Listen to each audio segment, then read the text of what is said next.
Exodus chapter 11. Now the Lord said to Moses, I will bring one more plague on Pharaoh and on Egypt.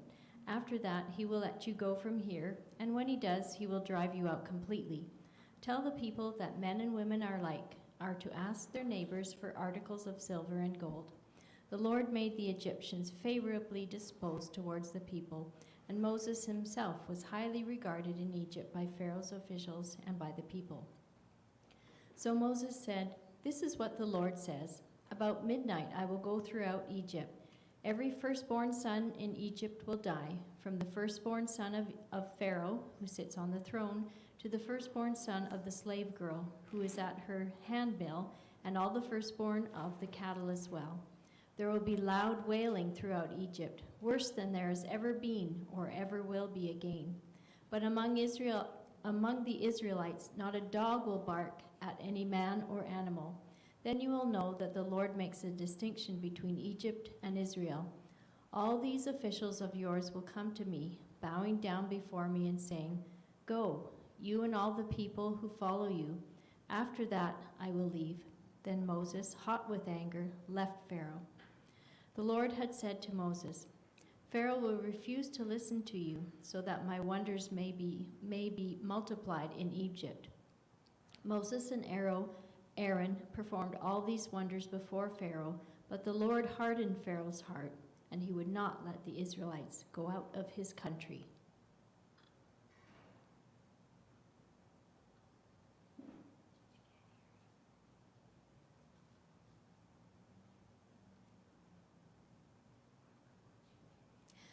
Exodus chapter 12.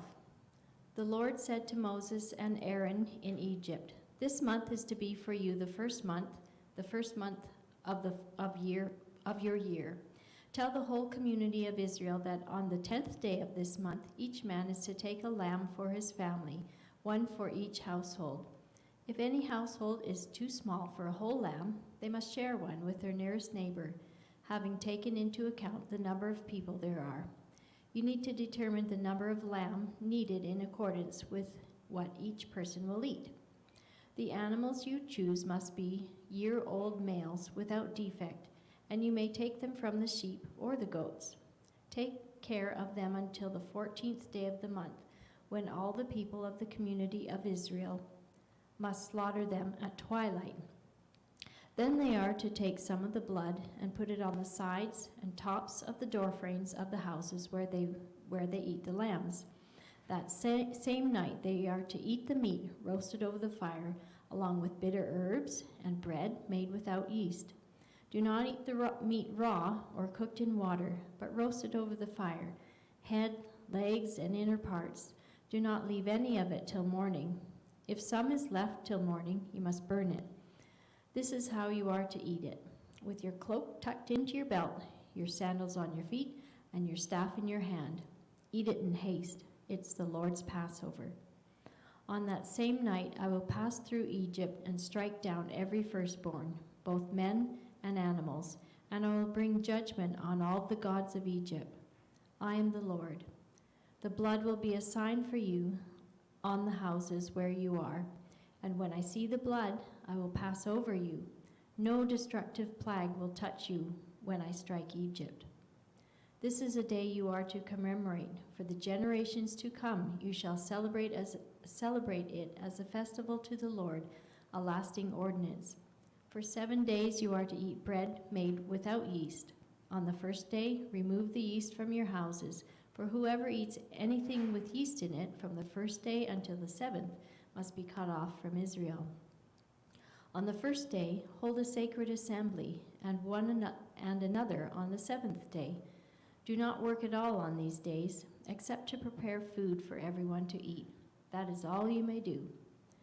Celebrate the feast of unleavened bread, because it was on this very day that I brought your divisions out of Egypt. Celebrate this day as a lasting ordinance for the generations to come. In the first month you are to eat bread made without yeast, from the evening of the 14th day until the evening of the 21st day. For 7 days no yeast is to be found in your houses, and whoever eats anything with yeast in it must be cut off from the community of Israel, whether he is an alien or native born. Eat nothing made with yeast. Wherever you live, you must eat unleavened bread. Then Moses summoned all the elders of Israel and said to them, Go at once and select the animals for your families and slaughter the Passover lamb. Take a bunch of hyssop, dip it into the blood in the basin, and put some of the blood on the top and both sides of the doorframe. Not one of you shall go out of the door of his house until morning. When the Lord goes through the land to strike down the Egyptians, he will see the blood on the top and sides of the doorframe and will pass over the doorway, and he will not permit the destroyer to enter your houses and strike you down. Obey these instructions as a lasting ordinance for you and your descendants. When you enter the land that the Lord will give you as he promised, observe this ceremony. And when your children ask you, What does this ceremony mean to you? Then tell them, it's the Passover sacrifice to the Lord, who passed over the houses of the Israelites in Egypt and spared our homes when he struck down the Egyptians. Then the people bowed down and worshipped. The Israelites did just what the Lord commanded Moses and Aaron. At midnight, the Lord struck down all the firstborn in Egypt, from the firstborn of Pharaoh, who sat on the throne, to the firstborn of the prisoner, who was in the dungeon, and the firstborn of all the livestock as well. Pharaoh got up during the night, and there was loud wailing in Egypt, for there was not a house without someone dead. During the night, Pharaoh summoned Moses and Aaron and said, Up, leave my people, you and the Israelites. Go worship the Lord as you've requested. Take your flocks and herds as you have said, and go, and also bless me. The Egyptians urged the people to hurry and leave the country, for otherwise, they said, we'll all die. So the people took their dough before the yeast was added, and carried it on their shoulders in kneading troughs wrapped in clothing. The Israelites did as Moses instructed and asked the Egyptians for articles of silver and gold and for clothing. The Lord made the Egyptians favorably disposed towards the people, and they gave them what they asked for, so they plundered the Egyptians. The Israelites journeyed from Ramses to Succoth. There were about 600,000 men on foot, besides women and children. Many other people went up with them as well as large droves of livestock, both flocks and herds. With the dough they had brought from Egypt, they baked cakes of unleavened bread. The dough was without yeast because they had been driven out of Egypt and did not have time to prepare food for themselves. Now the length of time the Israelite people lived in Egypt was 430 years. At the end of 430 years, to the very day, all the Lord's divisions left Egypt. Because the Lord kept vigil that night to bring them out of Egypt, on this night all the Israelites are to keep vigil to honor the Lord for the generations to come. The Lord said to Moses and Aaron, These are the regulations for the Passover. No foreign is to eat of it. Any slave you have bought may eat of it after you have circumcised him, but a temporary resident and a hired worker may not eat of it. It must be eaten inside one house. Take none of the meat outside the house. Do not break any of the bones. The whole community of Israel must celebrate it. An alien living among you who wants to celebrate the Lord's Passover must have all the males in his household circumcised. Then he may take part like one born in the land. No uncircumcised male may eat of it. The same law applies to the native-born and to the alien living among you. All the Israelites did just what the Lord had commanded Moses and Aaron. And on that very day, the Lord brought the Israelites out of Egypt by their division. Exodus chapter 13. The Lord said to Moses, Consecrate to me all the firstborn, whatever is the first open to the womb among the Israelites, of human beings and animals. It is mine. Moses said to the people, Remember this day on which you came out of Egypt, out of the house of slavery. Because the Lord brought you out from there by strength of hand. Not leavened bread, no leavened bread shall be eaten. Today in the month of Abib you are going out, when the Lord brings you into the land of the Canaanites, the Hittites, the Amorites, the Hivites, and the Jebusites, which he swore to your ancestors to give you, a land flowing with milk and honey. You shall keep this observance in the month. 7 days you shall eat unleavened bread, and on the seventh day there shall be a festival to the Lord. Unleavened bread shall be eaten for 7 days. No leavened bread shall be seen in your possession, and no leaven shall be seen among you in your territory. You shall tell your child on that day, it is because of what the Lord did for me when I came out of Egypt. It shall serve you as a sign on your hand and as a reminder on your forehead, so that the teaching of the Lord may be on your lips. For with a strong hand the Lord brought you out of Egypt. You shall keep this ordinance in its proper time from year to year. When the Lord has brought you into the land of the Canaanites, and he has sworn to you and your ancestors, and has given it to you, you shall set apart the Lord all that first opens the womb, and all the firstborn of your livestock that are males shall be the Lord's. But every firstborn donkey you shall redeem with a sheep. If you do not redeem it, you must break its neck. Every firstborn male among your children you shall redeem. When in future your child asks you, what does this mean? You shall answer, by strength of hand the Lord brought us out of Egypt, from the house of slavery. When Pharaoh stubbornly refused to let us go, the Lord killed all firstborn in the land of Egypt, from human firstborn to the firstborn of animals.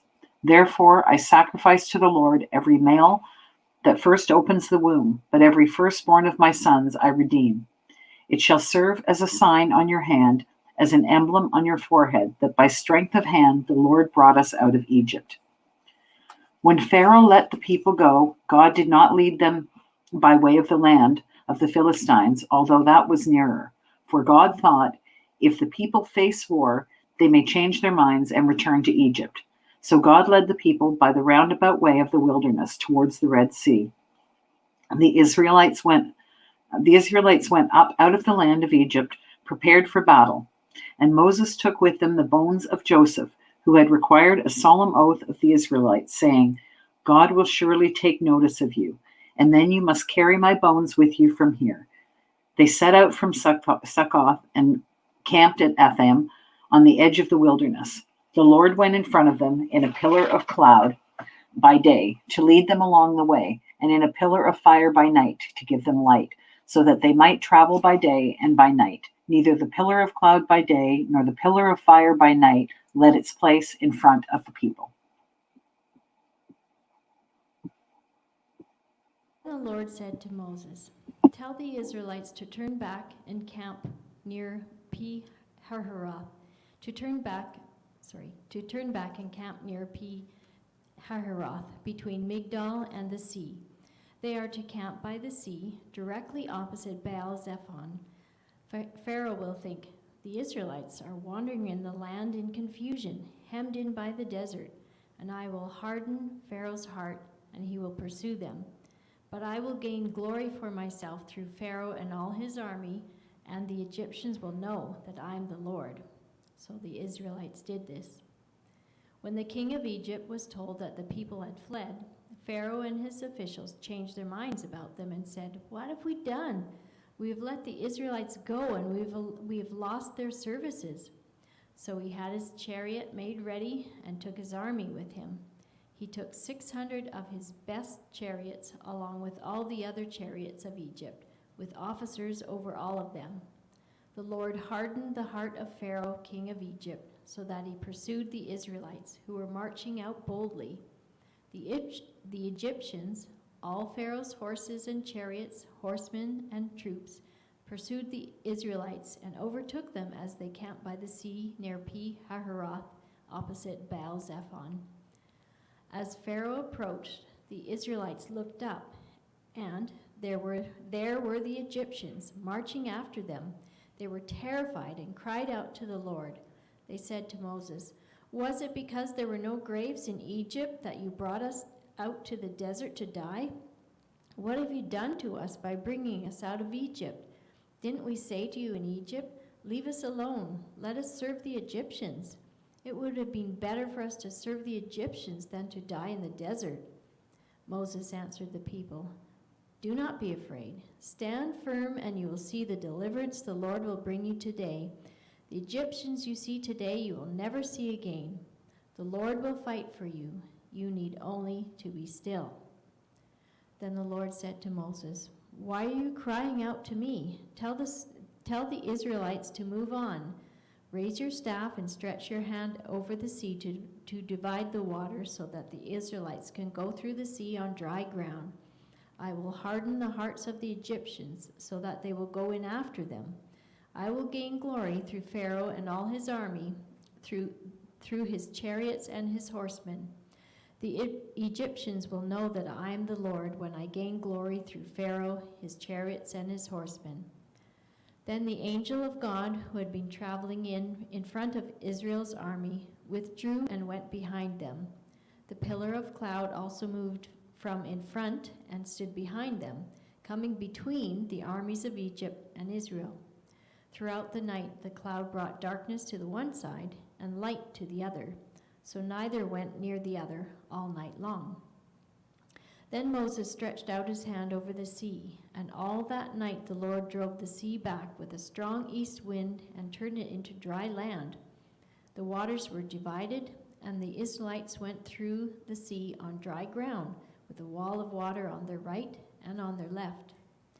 The Egyptians pursued them, and all Pharaoh's horses and chariots and horsemen followed them into the sea. During the last watch of the night, the Lord looked down from the pillar of fire and cloud at the Egyptian army and threw it into confusion. He made the wheels of their chariots come off so that they had difficulty driving.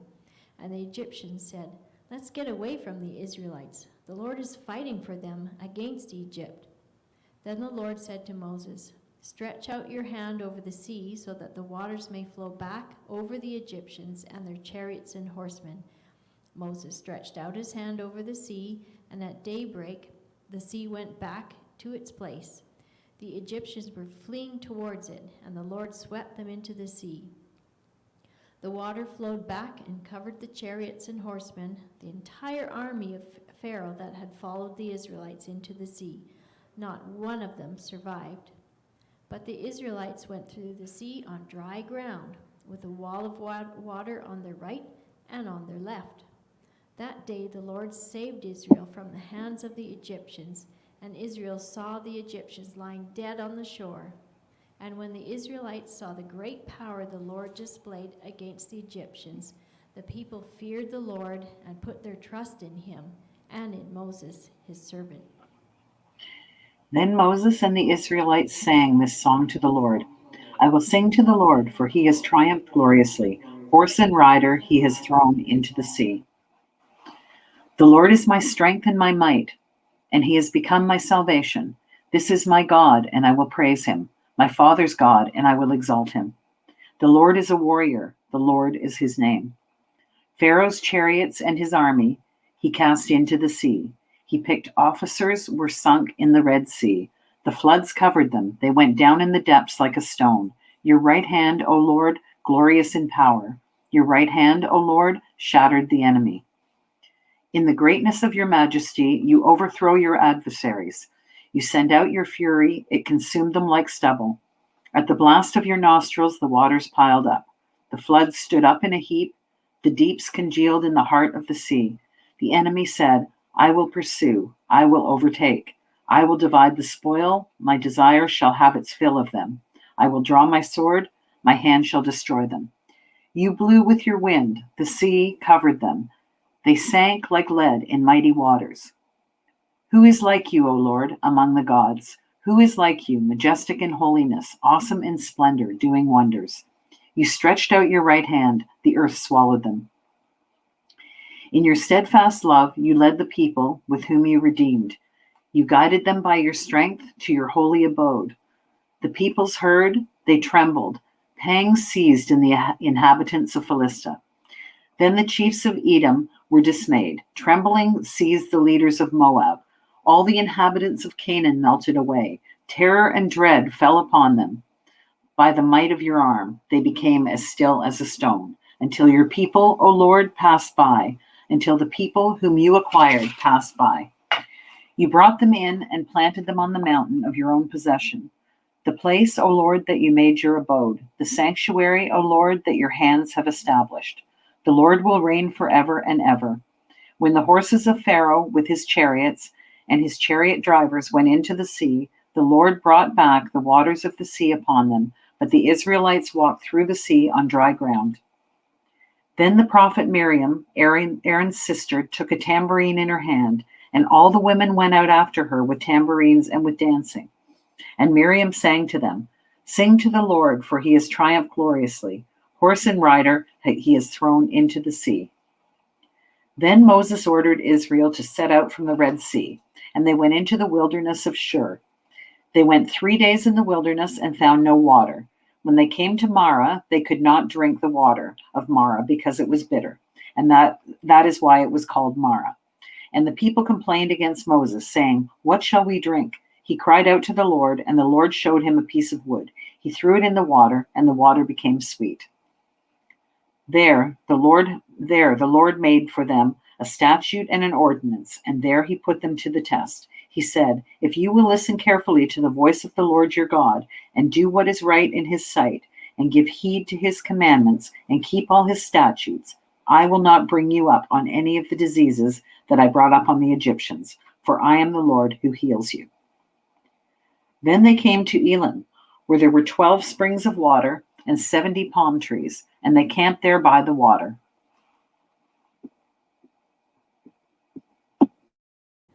The whole Israelite community set out from Elim and came to the desert of Sin, which is between Elim and Sinai, on the 15th day of the second month after they had come out of Egypt. In the desert, the whole community grumbled against Moses and Aaron. The Israelites said to them, "If only we had died by the Lord's hand in Egypt. There we sat around pots of meat and ate all the food we wanted. But you have brought us out into this desert to starve this entire assembly to death." Then the Lord said to Moses, "I will rain down bread from heaven for you. The people are to go out each day and gather enough for that day. In this way I will test them and see whether they will follow my instructions. On the 6th day they are to prepare what they bring in, and that is to be twice as much as they gather on the other days." So Moses and Aaron said to all the Israelites, "In the evening you will know it was the Lord who brought you out of Egypt, and in the morning you will see the glory of the Lord, because he has heard your grumbling against him. Who are we that you should grumble against us?" Moses also said, "You will know that it was the Lord when he gives you meat to eat in the evening and all the bread you want in the morning, because he has heard your grumbling against him. Who are we? You are not grumbling against us, but against the Lord." Then Moses told Aaron, "Say to the entire Israelite community, 'Come before the Lord, for he has heard your grumbling.'" While Aaron was speaking to the whole Israelite community, they looked towards the desert, and there was the glory of the Lord appearing in the cloud. The Lord said to Moses, "I have heard the grumbling of the Israelites. Tell them, at twilight you will eat meat, and in the morning you will be filled with bread. Then you will know that I am the Lord your God." That evening quail came and covered the camp, and in the morning there was a layer of dew around the camp. When the dew was gone, thin flakes like frost on the ground appeared on the desert floor. When the Israelites saw it, they said to each other, "What is it?" For they didn't know what it was. Moses said to them, "It is the bread the Lord has given you to eat. This is what the Lord has commanded. Each one is to gather as much as he needs. Take an omer for each person you have in your tent." The Israelites did as they were told. Some gathered much, some little. And when they measured it by the omer, he who gathered much did not have too much, and he who gathered little did not have too little. Each one gathered as much as he needed. Then Moses said to them, "No one is to keep any of it until morning." However, some of them paid no attention to Moses. They kept part of it until morning, but it was full of maggots and began to smell. So Moses was angry with them. Each morning, everyone gathered as much as he needed, and when the sun grew hot, it melted away. On the 6th day, they gathered twice as much, 2 omers for each person, and the leaders of the community came and reported this to Moses. He said to them, "This is what the Lord commanded. Tomorrow is to be a day of rest, a holy Sabbath to the Lord. So bake what you want to bake and boil what you want to boil. Save whatever is left and keep it until morning." So they saved it until morning, as Moses commanded, and it did not stink or get maggots in it. "Eat it today," Moses said, "because today is a Sabbath to the Lord. You will not find any of it on the ground today.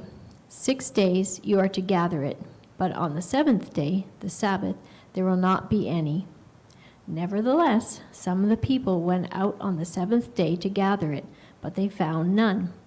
Then the Lord said to Moses, "How long will you refuse to keep my commands and my instructions? Bear in mind that the Lord has given you the Sabbath. That is why on the 6th day he gives you bread for 2 days. Everyone is to stay where he is on the 7th day. No one is to go out." So the people rested on the 7th day. The people of Israel called the bread manna. It was white like coriander seed and tasted like wafers made with honey. Moses said, This is what the Lord has commanded. Take an omer of manna and keep it for generations to come, so they can see the bread I gave you to eat in the desert when I brought you out of Egypt." So Moses said to Aaron, "Take a jar and put an omer of manna in it. Then place it before the Lord to be kept for the generations to come." As the Lord commanded Moses, Aaron put the manna in front of the testimony that it might be kept. The Israelites ate manna for 40 years until they came to a land that was settled. They ate manna until they reached the border of Canaan. An omer is 1/10 of an ephah. From the wilderness of Sin, the whole congregation of the Israelites journeyed by stages as the Lord commanded. They camped at Rephidim, but there was no water for the people to drink. The people quarreled with Moses and said, "Give us water to drink." Moses said to them, "Why do you quarrel with me? Why do you test the Lord?" But the people thirsted there for water. And the people complained against Moses and said, "Why did you bring us out of Egypt? To kill us and our children and our livestock with thirst?" So Moses cried out to the Lord, "What shall I do with this people? They are almost ready to stone me." The Lord said to Moses, "Go on ahead of the people, take some of the elders of Israel with you. Take in your hand the staff, which is what you struck the Nile, and go. I will be standing there in front of you on the rock of Horeb. Strike the rock, water will come out of it, so that the people may drink." Moses did so in the sight of the elders of Israel. He called the place Massah and Meribah, because the Israelites quarreled and tested the Lord, saying, Is the Lord among us or not?" Then Amalek came out and fought with Israel at Rephidim. Moses said to Joshua, "Choose some men for us to go out, fight with Amalek. Tomorrow I will stand on the top of the hill with the staff of God in my hand." So Joshua did as Moses told him and fought with Amalek, while Moses, Aaron, and Hur went up to the top of the hill. Whenever Moses held up his hand, Israel prevailed, and whenever he lowered his hand, Amalek prevailed. But Moses' hands grew weary, so they took a stone and put it under him, and he sat on it. Aaron and Hur held up his hands, one on one side and the other on the other side, so his hands were steady until the sun set. And Joshua defeated Amalek and his people with the sword. Then the Lord said to Moses, "Write this as a reminder in a book and recite it in the hearing of Joshua. I will utterly blot out the remembrance of Amalek from under heaven." And Moses built an altar and called it, "The Lord is my banner." He said, "A hand upon the banner of the Lord. The Lord will have war with Amalek from generation to generation." Exodus 18. and we will be reading from the New International Version. Now Jethro, the priest of Midian and father-in-law of Moses, heard of everything God had done for Moses and for his people Israel, and how the Lord had brought Israel out of Egypt. After Moses had sent away his wife Zipporah, his father-in-law Jethro received her and her 2 sons. One son was named Gershom, for Moses said, I have become a foreigner in a foreign land. And the other was named Eleazar, for he said, my father's God was my helper. He saved me from the sword of Pharaoh. Jethro, Moses' father-in-law, together with Moses' son and wife, came to him in the wilderness, where he was camped near the mountain of God. Jethro had sent word to him, I, your father-in-law Jethro, am coming to you with your wife and her 2 sons. So Moses went out to meet his father-in-law and bowed down and kissed him. They greeted each other and then went into the tent. Moses told his father-in-law about everything the Lord had done to Pharaoh and the Egyptians for Israel's sake, and about all the hardships they had met along the way and how the Lord had saved them. Jethro was delighted to hear about all the good things the Lord had done for Israel in rescuing them from the hands of the Egyptians. He said, Praise be to the Lord, who rescued you from the hand of the Egyptians and of Pharaoh, and who rescued the people from the hand of the Egyptians. Now I know that the Lord is greater than all other gods, for he did this to those who had treated Israel arrogantly. Then Jethro, Moses' father-in-law, brought a burnt offering and other sacrifices to God. And Aaron came with all the elders of Israel to eat a meal with Moses' father-in-law in the presence of God. The next day, Moses took his seat to serve as judge for the people, and they stood around him from morning till evening. When his father-in-law saw all that Moses was doing for the people, he said, What is this you are doing for the people? Why do you alone sit as a judge, while all these people stand around you from morning till evening? Moses answered him, Because the people come to me to seek God's will. Whenever they have a dispute, it is brought to me, and I decide between the parties and inform them of God's decrees and instructions. Moses' father-in-law replied, What you are doing is not good. You and these people who come to you will only wear yourselves out. The work is too heavy for you. You cannot handle it alone. Listen now to me, and I will give you some advice, and may God be with you. You must be the people's representative before God and bring their disputes to him. Teach them his decrees and instructions, and show them the way they are to live and how they are to behave. But select capable men from all the people, men who fear God, trustworthy men who hate dishonest gain, and appoint them as officials over thousands, hundreds, fifties, and tens. Have them serve as judges for people at all times, but have them bring every difficult case to you. The simple cases they can decide themselves. That will make your load lighter, because they will share it with you. If you do this, and God so commands, you will be able to stand the strain, and all these people will go home satisfied. Moses listened to his father-in-law and did everything he said. He chose capable men from Israel and made them leaders of the people, officials over thousands, hundreds, fifties, and tens. They served as judges for the people at all times. The difficult cases they brought to Moses, but the simple ones they decided themselves. Then Moses sent his father-in-law on his way, and Jethro returned to his own country. Exodus chapter 19, reading from the NIV. On the first day of the 3rd month, after the Israelites left Egypt, on that very day they came to the desert of Sinai. After they set out from Rephidim, they entered the desert of Sinai, and and Israel camped there in the desert in front of the mountain.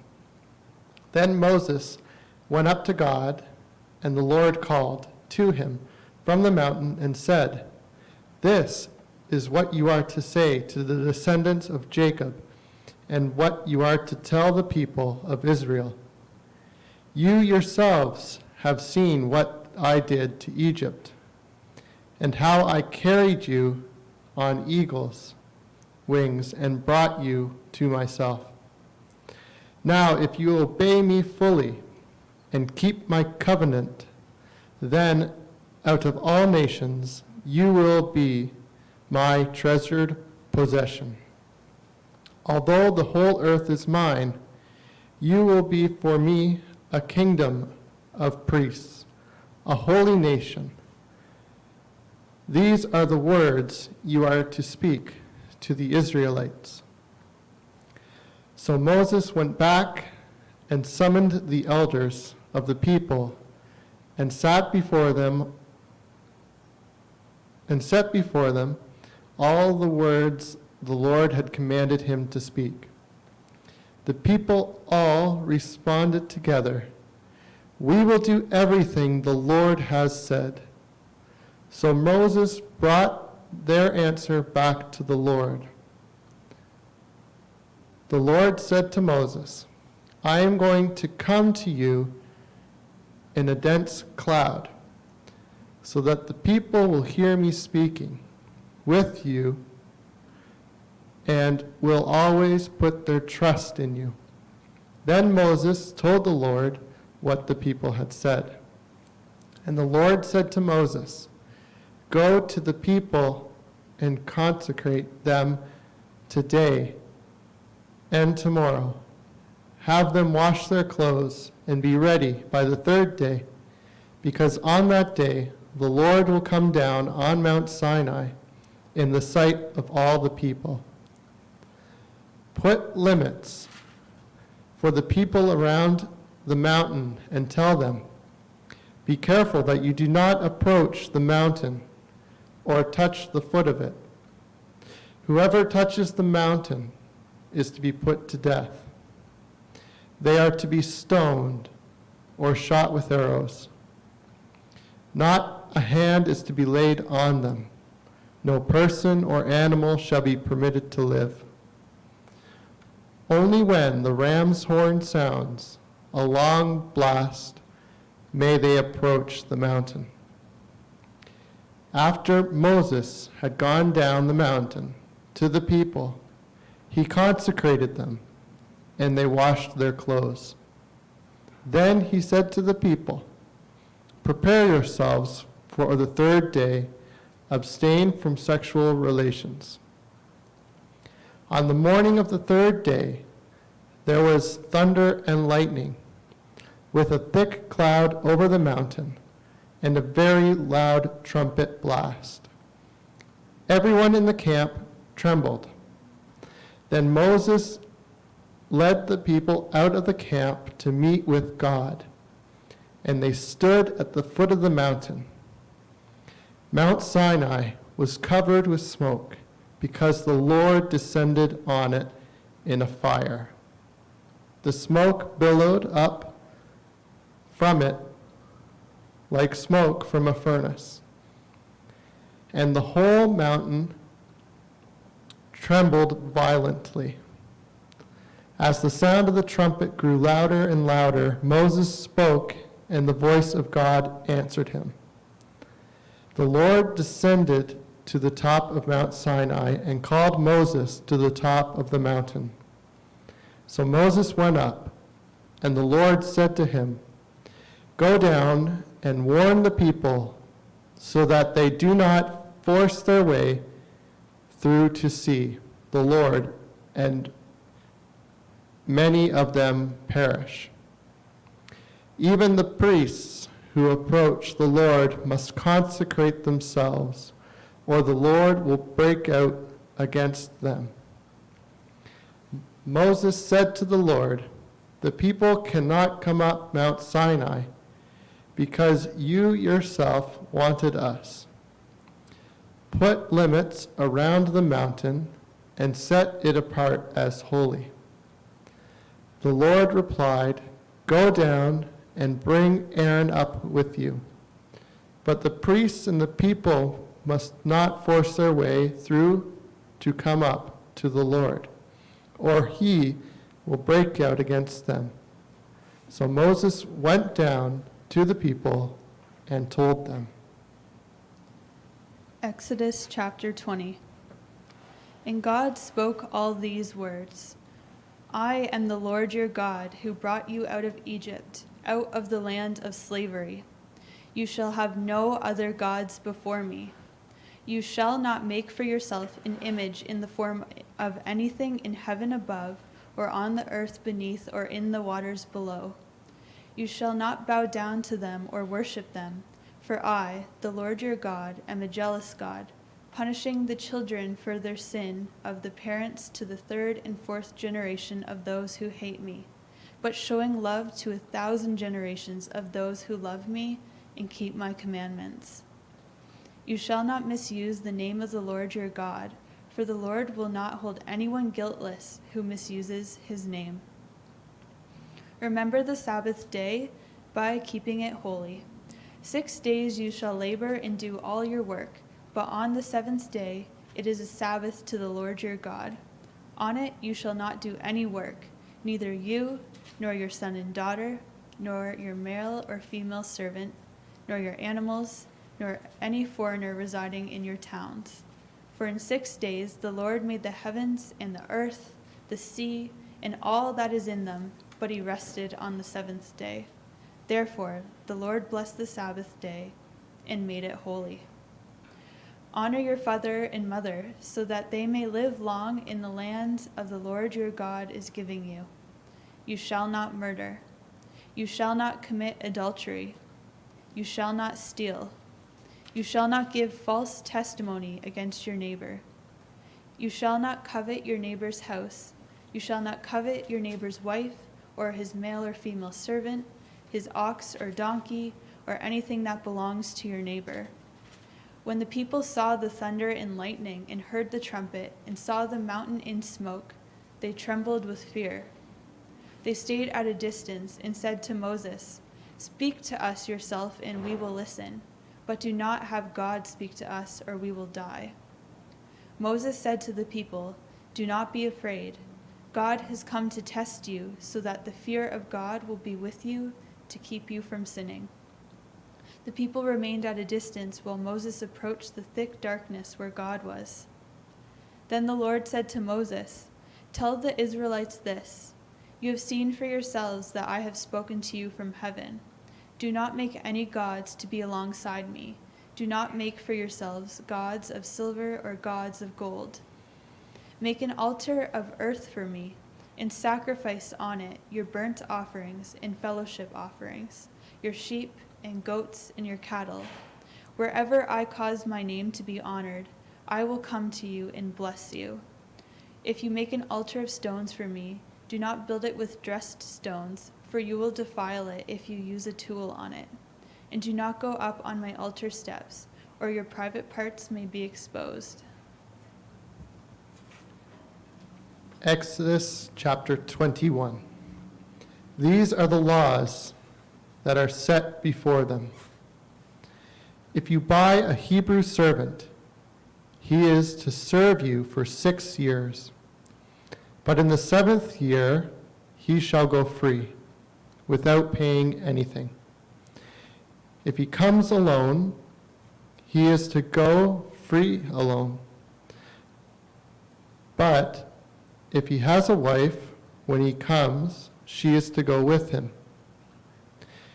If his master gives him a wife, and she bears him a son or daughter, the woman and her children shall belong to her master, and only the man should go free. But if a servant declares, "I love my master and my wife and children," and do not want to go free, then his master must take him before the judges. He shall take him to the door or the deposit and pierce his ear with an awl. Then he will be his servant for life. If a man sells his daughter as a servant, she is not to go free as male servants do. If she does not please the master who has selected her for himself, he must let her be redeemed.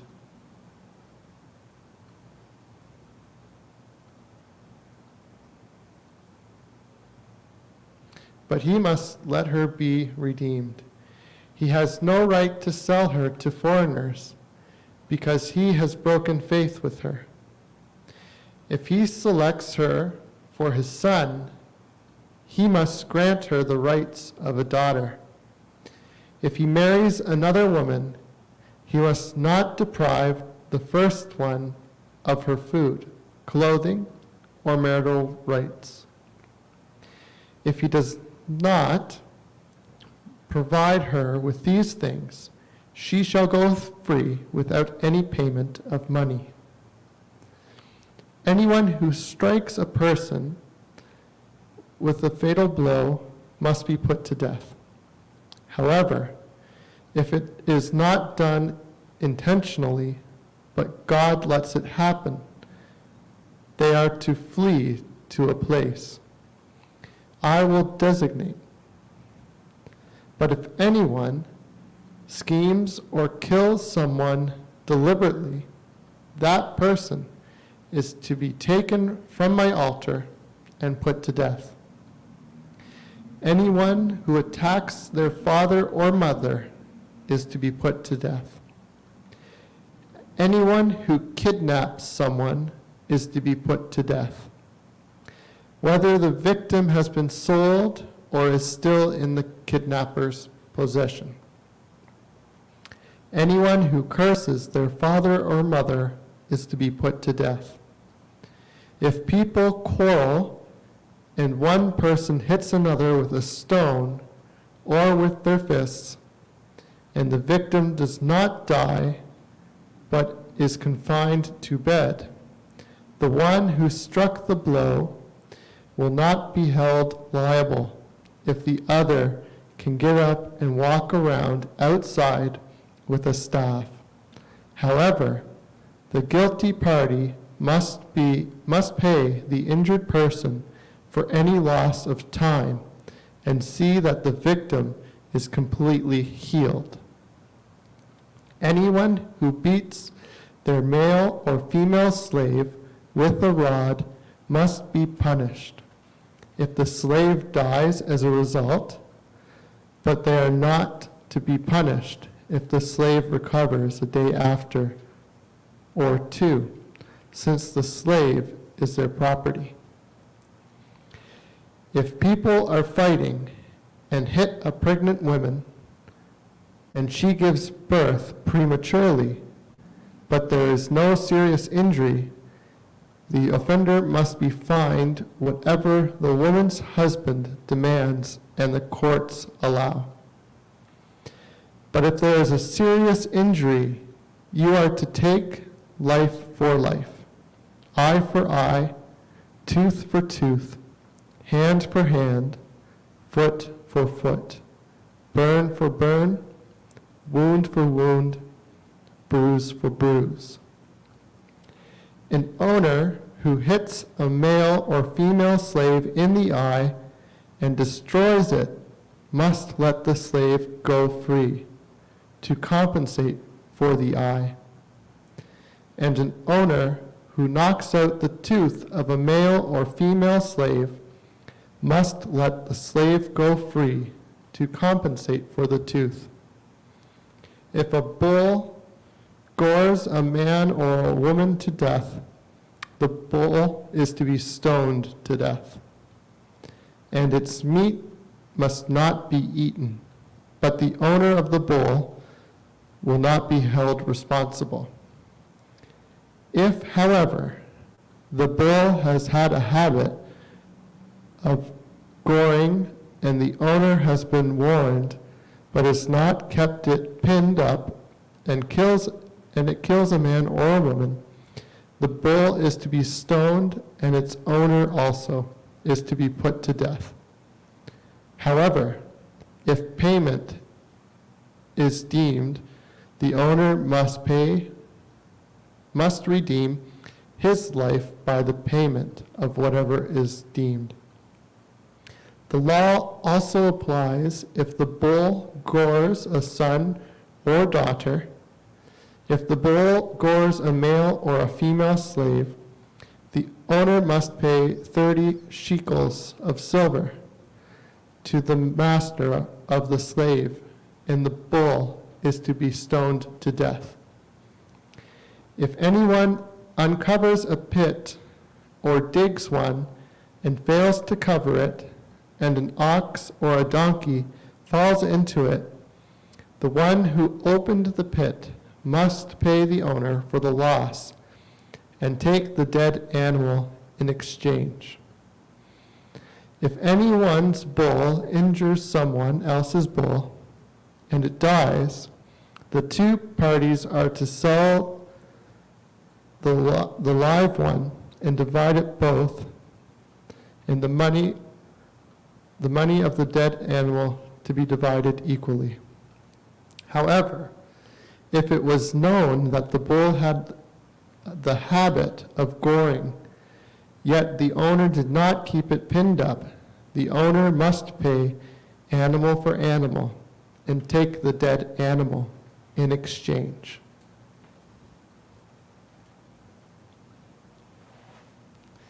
Exodus 22.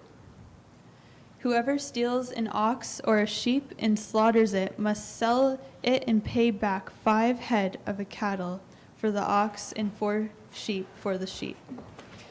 If a thief is caught breaking in at night and is struck a fatal blow, the defender is not guilty of bloodshed. But if it happens after sunrise, the defender is guilty of bloodshed. Anyone who steals must certainly take restitution, but if they have nothing, they must be sold to pay for their theft. If the stolen animal is found alive in their possession, whether ox or donkey or sheep, they must pay back double. If anyone grazes their livestock in a field or vineyard and lets them stray and they graze in someone else's field, the offender must make restitution from the best of their own field or vineyard. If a fire breaks out and spreads into thorn bushes so that it burns shocks of grain or standing grain or the whole field, the one who started the fire must make restitution. If anyone gives a neighbor silver or goods for safekeeping and they are stolen from the neighbor's house, the thief, if caught, must pay back double. But if the thief is not found, the owner of the house must appear before the judges, and they must determine whether the owner of the house has laid hands on another person's property. In all cases of illegal possession of an ox, a donkey, a sheep, a garment, or any other lost property about which somebody says, "This is mine," both parties are to bring their cases before the judges. The one whom the judges declare guilty must pay back double to the other. If anyone gives a donkey, an ox, a sheep, or any other animal to their neighbor for safekeeping, and it dies or is injured or is taken away while no one is looking, the issue then will be settled by the taking of an oath before the Lord that the neighbor did not lay hands on the other person's property. The owner is to accept this, and no restitution is required. But if the animal was stolen from the neighbor, restitution must be made to the owner. If it was torn to pieces by a wild animal, the neighbor shall bring the remains as evidence and shall not be required to pay for the torn animal. If anyone borrows an animal from their neighbor and it is injured or dies while the owner is not present, they must make restitution. But if the owner is with the animal, the borrower will not have to pay. If the animal was hired, the money paid for the hire covers the loss. If a man seduces a virgin who is not pledged to be married and sleeps with her, he must pay the bride price, and she shall be his wife.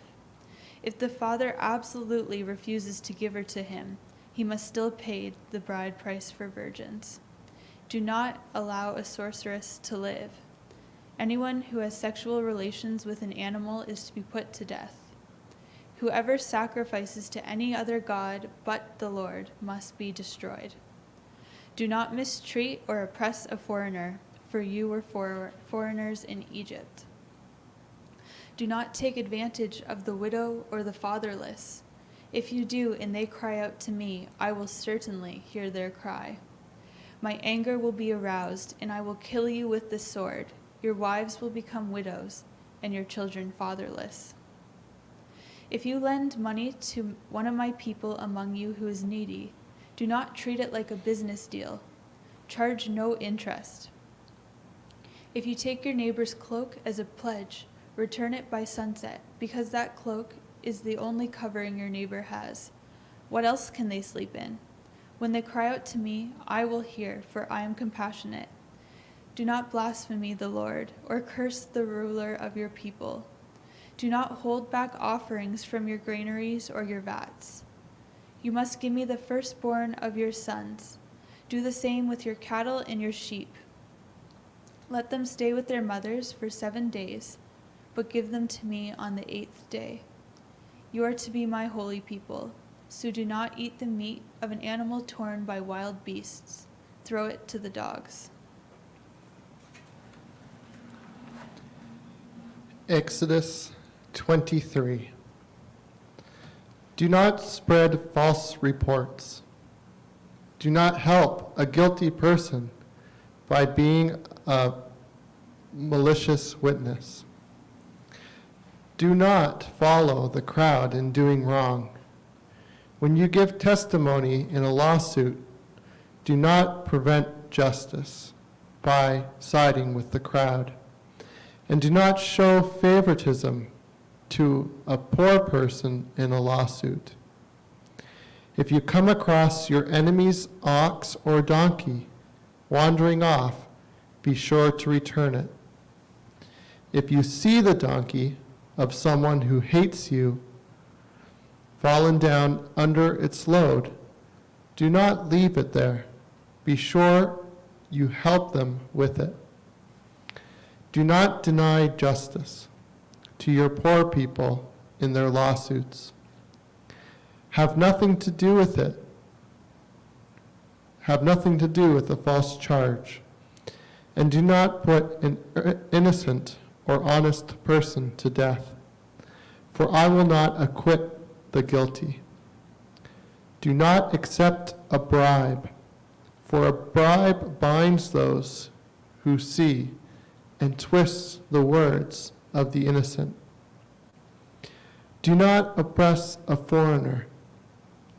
You yourselves know how it feels to be foreigners, because you were foreigners in Egypt. For 6 years you were to sow your fields and harvest the crops. But during the 7th year, let the land lie unplowed and unused. Then the poor among your people may get food from it, and the wild animals may eat what is left. Do the same with your vineyard and your olive grove. 6 days do your work, but on the 7th day do not work, so that your ox and your donkey may rest, and so that the slave born in your household and the foreigner living among you may be refreshed. Be careful to do everything I have said to you. Do not invoke the names of other gods. Do not let them be heard on your lips. 3 times a year you are to celebrate a festival to me. Celebrate the festival of the unleavened bread. For 7 days eat bread made without yeast, as I commanded you. Do this at the appointed time of the month of Aviv, for in that month you came out of Egypt. No one is to appear before me empty-handed. Celebrate the festival of harvest with the fruits of the crops you sow in your field. Celebrate the festival of ingathering at the end of the year when you gather in your crops from the field. 3 times a year, all the men are to appear before the sovereign Lord. Do not offer the blood of a sacrifice to me with anything containing yeast. The fat of my festival offerings must not be kept until morning. Bring the best of the first fruits of your soil to the house of the Lord your God. Do not cook a young goat in its mother's milk. See, I am sending an angel ahead of you along the way and to bring you to a place I have prepared.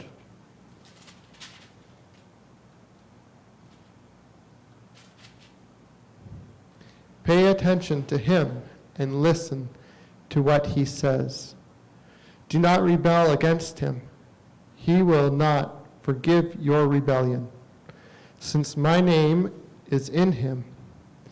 If you listen carefully to what he says and to do all that I say, I will be an enemy to your enemies, and I will oppose those who oppose you. My angel will go ahead of you and bring you to the land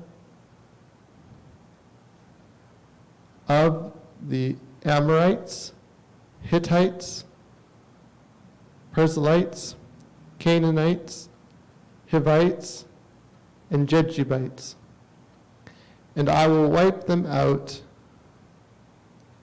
Do not throw down before their gods or worship them or follow their practices. You must demolish them and break their sacred stones to pieces. Worship the Lord your God, and his blessing will be on your food and water. I will take away sickness from among you, and his blessings will be on your food and water. I will take away sickness from among you, and his blessing will be on your food and water.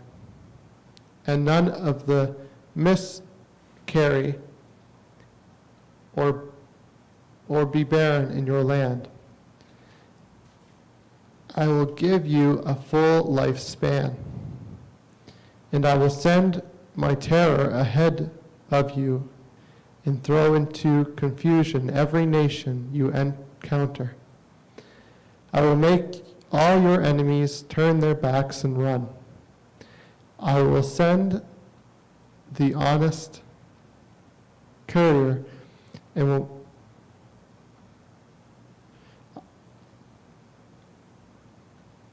I will send the hornet ahead of you and drive the Hivites, Canaanites, and Hittites out of your way. But I will not drive them out in a single year, because the land would become desolate and the wild animals too numerous for you. Little by little, I will drive them out before you until you have increased enough to take possession of the land. I will establish your borders from the Red Sea to the Mediterranean Sea, and from the desert to the Euphrates River. I will give unto your hands the people who live in the land, and you will drive them out before you. Do not make a covenant with them or with their gods. Do not let them live in your land, or they will cause you to sin against me. Because the worship of their gods will certainly be a snare to you. Exodus 24. Then the Lord said to Moses, "Come up to the Lord, you and Aaron, Nadab and Abihu, and 70 of the elders of Israel. You are to worship at a distance, but Moses alone is to approach the Lord. The others must not come near, and the people may not come up with him. When Moses went and told the people all the Lord's words and laws, they responded with one voice, "Everything the Lord has said, we will do." Moses then wrote down everything the Lord had said. He got up early the next morning and built an altar at the foot of the mountain and set up 12 stone pillars representing the 12 tribes of Israel. Then he sent young Israelite men, and they offered burnt offerings and sacrificed young bulls as fellowship offerings to the Lord. Moses took half of the blood and put it in bowls, and the other half he splashed against the altar. Then he took the book of the covenant and read it to the people. They responded, "We will do everything the Lord has said. We will obey." Moses then took the blood, sprinkled it on the people, and said, "This is the blood of the covenant that the Lord has made with you in accordance with all these words." Moses and Aaron, Nadab and Abihu, and the 70 elders of Israel went up and saw the God of Israel. Under his feet was something like a pavement made from the lapis lazuli, as bright blue as the sky. But God did not raise his hand against these leaders of the Israelites. They saw God, and they ate and drank. The Lord said to Moses, "Come up to me on the mountain and stay here, and I will give you the tablets of stone with the law and commandments I have written for their instruction." Then Moses set out with Joshua his aide, and Moses went up on the mountain of God. He said to the elders, "Wait here for us until we come back to you. Aaron and Hur are with you, and anyone involved in a dispute can go to them." When Moses went up on the mountain, the cloud covered it, and the glory of the Lord settled on Mount Sinai. For 6 days the cloud covered the mountain, and on the 7th day the Lord called to Moses from within the cloud. To the Israelites, the glory of the Lord looked like a consuming fire on top of the mountain. Then Moses entered the cloud as he went up on the mountain, and he stayed on the mountain for 40 days and 40 nights. Exodus chapter 25. The Lord said to Moses, "Tell the Israelites to bring me an offering. You are to receive the offering for me from everyone whose heart prompts them to give. These are the offerings that you are to receive from them: gold, silver, and bronze, blue, purple, and scarlet yarn, and fine linen, goat hair, ram skins, dyed red, and another type of durable leather, acacia wood, olive oil for the light, spices for the anointing oil, and for the fragrant incense, and onyx stones and other gems to be mounted on the ephod and the breastplate. Then have them make a sanctuary for me, and I will dwell among them. Make this tabernacle and all of its furnishings exactly like the pattern I will show you. Have them make an ark of acacia wood, 2.5 cubits long, 1.5 cubits wide, and 1 cubit high. Overlay it with pure gold, both inside and out, and make a gold molding around it. Cast 4 gold rings for it and fasten it to its 4 feet, with 2 rings on the side and 2 rings on the other. Then make poles of acacia wood and overlay them with gold. Insert the poles into the rings on the sides of the ark to carry it. The poles are to remain in the rings of the ark. They are not to be removed. Then put in the ark the tablets of the covenant law, which I will give you. Make an atonement cover of pure gold, 2.5 cubits long and 1.5 cubits wide. And make 2 cherubim out of hammered gold at the ends of it to cover.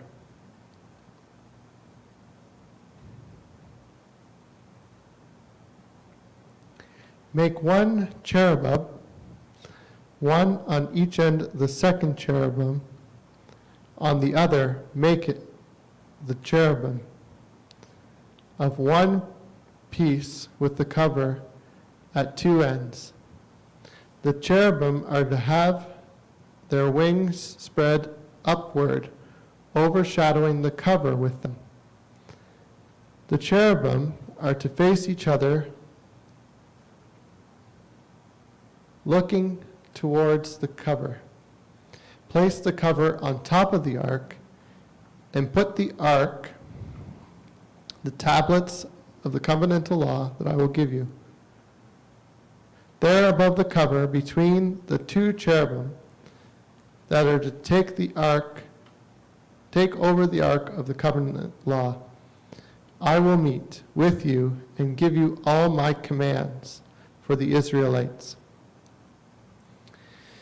Make a table of acacia wood, 2 cubits long, 1 cubit wide, and 1.5 cubits high.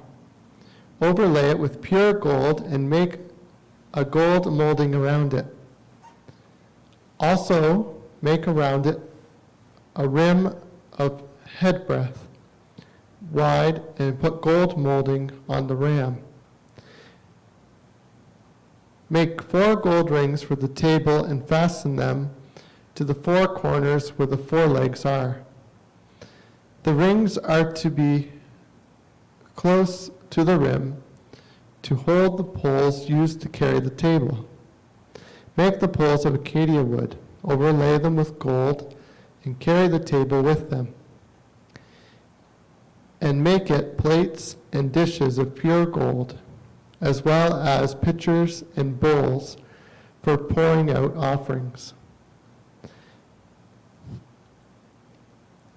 Put the bread of the presence on the table to be before me at all times. Make a lampstand of pure gold. Hammer out its base and shaft and make it flower-like. Cups, buds, and blossoms of 1 piece with them. 6 branches are to extend from the sides of the lampstand, 3 on one side and 3 on another. The cups shaped like almond flowers with buds and blossoms are to be on the branch, 3 on the next branch, and the same for all 6 branches extending from the lampstand. And on the lampstand there are to be 4 cups shaped like almond flowers, with buds and blossoms. 1 bud shall be under the first pillar of the branches extending from the lampstand, a 2nd bud under the 2nd pair, and a 3rd bud under the 3rd pair, 6 branches in all. The buds and the branches shall be of 1 piece with the lampstand hammered out of pure gold. Then make its 7 lamps and set them on it so that they may light the space in front of it. Its wick, trimmers, and trays are to be of pure gold. A talent of pure gold is to be used for the lampstand. And all these accessories, see that you make them according to the pattern shown to you on the mountain. Exodus chapter 26. Make the tabernacle with 10 curtains of finely twisted linen and blue, purple, and scarlet yarn, with cherubim woven into them by a skillful worker. All the curtains are to be the same size, 28 cubits long and 4 cubits wide. Join 5 of the curtains together and do the same with the other 5. Make loops of blue material along the edge of the end curtain in one set, and do the same with the end curtain on the other set. Make 50 loops on one curtain, and 50 loops on the end curtain of the other set, with the loops opposite each other. Then make 50 gold clasps, and use them to fasten the curtains together so that the tabernacle is a unit. Make curtains of goat hair for the tent over the tabernacle, 11 altogether. All 11 curtains are to be the same size, 30 cubits long and 4 cubits wide. Join 5 of the curtains together into one set, and the other 6 into another set. Fold the 6th curtain double at the front of the tent. Make 50 loops along the edge of the end curtain and in one set, and also along the edge of the end curtain in the other set. Then make 50 bronze clasps and put them in the loops to fasten the tent together as a unit.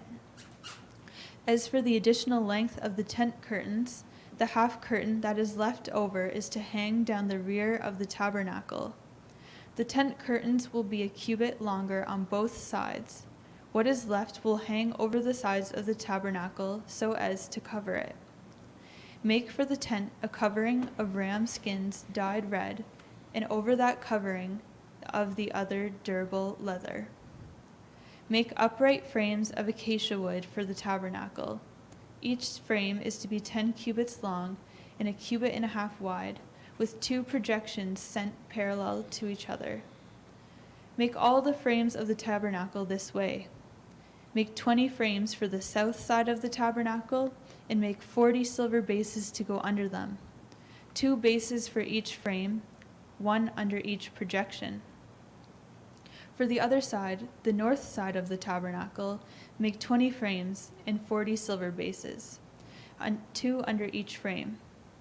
Make 6 frames for the far end, that is, the west end of the tabernacle, and make 2 frames for the corners at the far end. At these 2 corners they must double from bottom all the way to the top and be fitted into a single ring. Both shall be like that. So there will be 8 frames and 16 silver bases, 2 under each frame. Also make crossbars of acacia wood, 5 for the frames on one side of the tabernacle, 5 for those on the other side, and 5 for the frames on the west at the far end of the tabernacle. The center crossbar is to extend to end at the middle of the frames. Overlay the frames with gold and make gold rings to hold the crossbars. Also overlay the crossbars with gold. Set up the tabernacle according to the plan shown to you on the mountain. Make a curtain of blue, purple, and scarlet yarn and finely twisted linen, with cherubim woven into it by a skilled worker. Hang it with gold hooks on 4 posts of acacia wood, overlaid with gold and standing on the 4 silver bases. Hang the curtain from the clasps and place the Ark of the Covenant law behind the curtain. The curtain will separate the holy place from the most holy place. Put the atonement cover on the Ark of the Covenant law in the most holy place. Place the table outside the curtain on the north side of the tabernacle, and put the lampstand opposite to it on the south side. For the entrance to the tent, make of a curtain of blue, purple, and scarlet yarn, finely twisted linen, the work of an embroiderer. Make gold hooks for this curtain and 5 posts of acacia wood overlaid with gold, and cast 5 bronze bases for them. Exodus chapter 27. Build an altar of acacia wood, 3 cubits high. It is to be a square, 5 cubits long and 5 cubits wide. Make a horn at each of the 4 corners so that the horns and the altar are of one piece, and overlay the altar with bronze. Make all its utensils of bronze, its pot, its posts to remove the ashes, and its shovels, sprinkling bowls, meat forks, and fire pans. Make a gathering for it, a bronze network, and make a bronze ring at each of the four corners of the network. Put it under the ledge of the altar, so that it is halfway up the altar. Make poles of acacia wood for the altar and overlay them with bronze. The poles are to be inserted into the rings so that they will be on two sides of the altar when it is carried. Make the altar hollow out of boards. It is to be made just as you were shown on the mountain. Make a courtyard for the tabernacle. The south side shall be 100 cubits long, and it is to have curtains of finely twisted linen, with 20 posts and 20 bronze bases, and with silver hooks and bands on the posts. The north side shall also be 100 cubits long, and it is to have curtains with 20 posts and 20 bronze bases, and with silver hooks and bands on the posts. The west end of the courtyard shall be 50 cubits wide and have curtains, with 10 posts and 10 bases. At the east end, towards the sunrise, the courtyard shall also be 50 cubits wide.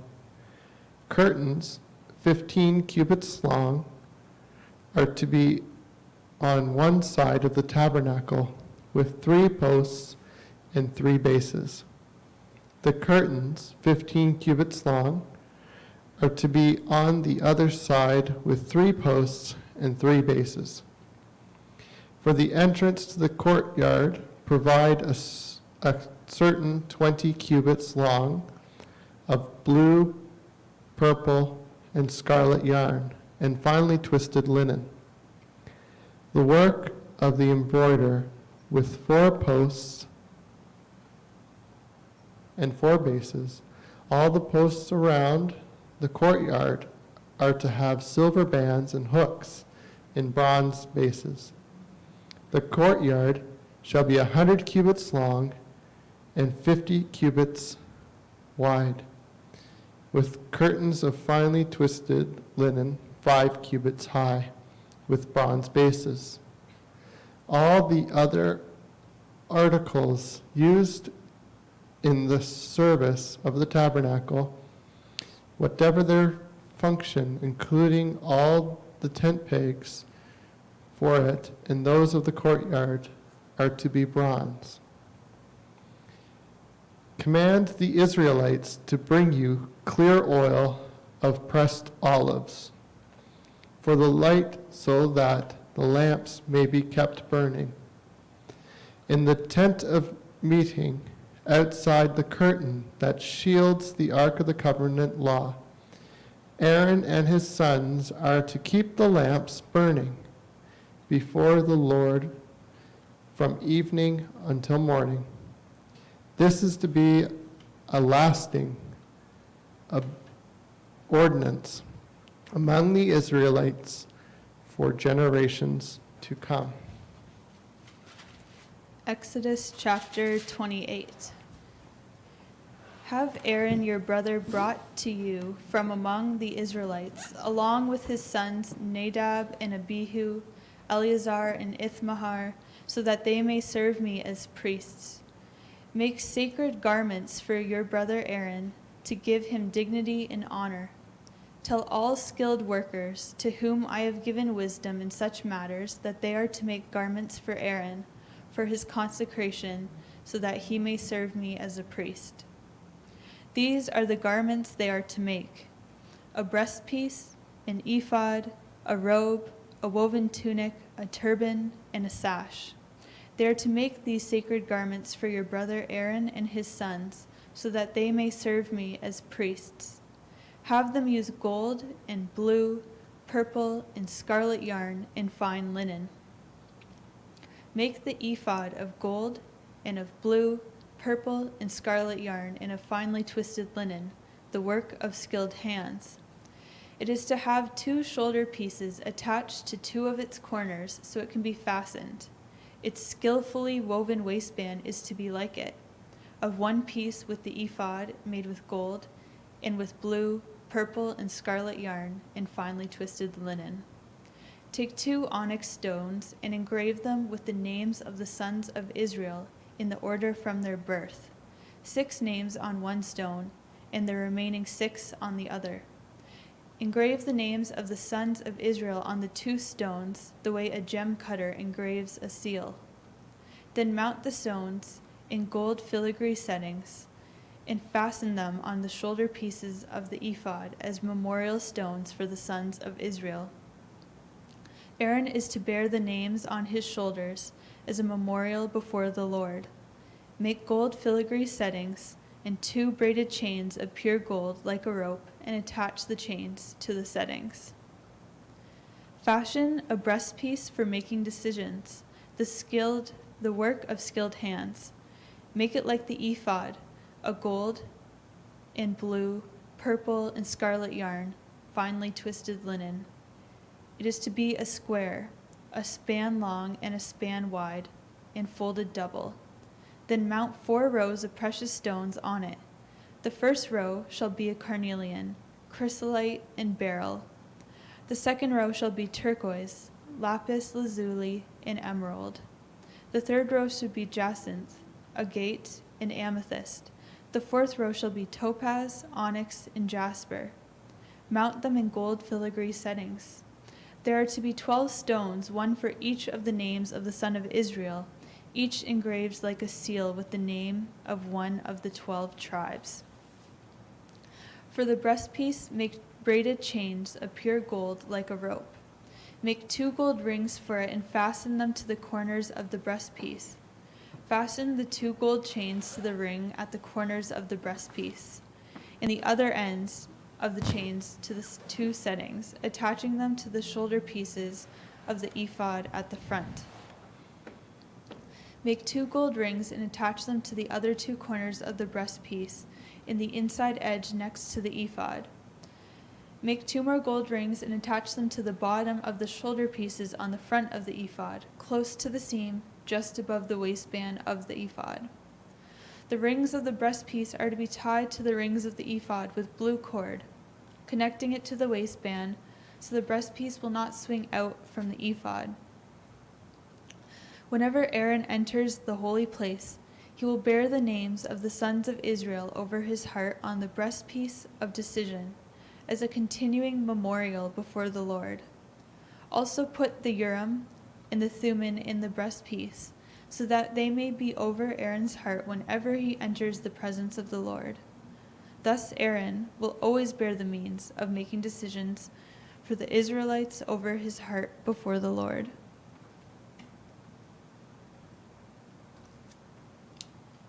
Make the robe of the ephod entirely of blue cloth, with an opening for the head in its center.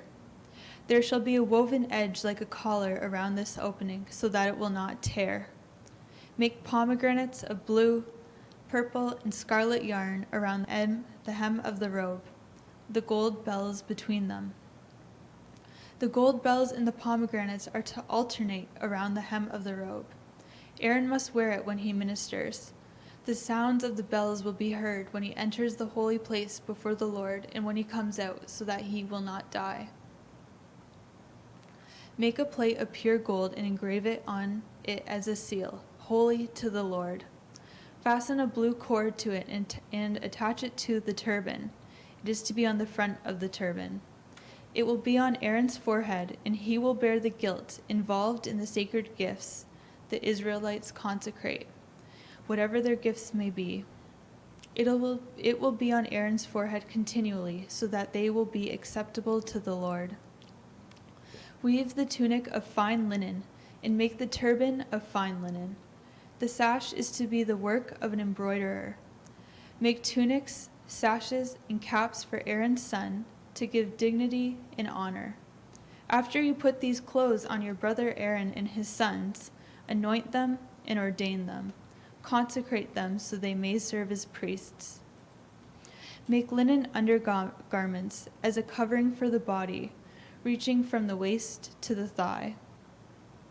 Aaron and his sons must wear them whenever they enter the tent of meeting or approach the altar to minister in the holy place, so that they will not incur guilt and die. This is to be a lasting ordinance for Aaron and his descendants. Exodus chapter 29. This is what you are to do to consecrate them, so that they may serve as priests. Take a young bull and 2 rams without defect, and from the finest wheat of flour, make round loaves without yeast, thick loaves without yeast, and with olive oil mixed in, and thin loaves without yeast, and brushed with olive oil.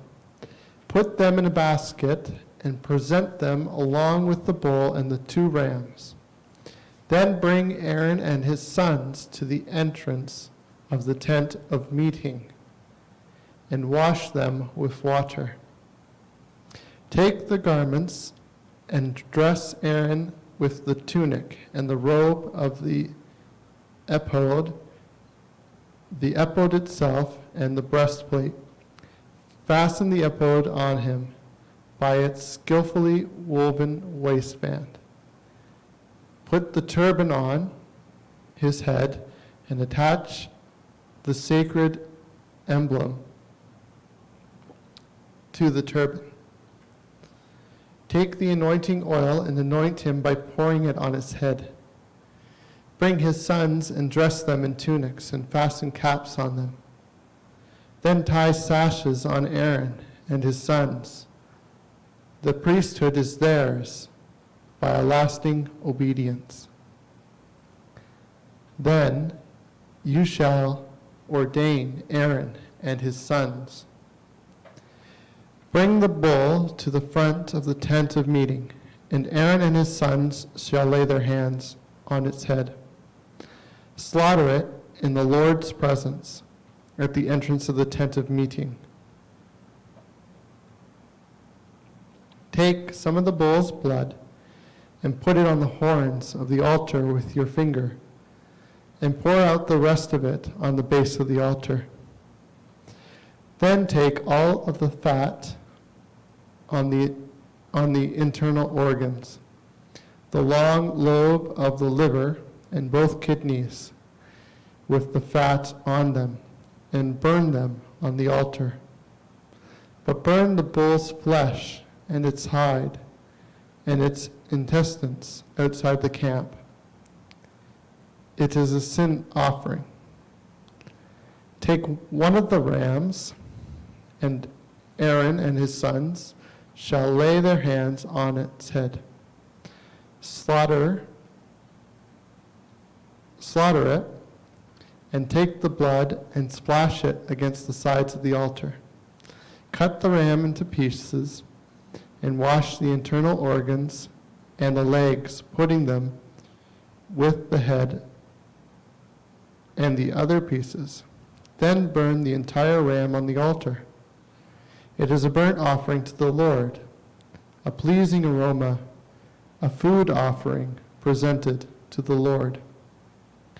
Take the other ram, and Aaron and his sons shall lay their hands on its head. Slaughter it, and take some of its blood, and put it on the lobes of the right ears of Aaron and his sons. on the thumbs of their right hands and the big toes of their right feet.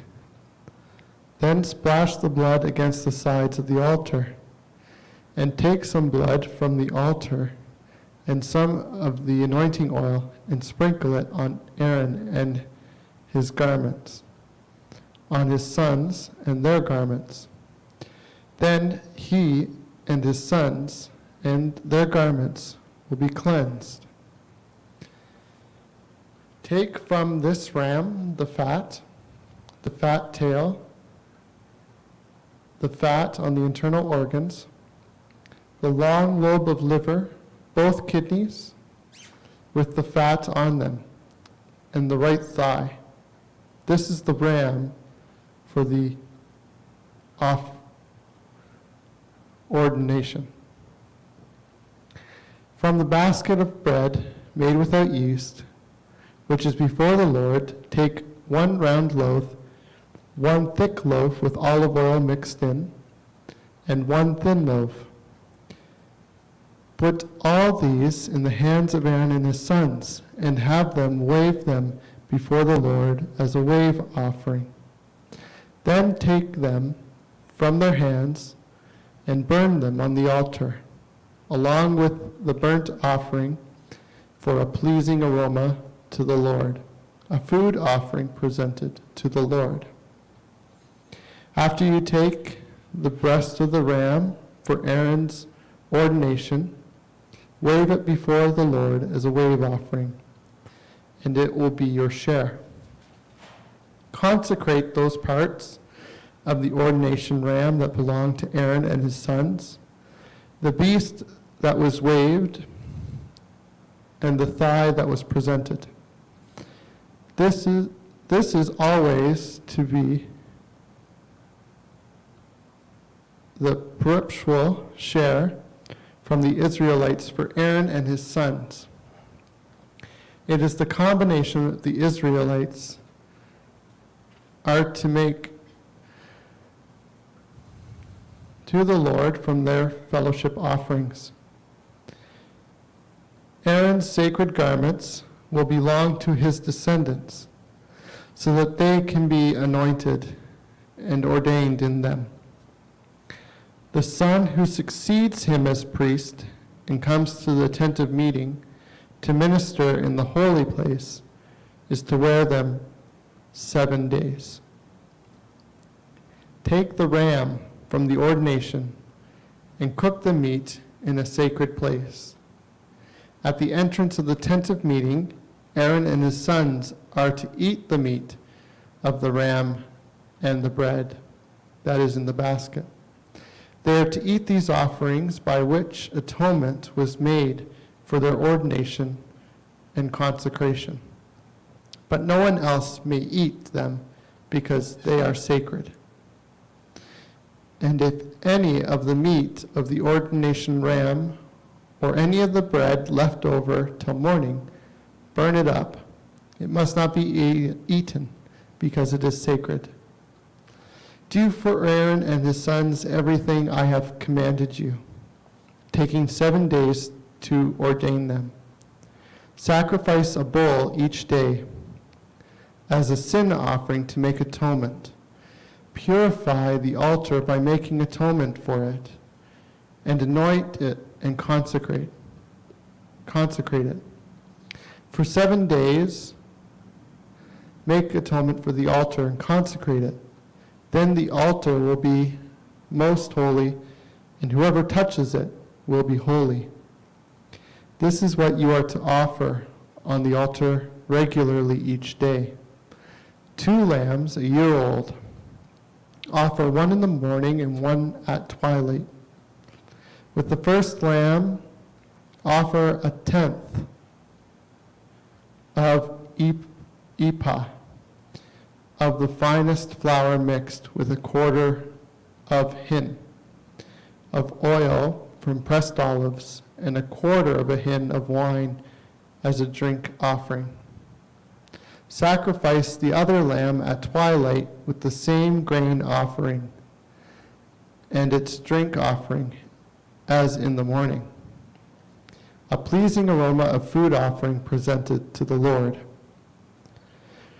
For the generations to come, this burnt offering is to be made regularly at the entrance of the tent of meeting, before the Lord. There I will meet you and speak to you. There also I will meet with the Israelites, and the place will be consecrated by my glory. So I will consecrate the tent of meeting, and the altar will consecrate Aaron and his sons to serve me as priests. Then I will dwell among the Israelites and be their God. They will know that I am the Lord their God, who brought them out of Egypt, so that I might dwell among them. I am the Lord their God.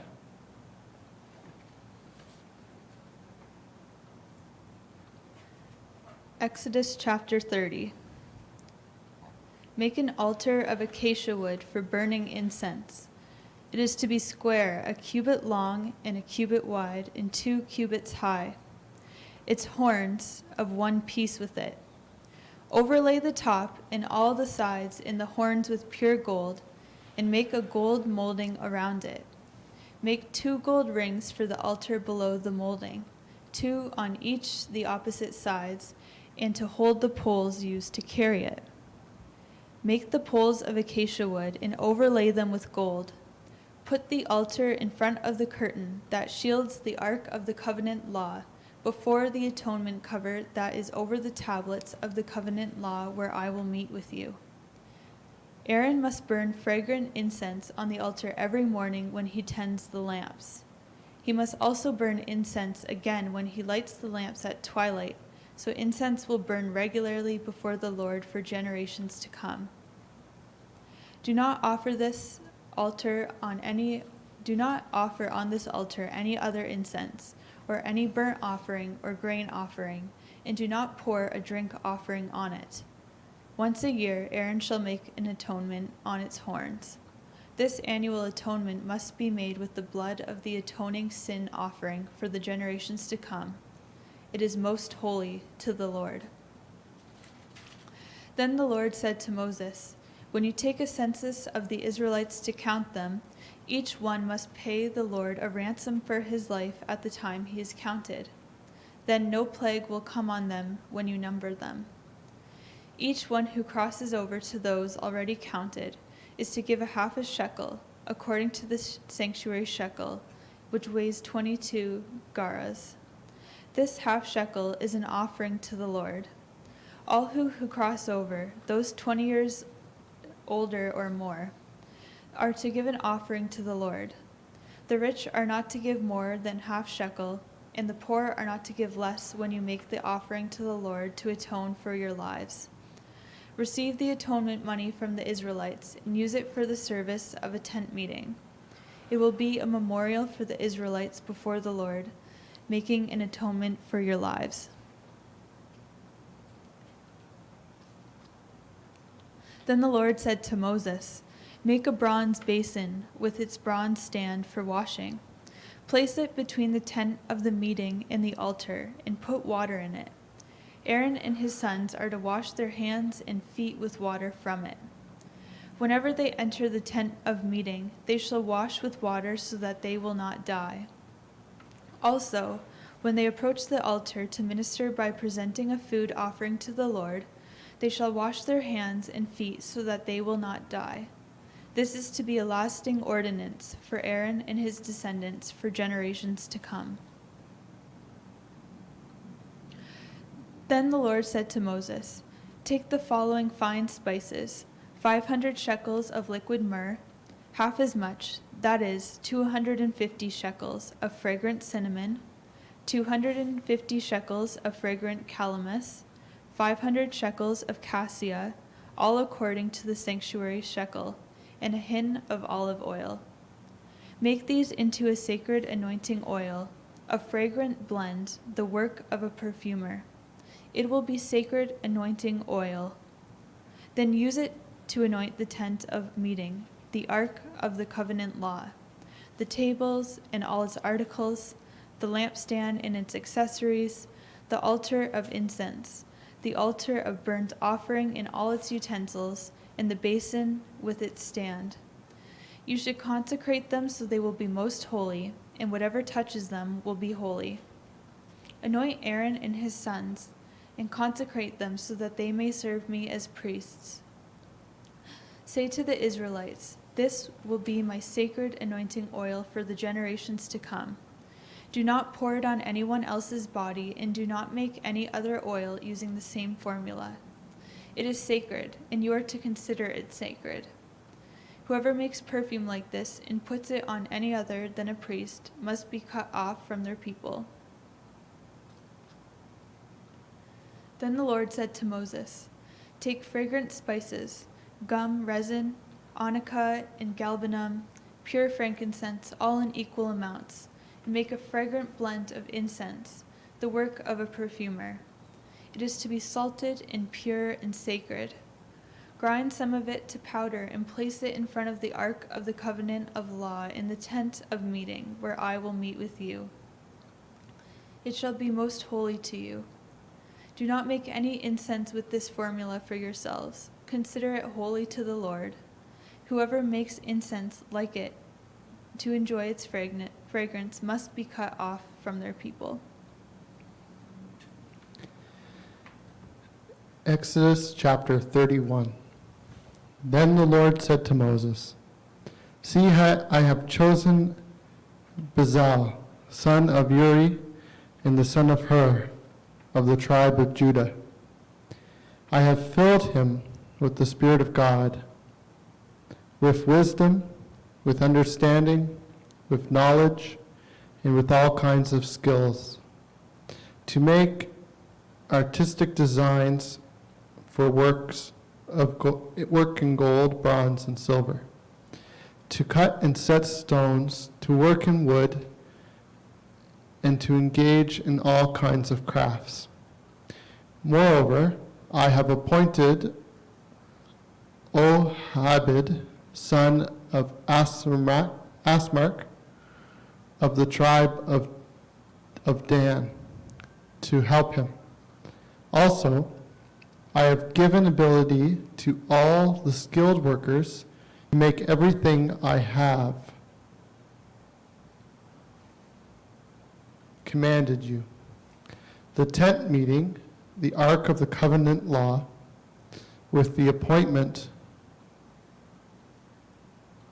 cover on it, and all the other furnishings of the tent, the table and its articles, the pure gold lampstand, and all the accessories in the altar of incense, the altar of burnt offerings, and all the utensils, the basin with its stand. And also the woven garments, both the sacred garments for Aaron and the priest, and the garments for his sons, when they serve as priests, and the anointing oil, the fragrant incense for the holy place. They are to make them just as I commanded you. Then the Lord said to Moses, say to the Israelites, you must observe the Sabbath. This will be a sign between me and you for the generations to come, so you may know that I am the Lord who makes you holy. Observe the Sabbath because it is holy to you. Anyone who desecrates it is to be put to death. Those who do any work on that day must be cut off from their people. For 6 days work is to be done, but the Sabbath day is a Sabbath rest. Holy is the Lord. Whoever does any work on the Sabbath day is to be put to death. The Israelites are to observe the Sabbath, celebrating it for the generations to come as a lasting covenant. It will be a sign between me and the Israelites forever. For in 6 days the Lord made the heavens and the earth, and on the seventh day he rested and was refreshed. When the Lord finished speaking to Moses on Mount Sinai, he gave him the 2 tablets of the covenant law, the tablets of stone, inscribed by the finger of God.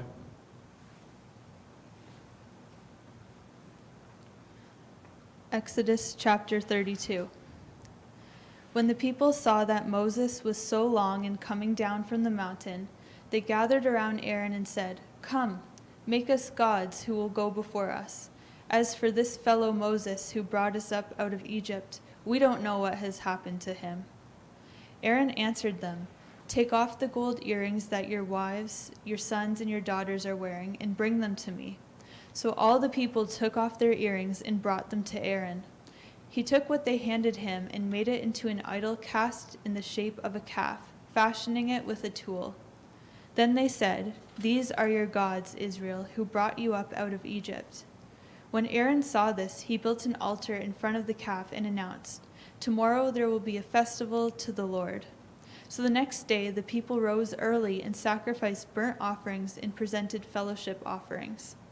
Afterward, they sat down to eat and drink and got up to indulge in revelry. Then the Lord said to Moses, "Go down, because your people, whom you brought out of Egypt, have become corrupt. They have been quick to turn away from what I have commanded them, and have made themselves an idol cast in the shape of a calf. They have bowed down to it and sacrificed to it, and have said, 'These are your gods, Israel, who brought you up out of Egypt.'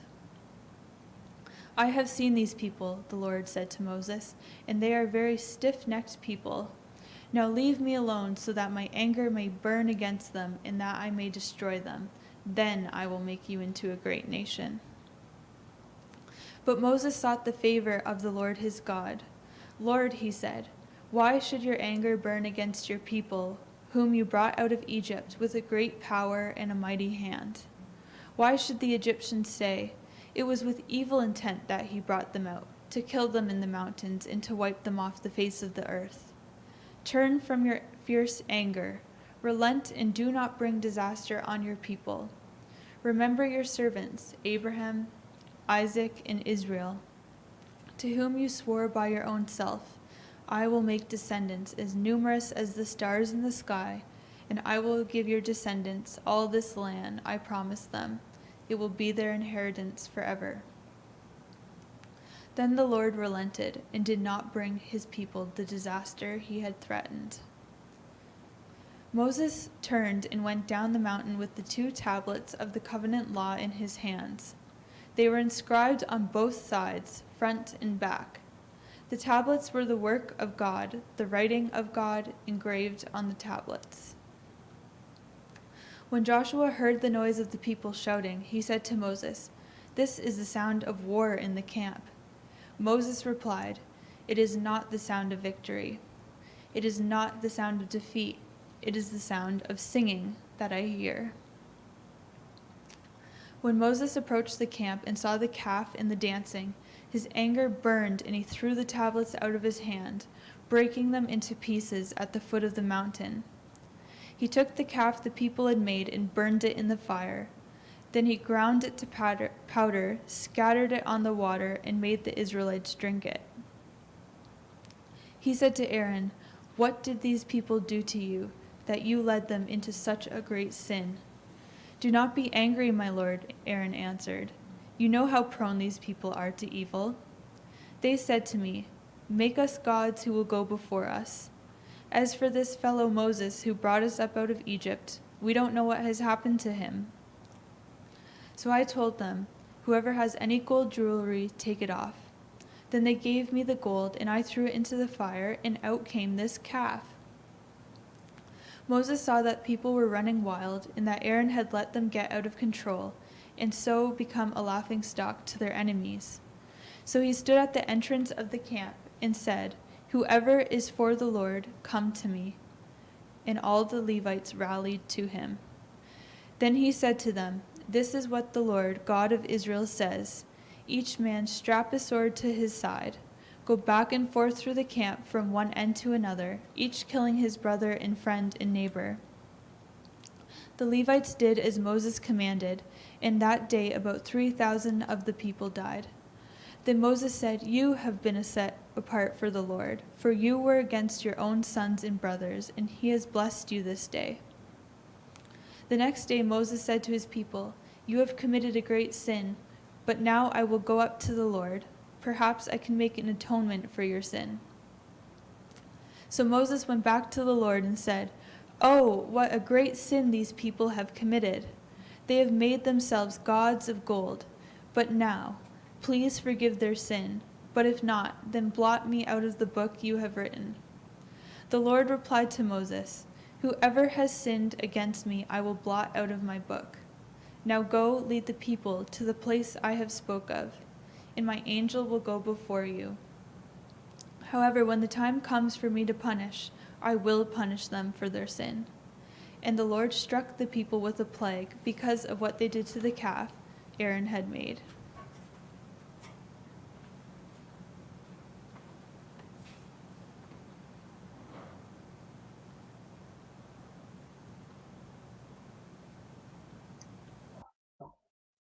Exodus chapter 33.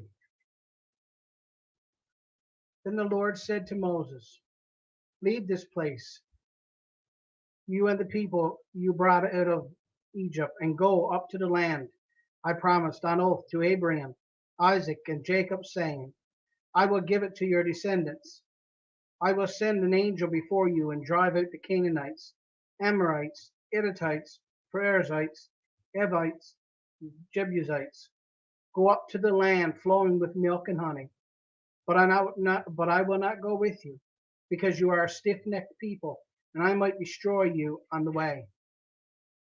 When the people heard these distressing words, they began to mourn, and no one put on any ornaments. For the Lord said to Moses, "Tell the Israelites, you are a stiff-necked people. If I were to go with you, even for a moment, I might destroy you. Now take off your ornaments, and I will decide what to do with you." So the Israelites stripped off their ornaments at Mount Horeb. Now Moses used to take a tent and pitch it outside the camp some distance away, calling it the tent of meeting. Anyone inquiring of the Lord would go to the tent of meeting outside the camp. And whenever Moses went out to the tent, all the people rose and stood at the entrances to their tents, watching Moses until he had entered the tent. As Moses went into the tent, the pillar of cloud would come down and stay at the entrance, while the Lord spoke with Moses. Whenever the people saw the pillar of cloud standing at the entrance to the tent, they all stood and worshiped, each at the entrance to the tent. The Lord would speak to Moses face to face, as a man speaks with his friend. Then Moses would return to the camp, but his young aide Joshua, son of Nun, did not leave the tent. Moses said to the Lord, "You have been telling me, lead these people, but you have not let me know whom you will send with me. You have said, I know your name, and you have found favor with me. If you are pleased with me, teach me your ways, so I may know you and continue to find favor with you. Remember that this nation is your people." The Lord replied, "My presence will go with you, and I will give you rest." Then Moses said to him, "If your presence does not go with us, do not send us up from here. How will anyone know that you are pleased with me and with your people unless you go with us? What else will distinguish me and your people from all the other people on the face of the earth?" And the Lord said to Moses, "I will do the very thing you have asked, because I am pleased with you and I know you by name." Then Moses said, "Now show me your glory." And the Lord said, "I will cause all my goodness to pass in front of you, and I will proclaim my name, the Lord, in your presence.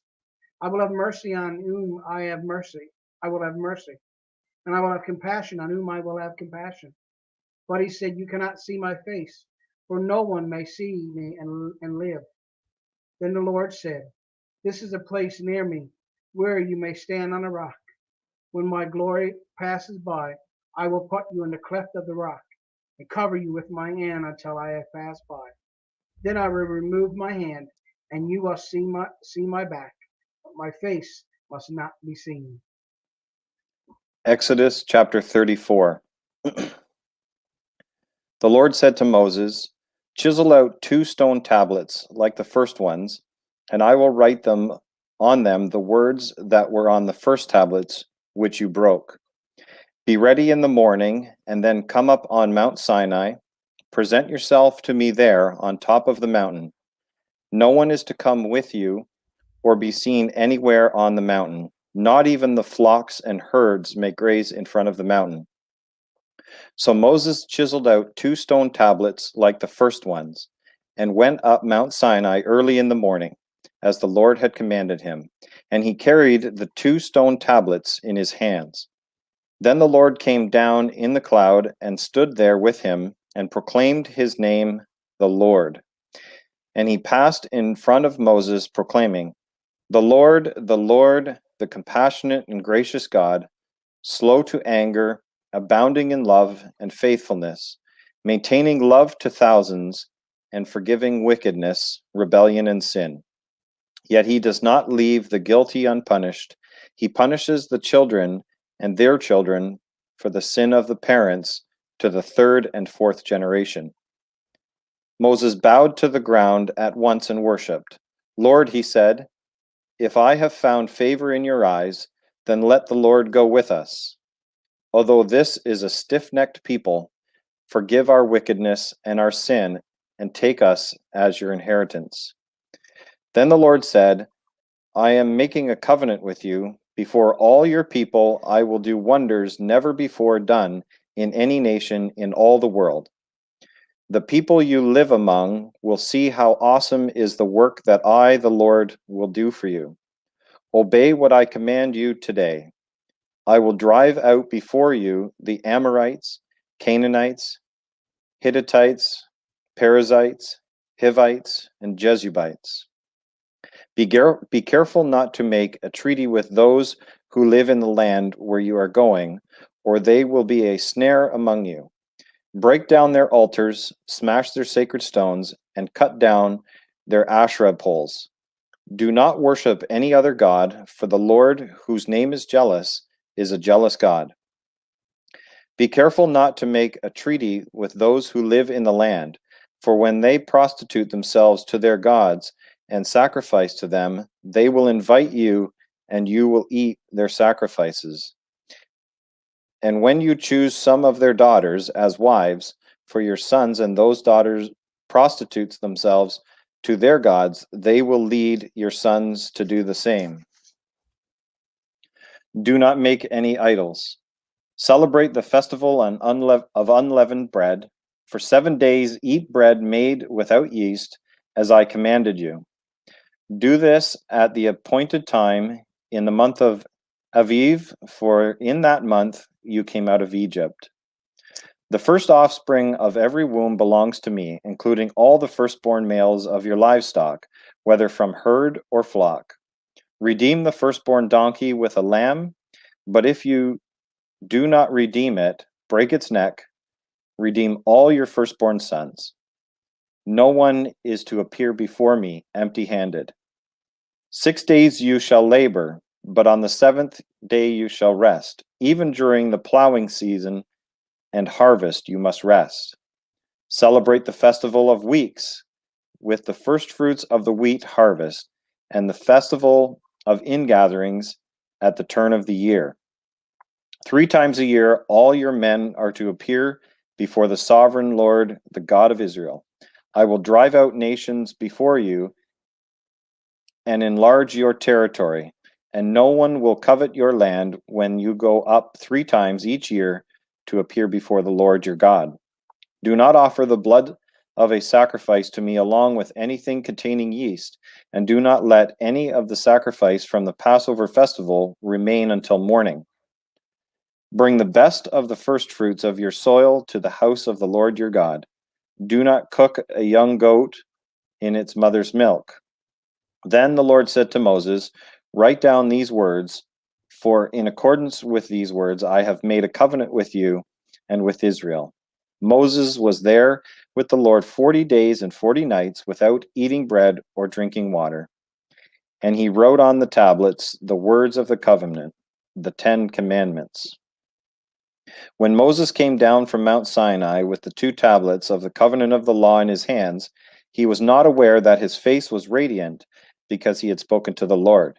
When Aaron and all the Israelites saw Moses, his face was radiant, and they were afraid to come near him. But Moses called to them, so Aaron and all the leaders of the community came back to him, and he spoke to them. Afterward, all the Israelites came near him, and he gave them all the commands the Lord had given him on Mount Sinai. When Moses finished speaking to them, he put a veil over his face. But whenever he entered the Lord's presence to speak with him, he removed the veil until he came out. And when he came out and told the Israelites what had been commanded, they saw that his face was radiant. Then Moses would put the veil back over his face until he went in to speak with the Lord. Exodus chapter 35. Moses assembled the whole Israelite community and said to them, "These are the things the Lord has commanded you to do. For 6 days work is to be done, but the seventh day shall be your holy day, a Sabbath of rest to the Lord. Whoever does any work on it must be put to death. Do not light a fire in any of your dwellings on the Sabbath day." Moses said to the whole Israelite community, "This is what the Lord has commanded. From what you have, take an offering for the Lord.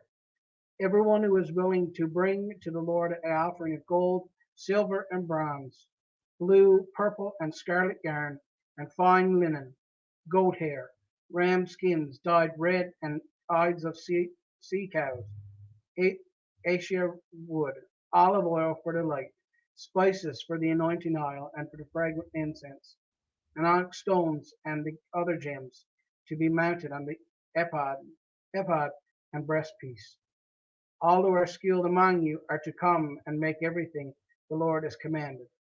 The tabernacle with its tent and its covering, clasps, frames, crossbars, posts, and bases. The ark with its poles and the atonement cover and the curtain that shields it. The table with its poles and all its articles and the bread of the presence. The lampstand that is for light and its accessories. Lamps and oil for the light. The altar of incense with its poles, the anointing oil and the fragrant incense, the curtain for the doorway at the entrance to the tabernacle, the altar of burnt offering with its bronze grating, its poles and all its utensils, the bronze basin with its stand, the curtains of the courtyard with its posts and bases, and the curtain for the entrance of the courtyard, the tent pegs for the tabernacle and for the courtyard, and their ropes, the woven garments worn for ministering in the sanctuary, both the sacred garments for Aaron the priest and the garments for his sons when they served as priests. Then the whole Israelite community withdrew from Moses' presence, and everyone who was willing and whose heart moved him came and brought an offering to the Lord for the work on the tent of meeting, and for its service, and for the sacred garments.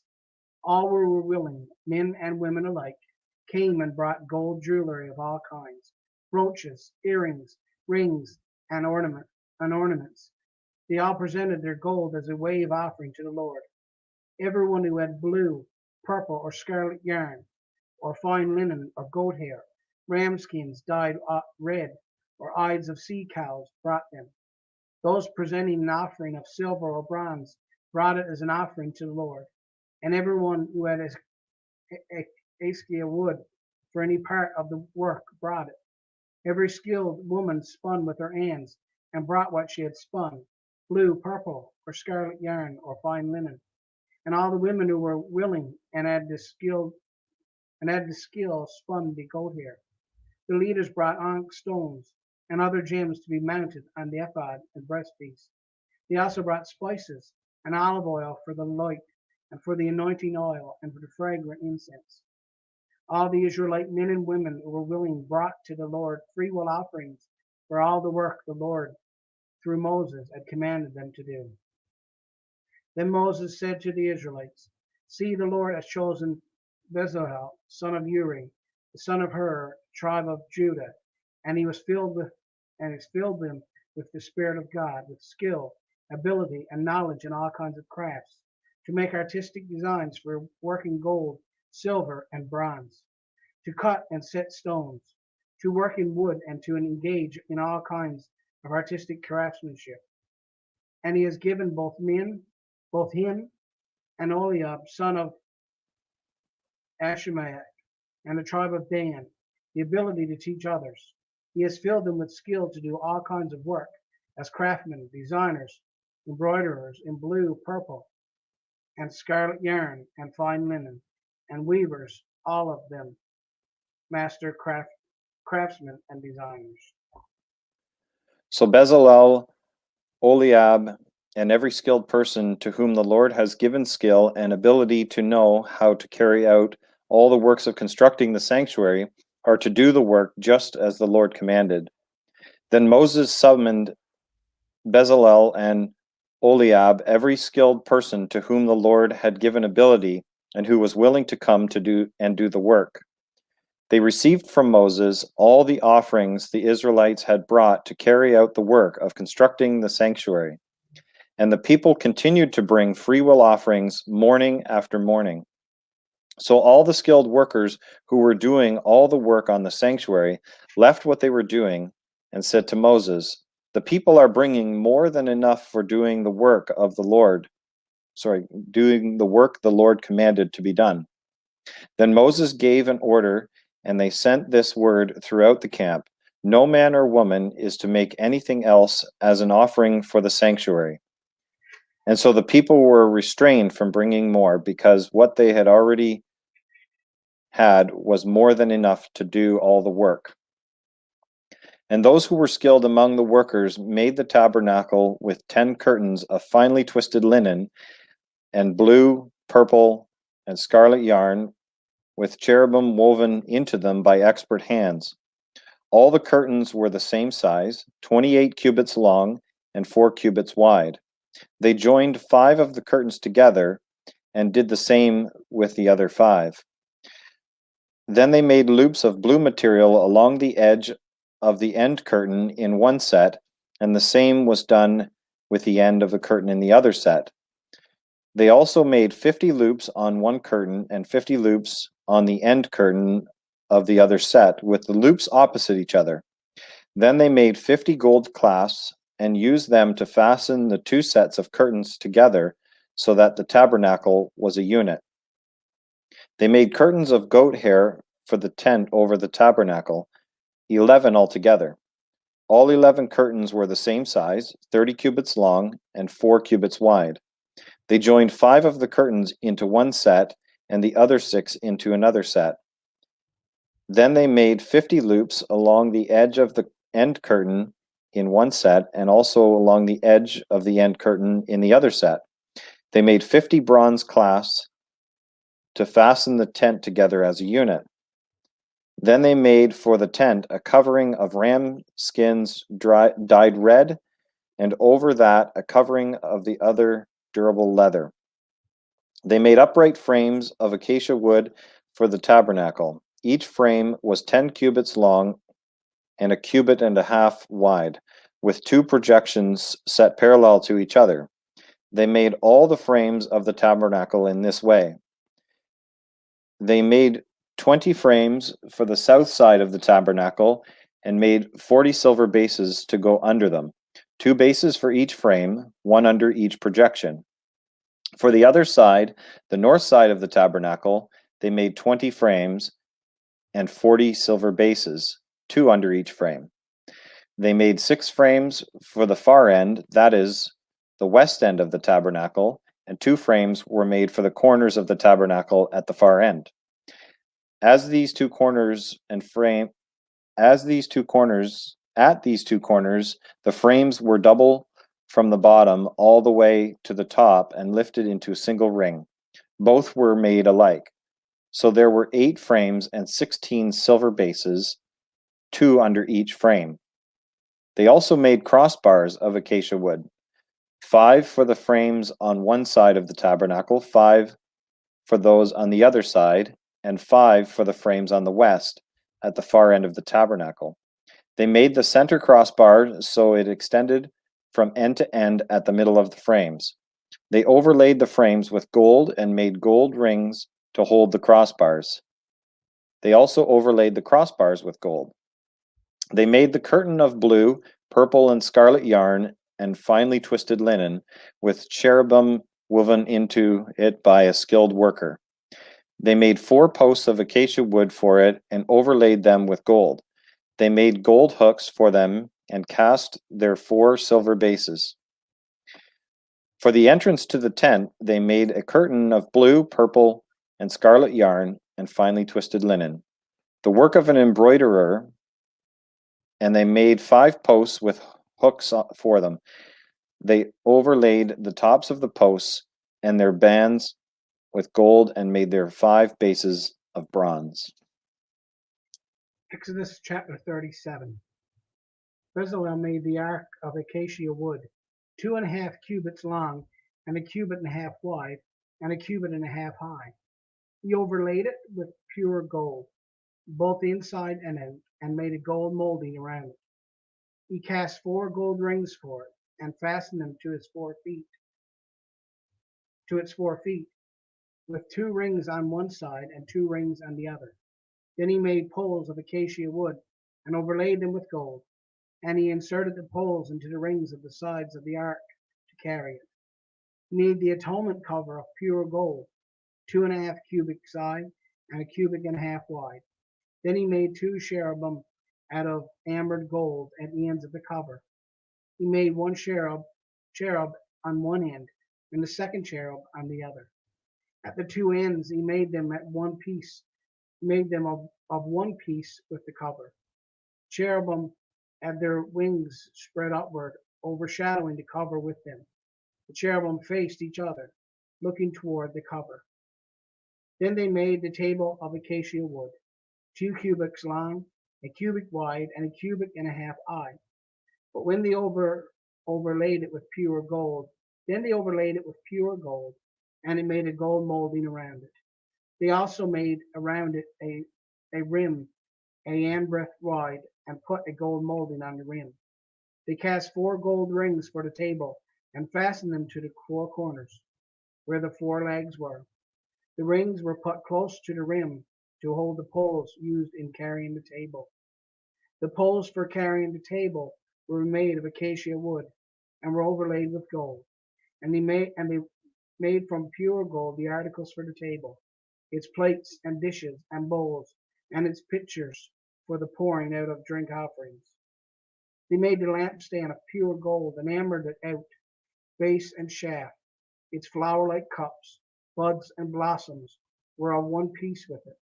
6 branches extended from the sides of the lampstand, 3 on one side and 3 on the other. 3 cups shaped like almond flowers with buds and blossoms were on one branch, 3 on the next branch, and the same for all 6 branches extending from the lampstand. And on the lampstand were 4 cups shaped like almond flowers with buds and blossoms. 1 bud was under the first pair of branches extending from the lampstand, a 2nd bud under the 2nd pair, and a 3rd bud under the 3rd pair. 6 branches in all. The buds and the branches were all at one piece with the lampstand, hammered out of pure gold. They made it 7 lamps, as well as its wick trimmers and trays of pure gold. They made the lampstand and all its accessories from 1 talent of pure gold.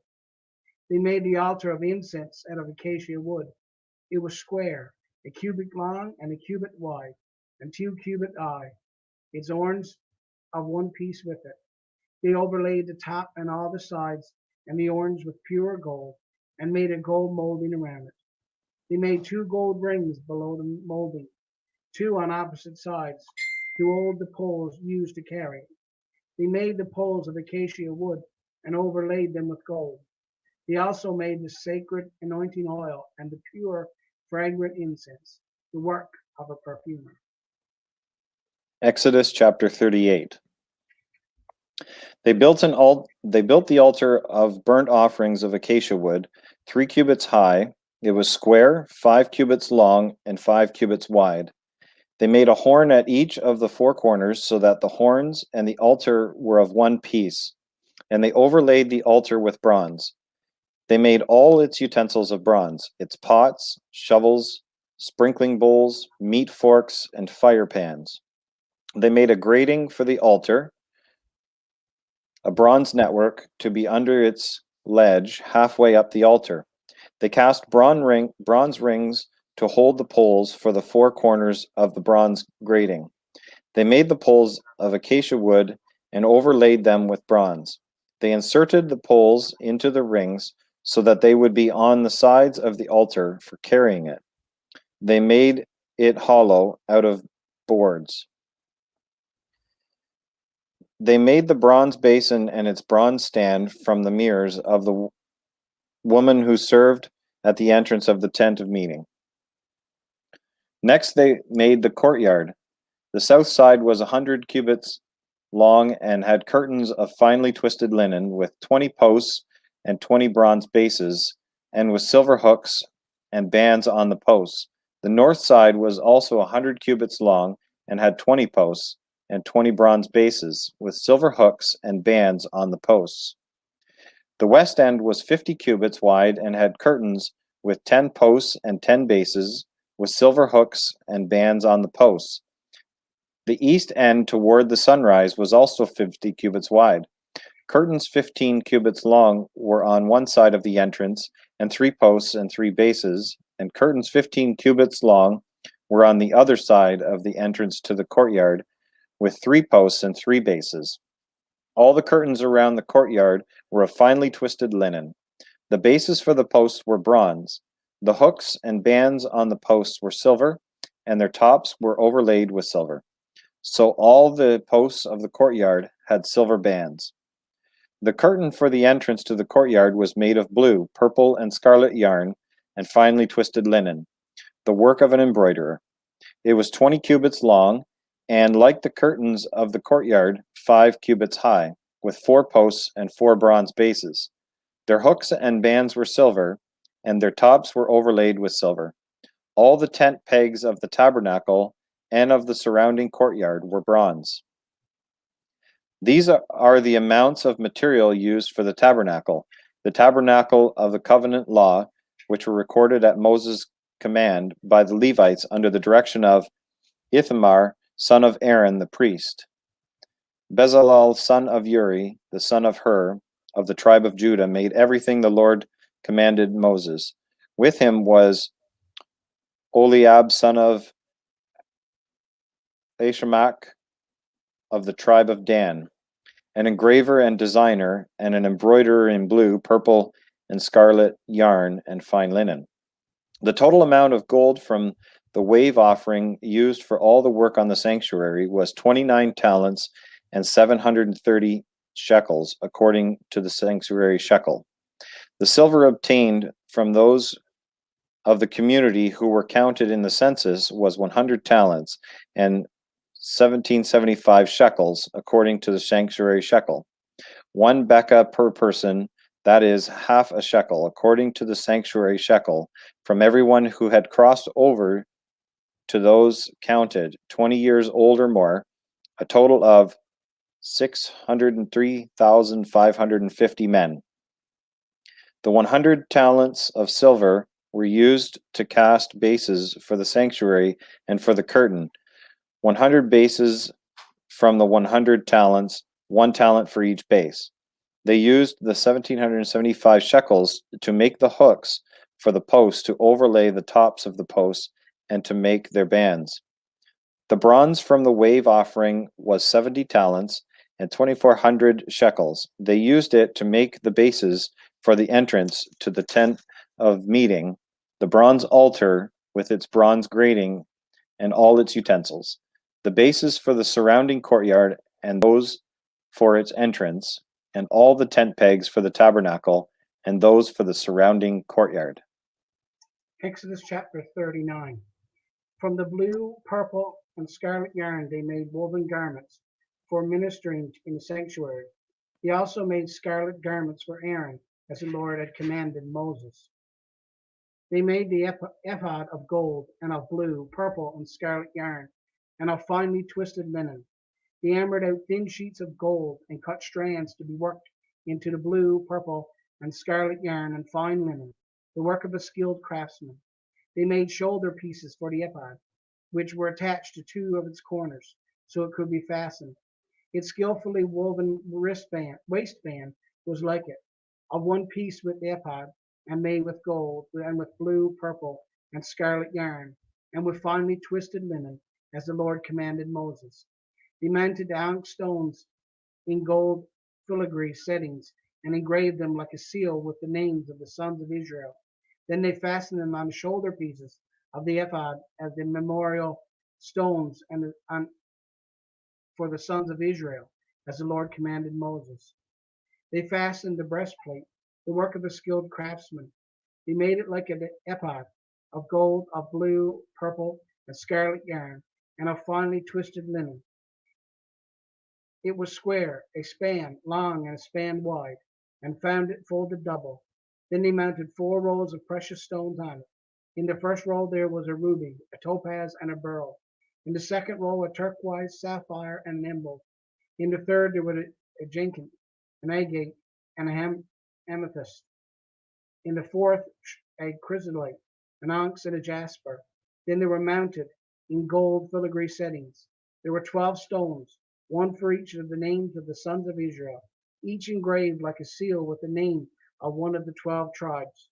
For the breastplate they made braided chains of pure gold like a rope. They made 2 gold filigree settings and 2 gold rings, and fastened the rings to 2 corners of the breastpiece. They fastened the 2 gold chains to the rings of the corners of the breastpiece, and the other ends of the chains to the 2 settings, attaching them to the shoulder of the pieces of the ephod at the front. They made 2 gold rings and attached them to the other 2 corners of the breastpiece on the inside edge next to the ephod. There they made 2 more gold rings and attached them to the bottom of the shoulder pieces on the front of the ephod, close to the seam just above the waistband and the ephod. They tied the rings of the breastplate to the rings of the ephod with blue cord, connecting it to the waistband to see that the breastpiece would not swing out from the ephod, as the Lord commanded Moses. Then they made the robe of the ephod entirely of blue cloth, the work of a weaver, with an opening in the center of the robe like the opening of a collar, and a band around this opening so that it would not tear. They made pomegranates of blue, purple, and scarlet yarn, and finely twisted linen around the hem of the robe. And they made bells of pure gold and attached them round the hem between the pomegranates. The bells and pomegranates alternated around the hem of the robes to be worn for ministering, as the Lord commanded Moses. For Aaron and his sons, they made tunics of fine linen, the work of a weaver, and the turban of fine linen, the linen headbands, and the undergarments of finely twisted linen.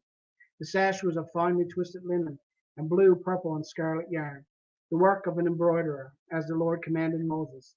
They made the plate, the sacred diadem, out of pure gold and engraved on it, like an inscription on a seal, holy to the Lord. Then they fastened a blue cord to attach it to the turban, as the Lord commanded Moses. So all the work on the tabernacle, the tent of the meeting, was completed. The Israelites did everything just as the Lord commanded Moses.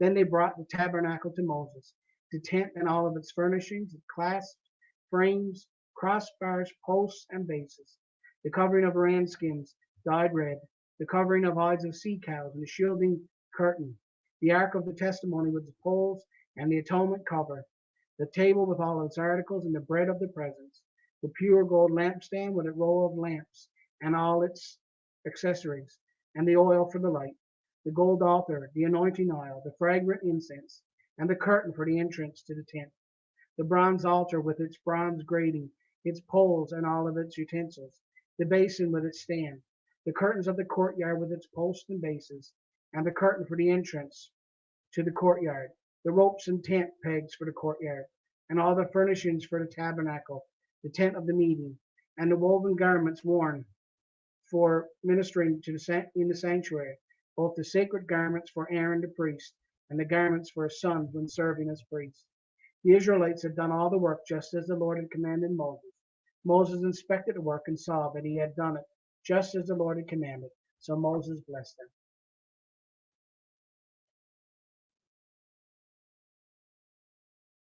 Says, set up the tabernacle, the tent of meeting, on the first day of the month. Place the ark of the covenant law in it, and shield the ark with the curtain. Bring in the table and set out what belongs on it. Then bring in the lampstand and set up its lamps. Place the gold altar of incense in front of the ark of the covenant law, and put the curtain at the entrance to the tabernacle. Place the altar of burnt offering in the front of the entrance to the tabernacle, the tent of meeting. Place the basin between the tent of meeting and the altar, and put the water in it. Set up the courtyard around it and put the curtain at the entrance to the courtyard. Take the anointing oil and anoint the tabernacle and everything in it. Consecrate it and all its furnishings, and it will be holy. Then anoint the altar of burnt offering and all its utensils. Consecrate the altar, and it will be most holy. Anoint the basin and its stand, and consecrate them. Bring Aaron and his sons to the entrance to the tent of meeting, and wash them with water. Then dress Aaron in the sacred garments, anoint him and consecrate him, so he may serve me as priest. Bring his sons and dress them in tunics. Anoint them just as you anointed their father, so they may serve me as priests. Their anointing will be to a priesthood that will continue throughout their generations. Moses did everything just as the Lord commanded him. So the tabernacle was set up on the first day of the first month in the second year. When Moses set up the tabernacle, he put the bases in place, erected the frames, inserted the crossbars, and set up the posts. Then he spread the tent over the tabernacle and put the covering over the tent as the Lord commanded him. He took the tablets of the covenant law and placed them in the ark, attached the poles to the ark, and put the atonement cover over it. Then he brought the ark into the tabernacle and hung the shielding curtain and shielded the ark of the covenant law, as the Lord commanded him. Moses placed the table in front of the tent of meeting on the north side of the tabernacle outside the curtain, and set out the bread on it before the Lord, as the Lord commanded him. He placed the lampstand in the tent of meeting opposite the table on the south side of the tabernacle, and set up the lamps before the Lord, as the Lord commanded him. Moses placed the gold altar in the tent of meeting in front of the curtain, and burnt fragrant incense on it, as the Lord commanded him. Then he put up the curtain at the entrance to the tabernacle. He set the altar of burnt offering near the entrance to the tabernacle, the tent of meeting, and offered on it burnt offerings and grain offerings, as the Lord commanded him.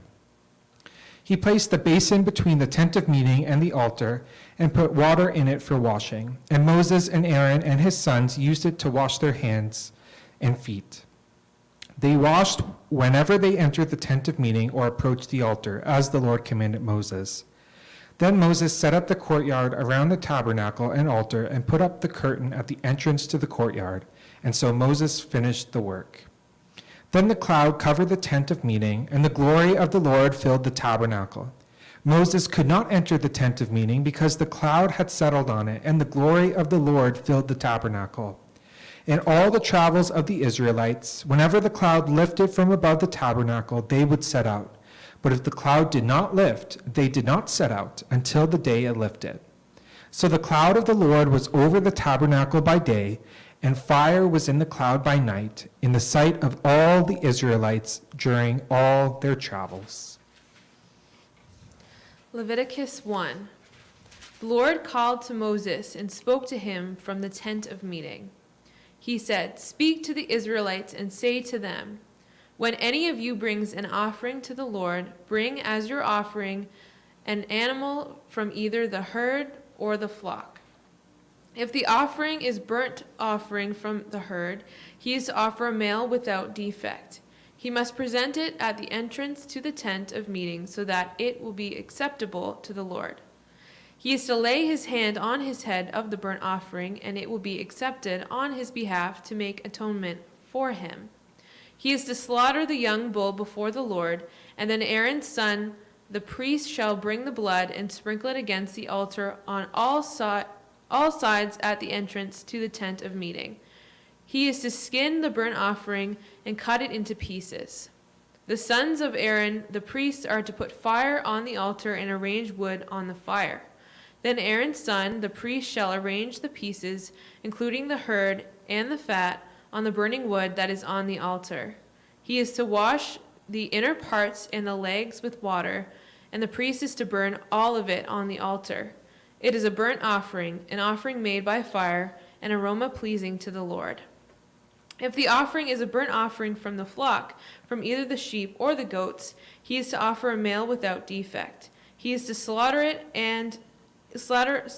at the north side of the altar before the Lord, and Aaron's son, the priest, shall sprinkle its blood against the altar on all sides. He is to cut it into pieces, and the priest shall arrange them, including the head and the fat, on the burning wood that is on the altar. He is to wash the inner parts and the legs with water, and the priest is to bring all of it and burn it on the altar. It is a burnt offering, an offering made by fire, an aroma pleasing to the Lord. If the offering to the Lord is a burnt offering of birds, he is to offer a dove or a young pigeon. The priest shall bring it to the altar, wring it off the head, and burn it on the altar. Its blood shall be drained out on the side of the altar. He is to remove the crop with its contents and throw it to the east side of the altar where the ashes are. He shall tear it open by the wings, not severing it completely, and then the priest shall burn it on the wood that is on the fire on the altar. It is a burnt offering, an offering made by fire, an aroma pleasing to the Lord. Leviticus 2. When anyone brings a grain offering to the Lord, their offering is to be of the finest flour. They are to pour olive oil on it, put incense on it, and take it to Aaron's sons, the priests. The priest shall take a handful of the flour and oil, together with all the incense, and burn this as a memorial portion on the altar, a food offering, an aroma pleasing to the Lord. The rest of the grain offering belongs to Aaron and his sons. It is a most holy part of the food offerings presented to the Lord. If you bring a grain offering baked in an oven, it is to consist of the finest flour, either thick loaves made without yeast and with olive oil mixed in, or thin loaves made without yeast and brushed with olive oil. If your grain offering is prepared on a griddle, it is to be made of the finest flour mixed with oil and without yeast. Crumble it and pour oil on it. It is a grain offering. If your grain offering is cooked in a pan, it is to be made of the finest flour and some olive oil. Bring the grain offering made of these things to the Lord. Present it to the priest, who shall take it to the altar. He shall take out the memorial portion from the grain offering and burn it on the altar as a food offering, an aroma pleasing to the Lord. The rest of the grain offering belongs to Aaron and his sons. It is the most holy part of the food offerings presented to the Lord.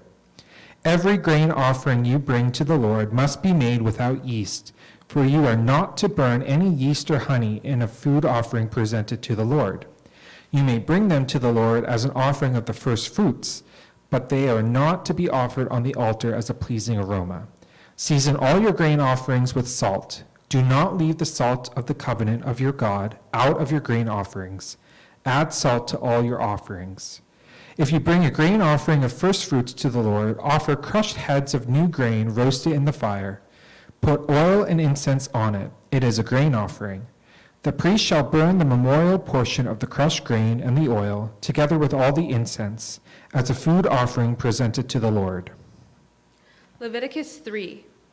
If someone's offering is a fellowship offering, and he offers an animal from the herd, whether male or female, he is to present before the Lord an animal without defect. He is to lay his hand on the head of his offering and slaughter it at the entrance to the tent of meeting. Then Aaron's son, the priest, shall sprinkle the blood against the altar on all sides. From the fellowship offering he is to bring a sacrifice made to the Lord by fire, all the fat that covers the inner parts or is connected to them, both kidneys with the fat around the near the loins, and the covering of the liver, which he will remove with the kidneys. Then Aaron's sons are to burn it on the altar on top of the burning offering that is on the burning wood, as an offering made by fire, an aroma pleasing to the Lord. If he offers an animal from the flock as a fellowship offering to the Lord, he is to offer a male or female without defect. If he offers a lamb, he is to present it before the Lord. He is to lay his hand on the head of his offering and slaughter it in front of the tent of meeting. Then Aaron's son shall sprinkle its blood against the altar on all sides. From the fellowship offering he is to bring a sacrifice made to the Lord by fire. Its fat, the entire fat tail cut off close to the backbone, all the fat that covers the inner parts or is connected to them, both kidneys with the fat around them near the loins, and the covering of the liver, which he will remove with the kidneys. The priest shall burn them on the altar as food, an offering made to the Lord by fire. If his offering is a goat, he is to present it before the Lord. He is to lay his hand on its head and slaughter it in front of the tent of meeting. Then Aaron's son shall sprinkle its blood against the altar on all sides. From what he offers, he is to make this offering to the Lord by fire, all the fat that covers the inner parts or is connected to them, both kidneys with the fat on them near the loins, and the covering of the liver, which he will remove with the kidneys. The priest shall burn them on the altar as food, an offering made by fire, a pleasing aroma. All the fat is the Lord's. This is a lasting ordinance of the generations to come. Wherever you live, you must not eat any fat or any blood. Leviticus 4. The Lord said to Moses, "Say to the Israelites, when anyone sins unintentionally and does what is forbidden in any of the Lord's commands, if the anointed priest sins, bringing guilt on the people, he must bring to the Lord a young bull without defect as a sin offering for the sin he has committed. He is to present the bull at the entrance to the tent of meeting before the Lord. He is to lay his hand on its head and slaughter it there before the Lord. Then the anointed priest shall take some of the bull's blood and carry it into the tent of meeting. He is to dip his finger into the blood and sprinkle some of it 7 times before the Lord in front of the curtain of the sanctuary.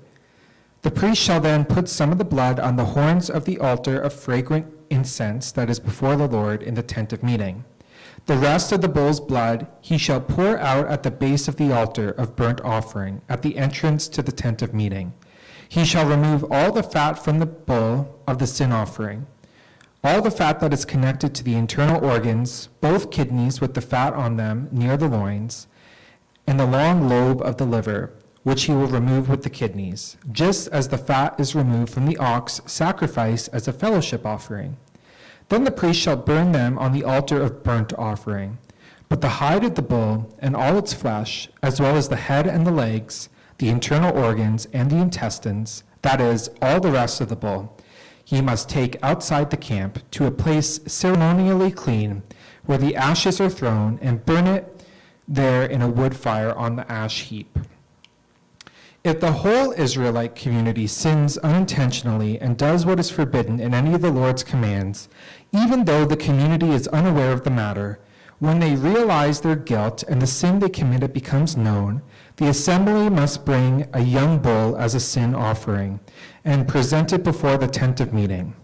The elders of the community are to lay their hands on the bull's head before the Lord, and the bull shall be slaughtered before the Lord. Then the anointed priest is to take some of the bull's blood into the tent of meeting. He shall dip his finger into the blood and sprinkle it before the Lord 7 times in front of the curtain. He is to put some of the blood on the horns of the altar that is before the Lord in the tent of meeting. The rest of the blood he shall pour out at the base of the altar of burnt offering at the entrance to the tent of meeting.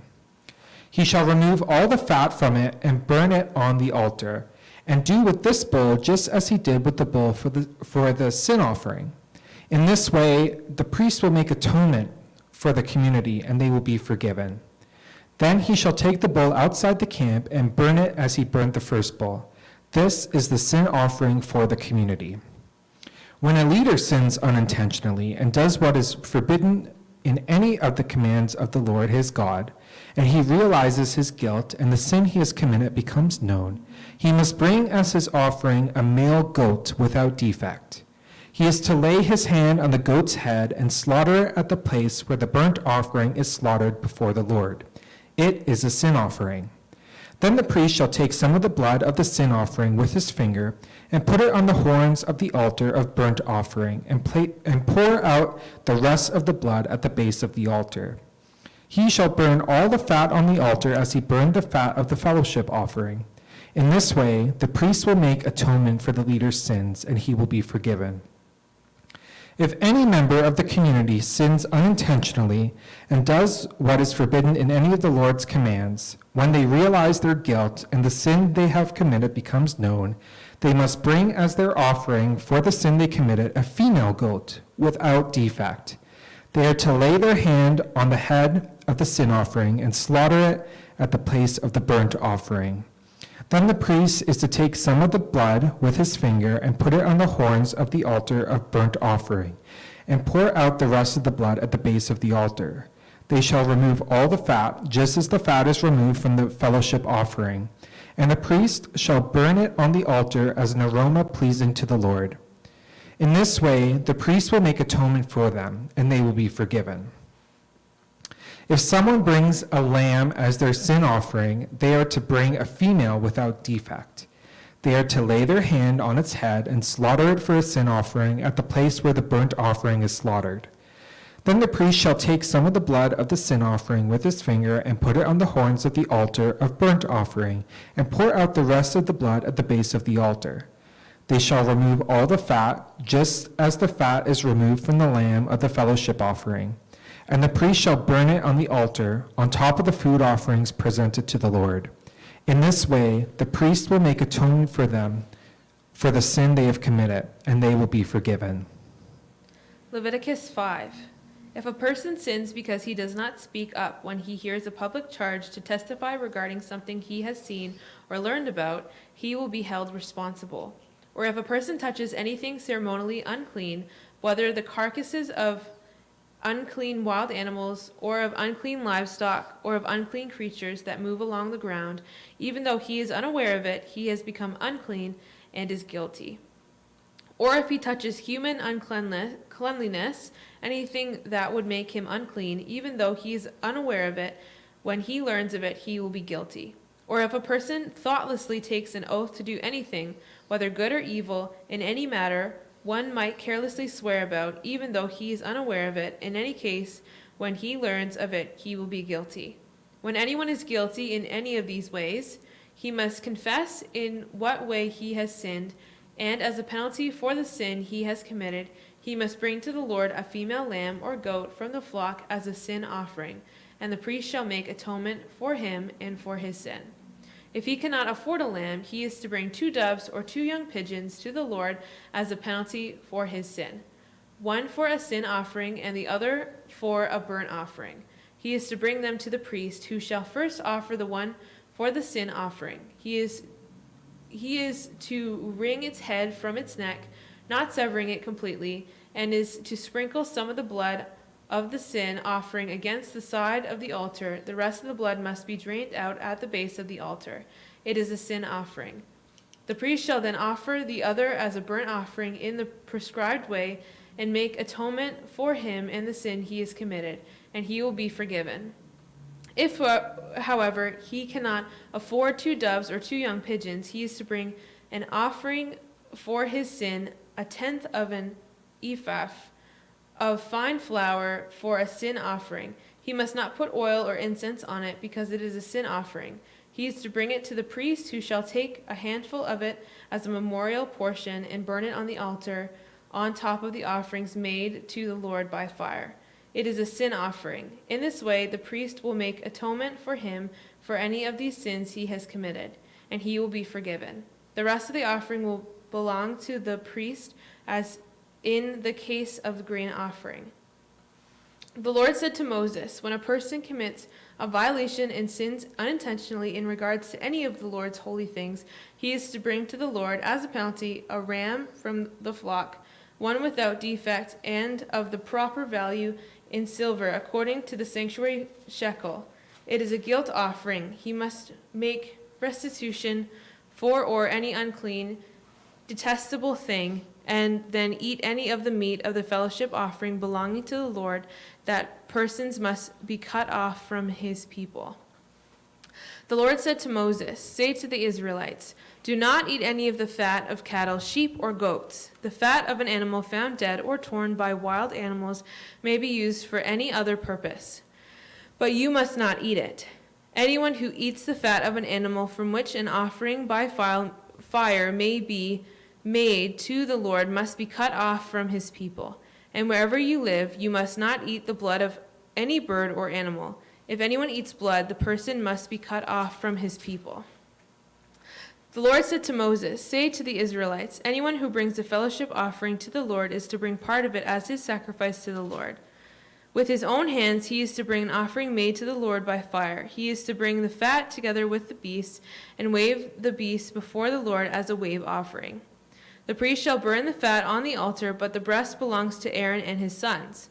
You are to give the right thigh of your fellowship offering to the priest as a contribution. The son of Aaron who offers the blood and the fat of the fellowship offering shall have the right thigh as his share. From the fellowship offering of the Israelites, I have taken the breast that is waved and the thigh that is presented, and have given them to Aaron, the priest and his sons, as their regular share for the Israelites. This is the portion of the offering made to the Lord by fire that were allotted to Aaron and his sons on the day that were presented to serve the Lord as priests. On the day they were anointed, the Lord commanded to the Israelites, give this to them as their regular share for generations to come. These then are the regulations for the burnt offering, the grain offering, the sin offering, the guilt offering, the ordination offering, and the fellowship offering, which the Lord gave Moses on Mount Sinai on the day he commanded the Israelites to bring their offerings to the Lord in the desert of Sinai. Leviticus 8.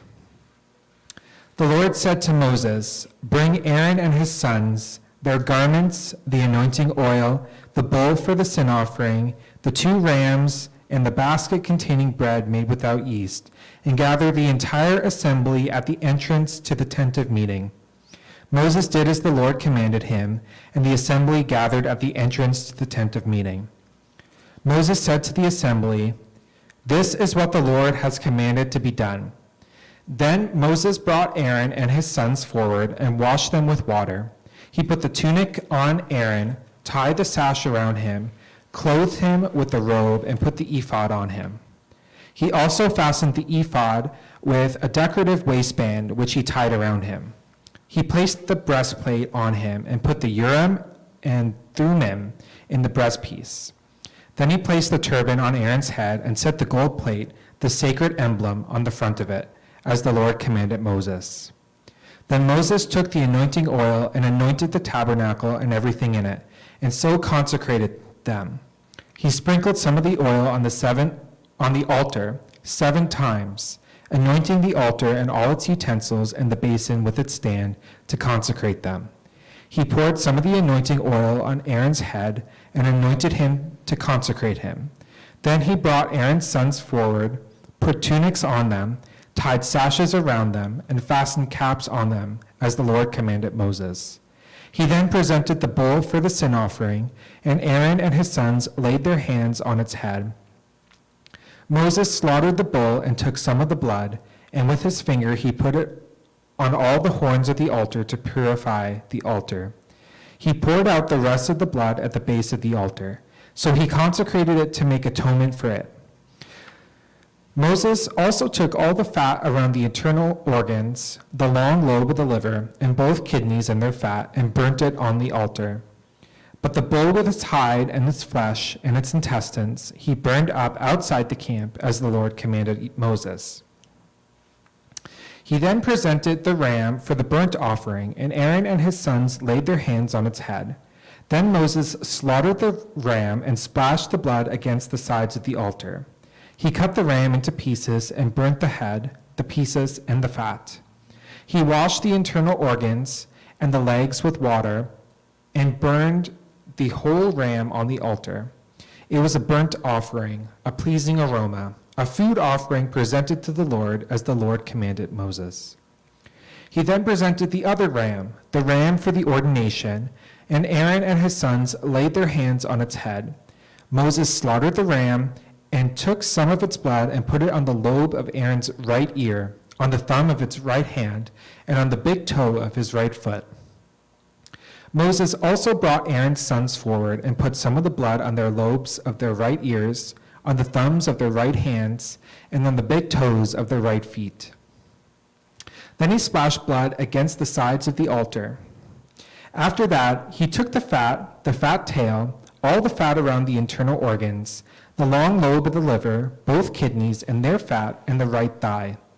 And from the basket of bread made without yeast, which was before the Lord, he took one thick loaf with olive oil mixed in, and one thin loaf, and he put these on the fat portions and on the right thigh. He put all these in the hands of Aaron and his sons, and they waved them before the Lord as a wave offering.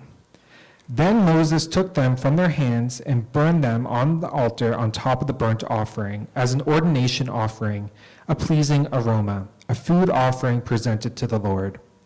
Moses also took the breast, which was his share of the ordination ram, and waved it before the Lord as a wave offering, as the Lord commanded Moses. Then Moses took some of the anointing oil and some of the blood from the altar and sprinkled them on Aaron and his garments, and on his sons and their garments. So he consecrated Aaron and his garments, and his sons and their garments. Moses then said to Aaron and his sons, "Cook the meat at the entrance to the tent of meeting, and eat it there with the bread from the basket of ordination offerings, as I was commanded. Aaron and his sons are to eat it. Then burn up the rest of the meat and the bread. Do not leave the entrance to the tent of meeting for 7 days until the days of your ordination are complete, for your ordination will last 7 days. What has been done today was commanded by the Lord to make atonement for you. You must stay at the entrance to the tent of meeting day and night for 7 days and do what the Lord requires, so you will not die. For that is what I have been commanded." So Aaron and his sons did everything the Lord commanded through Moses. Leviticus 9. On the 8th day, Moses summoned Aaron and his sons to the elders of Israel. He said to Aaron, "Take a bull calf for your sin offering and a ram for your burnt offering, both without defect, and present them before the Lord. Then say to the Israelites, take a male goat for a sin offering, a calf and a lamb, both a year old and without defect, for a burnt offering, and a cow and a ram for a fellowship offering to sacrifice before the Lord, together with a grain of offering mixed with oil. For today the Lord will appear to you." They took the things Moses commanded to the front of the tent of meeting, and the entire assembly came near and stood before the Lord. Then Moses said, "This is what the Lord has commanded you to do, so that the glory of the Lord may appear to you." Moses said to Aaron, "Come to the altar and sacrifice your sin offering and your burnt offering, and make atonement for yourself and the people. Sacrifice the offering that is for the people, and make atonement for them, as the Lord has commanded." So Aaron came to the altar and slaughtered the calf as a sin offering for himself. His son brought the blood to him, and he dipped his finger into the blood and put it on the horns of the altar. The rest of the blood he poured out at the base of the altar. On the altar he burned the fat, the kidneys, and the coverings of the liver from the sin offering, as the Lord commanded Moses. The flesh and the hide he burned up outside the camp. Then he slaughtered the burnt offering. His sons handed him the blood, and he sprinkled it against the altar on all sides. They handed him the burnt offering piece by piece, including the head, and he burned them on the altar. He washed the inner parts of the legs and burnt them on top of the burnt offering on the altar. Aaron then brought the offering that was for the people. He took the goat for the people's sins offering and slaughtered it and offered it to a sin offering as he did with the first one. He brought the burnt offering and he offered it to the prescribed way. He also brought a grain offering, took a handful of it, and burned it on the altar in addition to the morning's burnt offering. He slaughtered the cow and the ram as a fellowship offering for the people. His sons handed him the blood, and he sprinkled it against the altar on all sides. But the fat portions of the cow and ram, the fat tail, the layer of fat, the kidneys, and the covering of the liver, these they laid on the breast, and then Aaron burned the fat on the altar. Aaron waved the breast and the right thigh before the Lord as a wave offering, as Moses commanded. Then Aaron lifted his hands towards the people and blessed them. And having sacrificed the sin offering, the burnt offering, and the fellowship offering, he stepped down. Moses and Aaron then went into the tent of meeting. When they came out, they blessed the people, and the glory of the Lord appeared to all of the people. Fire came out from the presence of the Lord and consumed the burnt offering and the fat portion on the altar. And when all the people saw it, they shouted for joy and fell face down. Leviticus 10. Aaron's sons Nadab and Abihu took their censers, put fire in them, and added incense, and they offered unauthorized fire before the Lord, contrary to his command. So fire came out from the presence of the Lord and consumed them, and they died before the Lord. Moses then said to Aaron, "This is what the Lord spoke of when he said, 'Among those who approach me, I will be proved holy. In the sight of all the people, I will be honored.'" Aaron remained silent. Moses summoned Mishael and Elzaphan, sons of Aaron's uncle Uziel, and said to them, "Come here, carry your cousins outside the camp, away from the front of the sanctuary." So they came and carried them, still in their tunics, outside the camp as Moses ordered. Then Moses said to Aaron and his sons Eleazar and Ithamar, "Do not let your hair become unkempt, and do not tear your clothes, or you will die, and the Lord will be angry with the whole community. But your relatives, all the Israelites, may mourn for those the Lord has destroyed by fire. Do not leave the entrance to the tent of meeting, or you will die, because the Lord's anointing oil is on you." So they did as Moses said.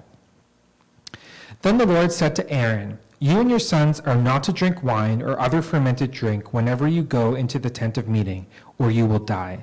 This is a lasting ordinance for the generations to come, so that you can distinguish between the holy and the common, between the unclean and the clean.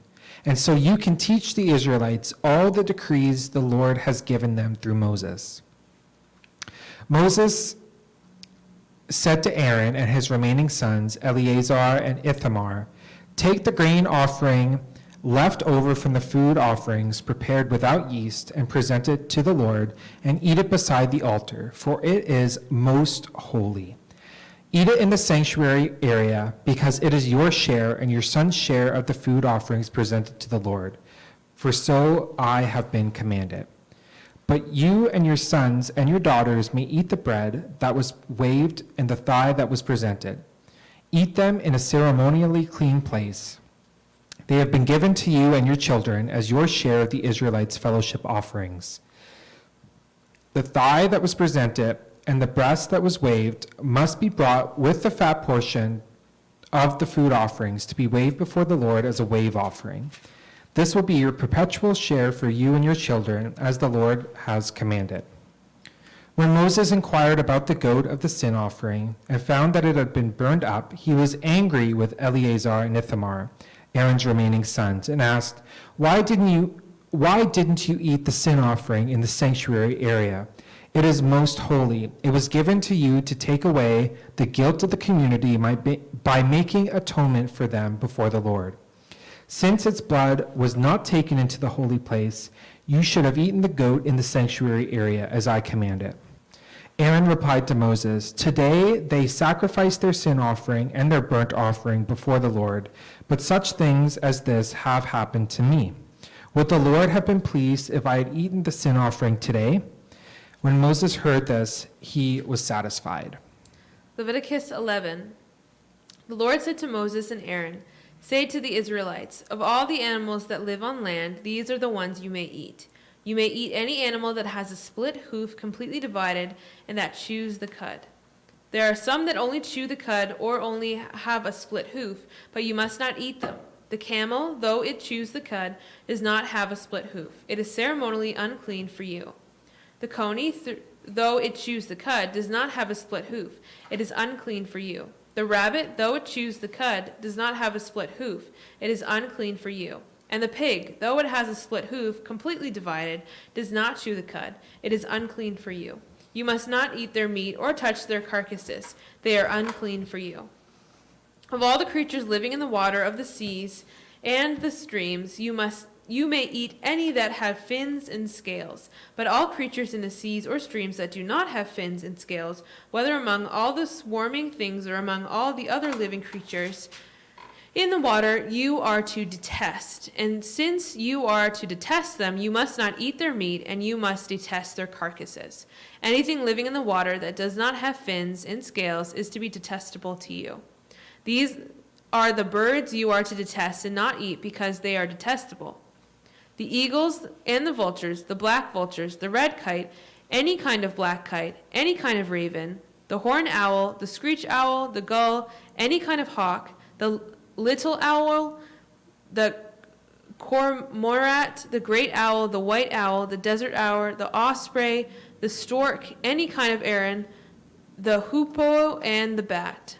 All flying insects that walk on all fours are to be detestable to you. They are, however, some winged creatures that walk on all fours that you may eat, those who have joint legs from hopping on the ground. Of these you may eat any kind of locust, katydid, cricket, or grasshopper, but all other winged creatures that have 4 legs you are to detest. You will make yourselves unclean by these. Whoever touches these carcasses will be unclean till evening. Whoever picks up one of their carcasses must wash his clothes, and he will be unclean till evening. Every animal that has a split hoof, not completely divided, or does not chew the cud, is unclean for you. Whoever touches the carcass of any of them will be unclean. Of all the animals that walk on all fours, those that walk on their paws are unclean for you. Whoever touches their carcasses will be unclean till evening. Anyone who picks up their carcasses must wash his clothes, and he will be unclean till evening. They are unclean for you. Of the animals that move about on the ground, these are unclean for you: the weasel, the rat, any kind of great lizard, the gecko, the monitor lizard, the wall lizard, the skink, and the chameleon. Of all those that move along the ground, these are unclean for you. Whoever touches them when they are dead will be unclean till evening. When one of them dies and falls on something, that article, whatever its use, will be unclean, whether it is made of wood, cloth, hide, or sackcloth. Put it in water, it will be unclean till evening, and then it will be clean. If one of them falls into a clay pot, everything in it will be unclean, and you must break the pot. Any food that could be eaten but has water on it from such a pot is unclean, and any liquid that could be drunk from it is unclean. Anything that one of their carcasses falls on becomes unclean. An oven or cooking pot must be broken up. They are unclean, and you are to regard them as unclean. A spring, however, or a cistern from collecting water remains clean. But anyone who touches one of these carcasses is unclean. If a carcass falls on any seeds that are to be planted, they remain clean. But if water has been put on the seeds and the carcass falls on it, it is unclean to you. If an animal that you are allowed to eat dies, anyone who touches the carcass will be unclean till evening. Anyone who eats some of the carcass must wash his clothes, and he will be unclean till evening. Anyone who picks up the carcass must wash his clothes, and he will be unclean till evening. Every creature that moves about on the ground is detestable. It is not to be eaten. You are not to eat any creature that moves about on the ground, whether it moves on its belly or walks on all fours or many feet. It is detestable. Do not defile yourselves by any of these creatures. Do not make yourselves unclean by means of them, or be made unclean by them.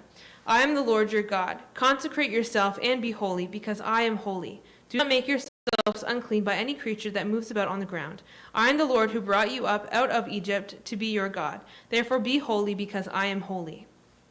These are the regulations concerning animals, birds, every living thing that moves in the water, and every creature that moves about on the ground. You must distinguish between the unclean and the clean, between living creatures that may be eaten and those that may not be eaten. Leviticus 12. The Lord said to Moses, "Say to the Israelites, a woman who becomes pregnant and gives birth to a son will be ceremonially unclean for 7 days, just as she is unclean during her monthly period. On the 8th day, the boy is to be circumcised. Then the woman must wait 33 days to be purified from her bleeding. She must not touch anything sacred or go to the sanctuary until the days of her purification are over. If she gives birth to a daughter, for 2 weeks the woman will be unclean, as during her period. Then she must wait 66 days to be purified from her bleeding. When the days of her purification for a son or daughter are over, she is to bring to the priest at the entrance to the tent of meeting a year-old lamb for a burnt offering, and a young pigeon or a dove for a sin offering. He shall offer them before the Lord to make atonement for her, and then she will be ceremonially clean from the flow of her blood. These are the regulations for the woman who gives birth to a boy or a girl. But if she cannot afford a lamb, she is to bring 2 doves or 2 young pigeons, one for a burnt offering and the other for a sin offering. In this way, the priest will make atonement for her, and she will be clean." Leviticus 13.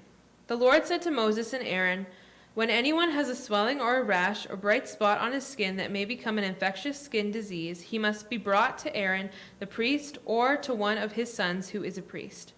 The priest is to examine the sore on his skin, and if the hair in the sore has turned white and the sore appears to be more than skin deep, it is an infectious skin disease. When the priest examines him, he shall pronounce him ceremonially unclean. If the spot on his skin is white but does not appear to be more than skin deep, and the hair on it has not turned white, the priest is to put an infected person in isolation for 7 days. On the 7th day, the priest is to examine him, and if he sees that the sore is unchanged and has not spread in the skin, he is to keep him in isolation another 7 days. On the 7th day, the priest is to examine him again, and if the sore has faded and has not spread in the skin, the priest shall pronounce him clean. It is only a rash. The man must wash his clothes, and he will be clean. But if the rash does spread in his skin after he has shown himself to the priest to be pronounced clean, he must appear before the priest again. The priest is to examine him, and if the rash has spread in his skin, he shall pronounce him unclean. It is an infectious disease. When anyone has an infectious skin disease, he must be brought to the priest. The priest is to examine him, and if there is a white swelling in the skin that has turned the hair white, and if there is a raw flesh in the swelling, it is a chronic skin disease, and the priest shall pronounce him unclean. He is not to put him in isolation because he is already unclean. If the disease breaks out all over his skin, and, so far as the priest can see, it covers all the skin of the infected person from head to foot, the priest is to examine him, and if the disease has covered his whole body, he shall pronounce that person clean. Since it has all turned white, he is clean. But whenever a raw flesh appears on him, he will be unclean. When the priest sees the raw flesh, he shall pronounce him unclean. The raw flesh is unclean. He has an infectious disease. Should the raw flesh change and turn white, he must go to the priest. The priest is to examine him, and if the sore has turned white, the priest shall pronounce the infected person clean, and he will be clean. When someone has a boil on his skin and it heals, and in the place where the boil was, a white swelling or reddish white spot appears, he must present himself to the priest. The priest is to examine it, and it appears to be more than skin deep, or the hair on it has turned white, the priest shall pronounce him unclean. It is an infectious disease that has broken out where the boil was. But if, when the priest examines it, there is no white hair on it, and it is more than skin deep and has faded, then the priest is to put him in isolation for 7 days. If it is spreading to the skin, the priest shall pronounce him unclean. It is infectious. But if the spot is unchanged and has not spread, it is only a scar from the boil, and the priest shall pronounce him clean. When someone has a burn on his skin, and a reddish white or white spot appears in a raw flesh of the burn, the priest is to examine the spot, and if the hair in it has turned white, and it appears to be more than skin deep, it is an infectious disease that has broken out in the burn. The priest shall pronounce him unclean. It is an infectious skin disease. But if the priest examines it, and there is no white hair on the spot, and if it is not more than skin deep and has faded, then the priest is to put him in isolation for 7 days. On the 7th day, the priest is to examine him, and if it is spreading in the skin, the priest shall pronounce him unclean. It is an infectious skin disease. If, however, the spot is unchanged and has not spread in the skin but has faded, it is swelling from the burn, and its priest shall pronounce him clean. It is only a scar from the burn. If the man or woman has a sore on the head or on the chin, the priest is to examine the sore, and if it appears to be more than skin deep, and the hair in it is yellow and thin, the priest shall pronounce that person unclean. It is an itch, an infectious disease of the head or chin. But if, when the priest examines that kind of sore, it does not seem to be more than skin deep, and there is no black hair in it, then the priest is to put an infected person in isolation for 7 days. On the 7th day, the priest is to examine the sore, and if the itch has not spread, and there is no yellow hair in it, then it does not appear to be more than skin deep. He must be shaved except for the disease area, and the priest is to keep him in isolation for another 7 days. On the 7th day, the priest is to examine an itch, and if it has not spread in the skin and appears to be no more than skin deep, the priest shall pronounce him clean. He must wash his clothes, and he will be clean. But if the itch does spread to the skin after he is pronounced clean, the priest is to examine him, and if the itch is spread in the skin, the priest does not need to look for yellow hair. The person is unclean. If, however, in his judgment it is unclean and black hair has grown in it, then the itch is healed. He is clean, and the priest shall pronounce him clean. When a man or woman has white spots on their skin, the priest is to examine them, and if the spots are dull white, it is a harmless rash that has broken out on the skin. The person is clean. When a man has lost his hair and is bald, he is clean. If he has lost his hair from the front of his scalp and has a bald forehead, he is clean. But if he has a reddish-white sore on his bald head or forehead, it is an infectious disease breaking out on his head or forehead. The priest is to examine him, and if the swollen sore on his head or forehead is reddish-white, like an infectious skin disease, the man is diseased and is unclean. The priest shall pronounce him unclean because of the sore on his head. The person with such an infectious disease must wear torn clothes, let his hair be unkept, cover the lower part of his face, and cry out, "Unclean, unclean." As long as he has the infection, he remains unclean. He must live alone. He must live outside the camp. If any clothing is contaminated with mildew, any woolen or linen clothing, any woven or knitted material of linen or wool, any leather of anything made of leather, and if the contamination in the clothing or leather or woven or knitted material or any leather article is greenish or reddish, it is spreading mildew and must be shown to the priest.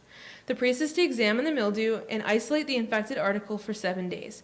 On the 7th day he is to examine it, and if the mildew has spread in the clothing or the woven or knitted material or the leather, whatever its use, is a destructive mildew, the article is unclean. He must burn up the clothing or the woven or knitted material of wool or linen or any leather article that has contamination in it, because the mildew is destructive. The article must be burned up.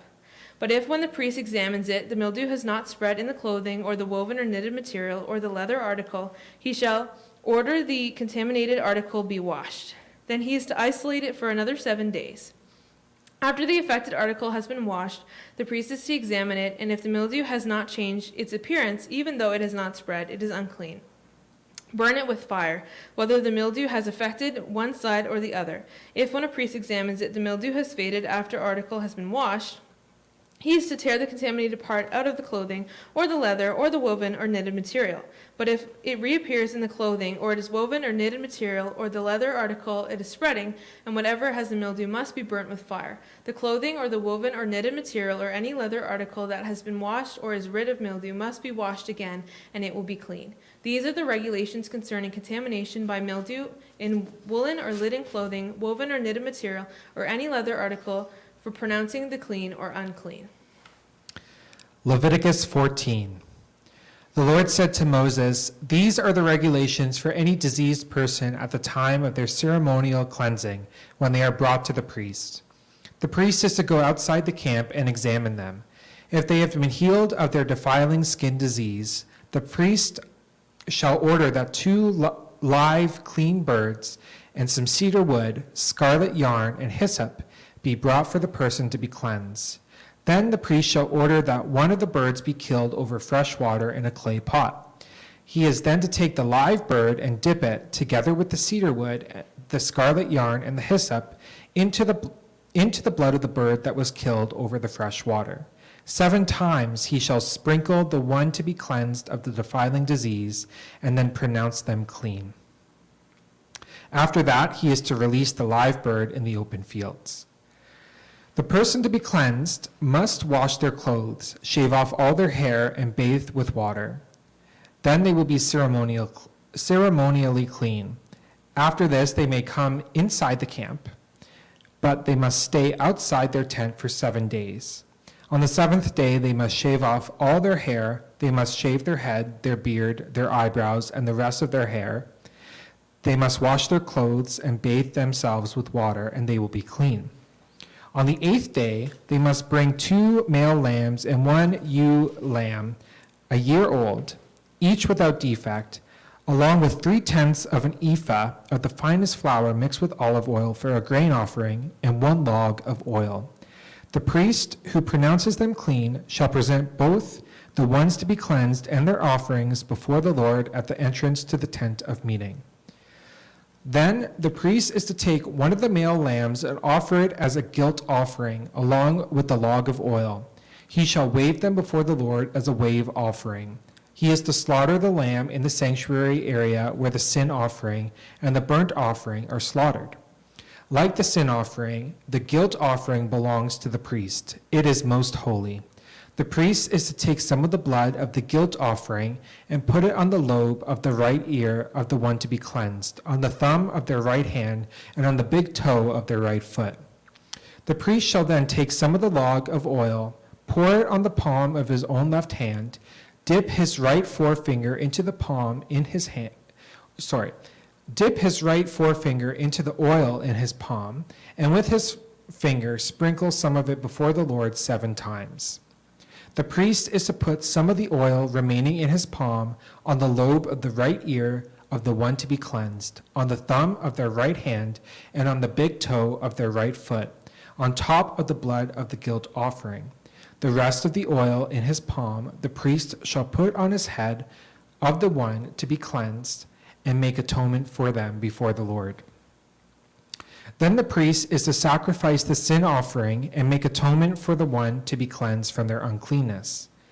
After that, the priest shall slaughter the burnt offering and offer it on the altar together with the grain offering and make atonement for them, and they will be clean. If, however, they are poor and cannot afford these, they must take 1 male lamb as a guilt offering to be waved to make atonement for them, together with 1/10 of an ephah of the finest flour, mixed with olive oil for a grain offering, a log of oil, and 2 doves or 2 young pigeons, such as they can afford, one for a sin offering and the other for a burnt offering. On the 8th day, they must bring them for their cleansing to the priest at the entrance to the tent of meeting before the Lord. The priest is to take the lamb for the guilt offering, together with the log of oil, and wave them before the Lord as a wave offering. He shall slaughter the lamb for the guilt offering and take some of its blood and put it on the lobe of the right ear of the one to be cleansed, on the thumb of their right hand, and on the big toe of their right foot. The priest is to pour some of the oil into the palm of his own left hand, and with his right forefinger sprinkle some of the oil from his palm 7 times before the Lord.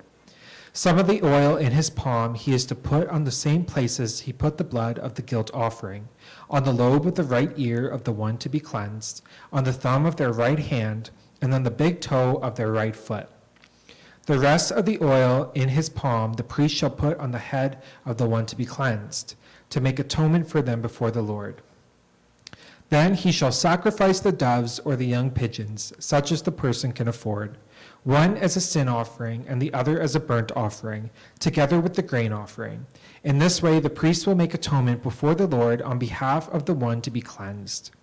These are the regulations for anyone who has a defiling skin disease and who cannot afford the regular offerings for their cleansing.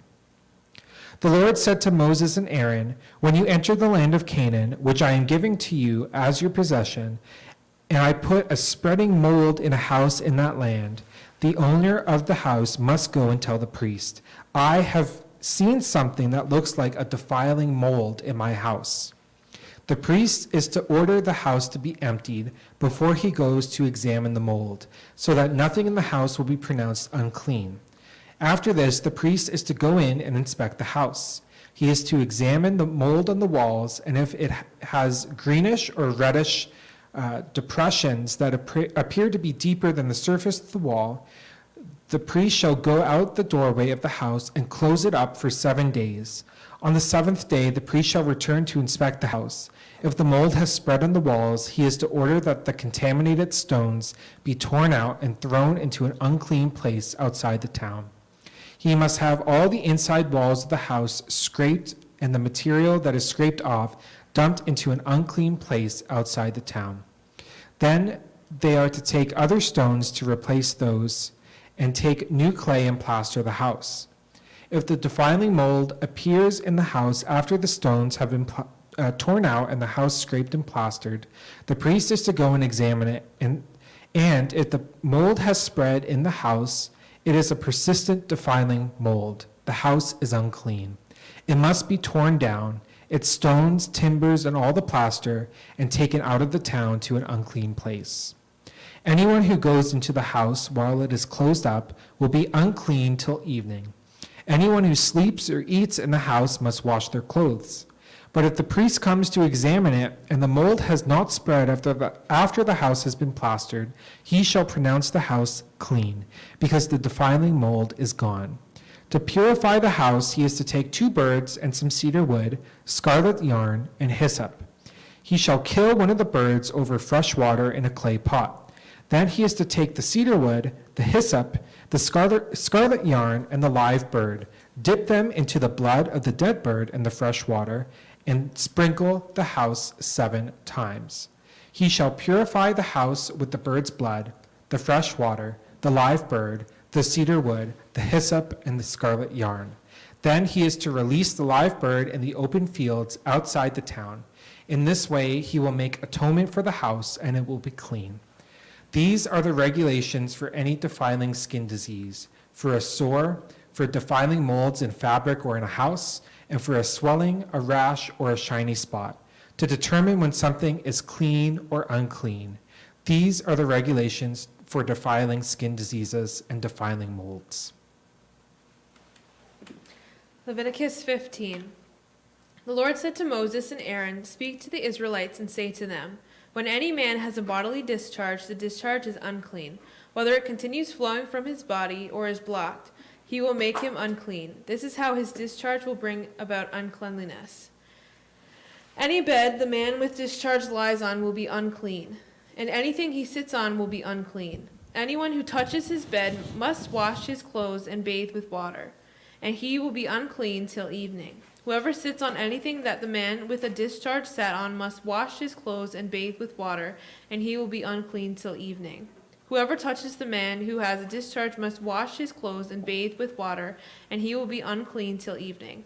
If the man with the discharge spits on someone who is clean, that person must wash his clothes and bathe with water, and he will be unclean till evening. Everything the man sits on when riding will be unclean, and whoever touches any of the things that were under him will be unclean till evening. Whoever picks up those things must wash his clothes and bathe with water, and he will be unclean till evening. Anyone the man with a discharge touches without rinsing his hands with water must wash his clothes and bathe with water, and he will be unclean till evening. A clay pot that the man touches must be broken, and any wooden articles is to be rinsed with water. When a man is cleansed from his discharge, he is to count off 7 days for his ceremonial cleansing. He must wash his clothes and bathe himself with fresh water, and he will be clean. On the 8th day he must take 2 doves or 2 young pigeons and come before the Lord to an entrance to the tent of meeting and give them to the priest. The priest is to sacrifice them, the one for a sin offering and the other for a burnt offering. It is the way he will make atonement before the Lord for the man because of his discharge. When a man has emissions of semen, he must bathe his whole body with water, and he will be unclean till evening. Any clothes or leather that the semen on it must be washed with water, and it will be unclean till evening. When a man lies with a woman, and there is an emission of semen, both must bathe with water, and they will be unclean till evening. When a woman has her regular flow of blood, the impurity of her monthly period will last 7 days, and anyone who touches her will be unclean till evening. Anything she lies on during her period will be unclean, and anything she sits on will be unclean. Whoever touches her bed must wash her clothes and bathe with water, and he will be unclean till evening. Whoever touches anything she sits on must wash his clothes and bathe with water, or he will be unclean till evening. Whether it is the bed or anything she was sitting on, when anyone touches it, he will be unclean till evening. If a man lies with her and her monthly flow touches him, he will be unclean for 7 days. Any bed he lies on will be unclean. When a woman has a discharge of blood for many days at a time other than her monthly period, or has discharge that continues beyond her period, she will be unclean as long as she has the discharge, just as the day of her period. Any bed she lies on with her discharge continues to be unclean as her bed during her monthly period, and anything she sits on will be unclean as during her period. Whoever touches them will be unclean. He must wash his clothes and bathe with water, and he will be unclean till evening. When she is cleansed from her discharge, she must count off 7 days, and after that she will be ceremonially clean. On the 8th day she must take 2 doves and 2 young pigeons and bring them to the priest at the entrance of the tent meeting. The priest is to sacrifice one of the sin offerings and the others of burnt offering. In this way he will make atonement for her before the Lord for the uncleanliness of her discharge. You must keep the Israelites separate from things that make them unclean, so they will not die in their uncleanliness for defiling my dwelling place, which is among them.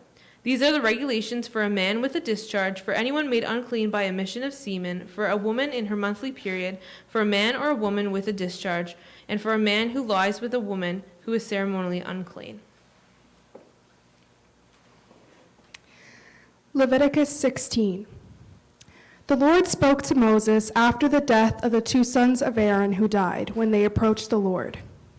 The Lord said to Moses, "Tell your brother Aaron that he is not to come whenever he chooses into the most holy place behind the curtain in front of the atonement cover on the ark, or else he will die. For I will appear in the cloud over the atonement cover.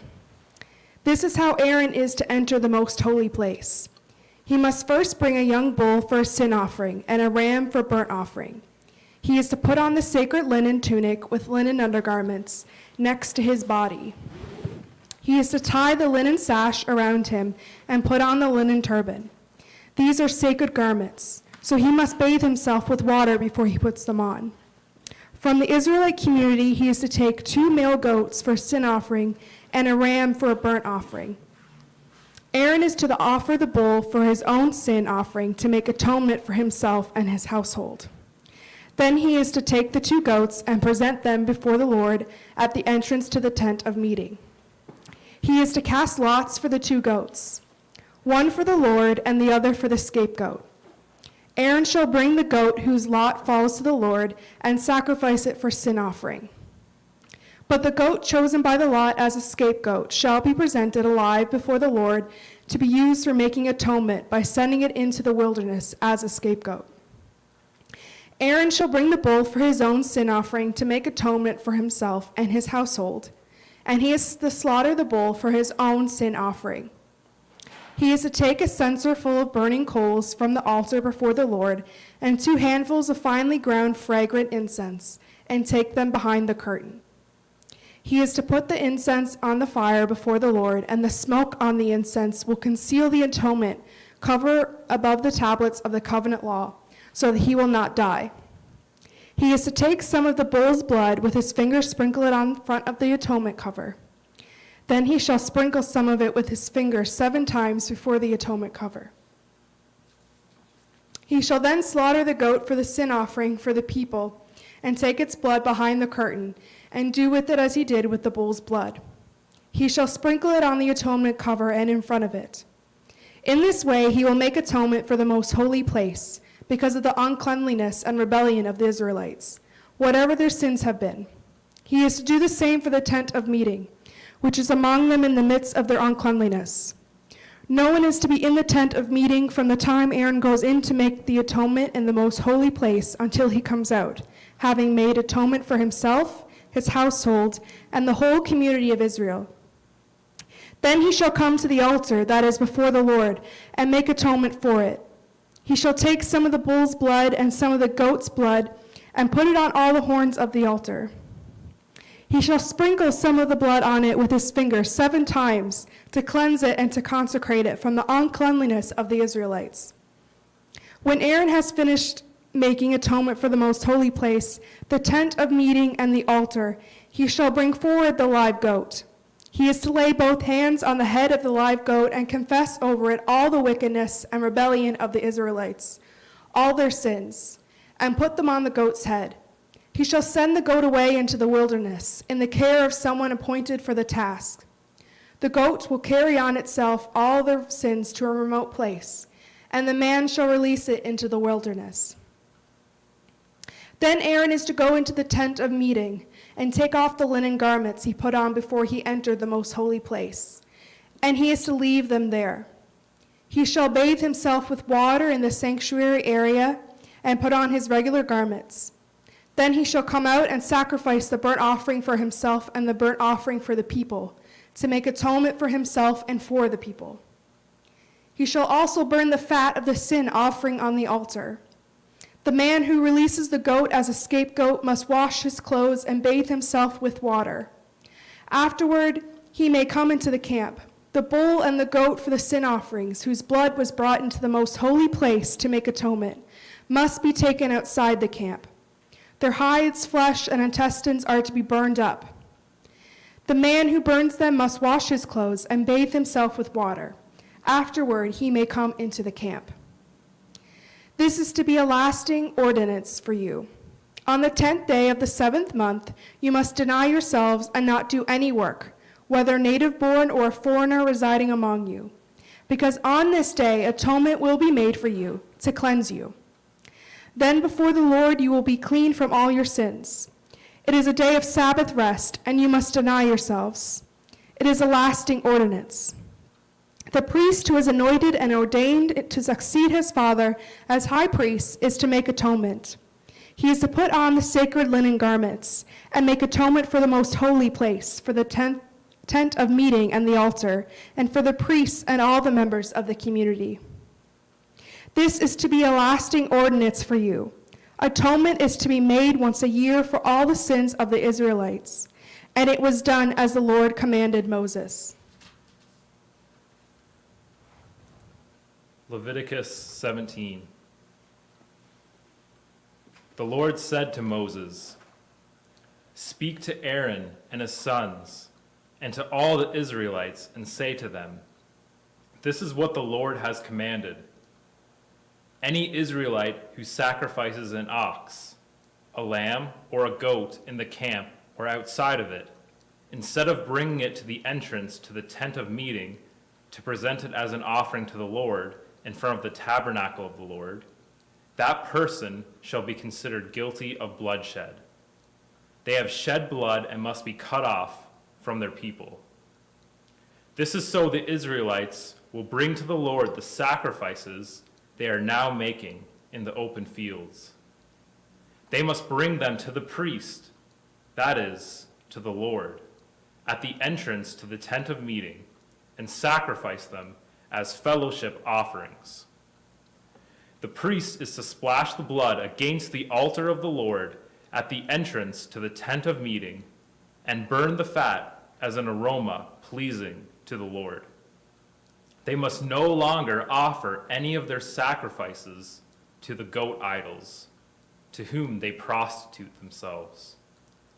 This is to be a lasting ordinance for them and for the generations to come. Say to them, any Israelite or any foreigner residing among them who offers a burnt offering or sacrifice and does not bring it to the entrance to the tent of meeting to sacrifice it to the Lord must be cut off from the people of Israel. I will set my face against any Israelite or any foreigner residing among them who eats blood, and I will cut them off from the people. For the life of a creature is in the blood, and I have given it to you to make atonement for yourselves on the altar. It is the blood that makes atonement for one's life.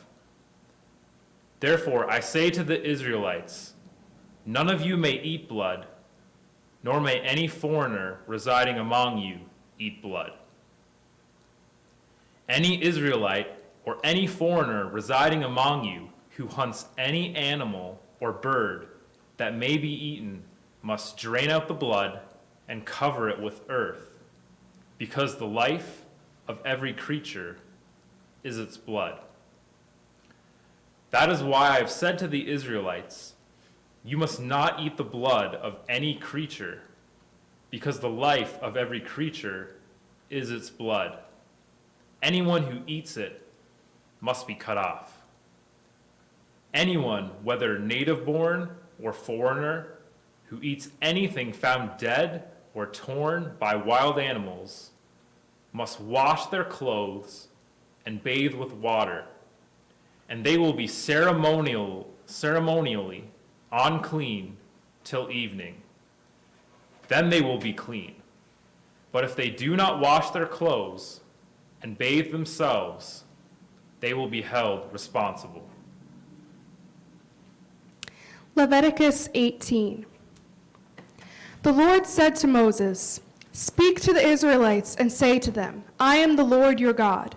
You must not do as they do in Egypt, where you used to live, and you must not do as they do in the land of Canaan, where I am bringing you.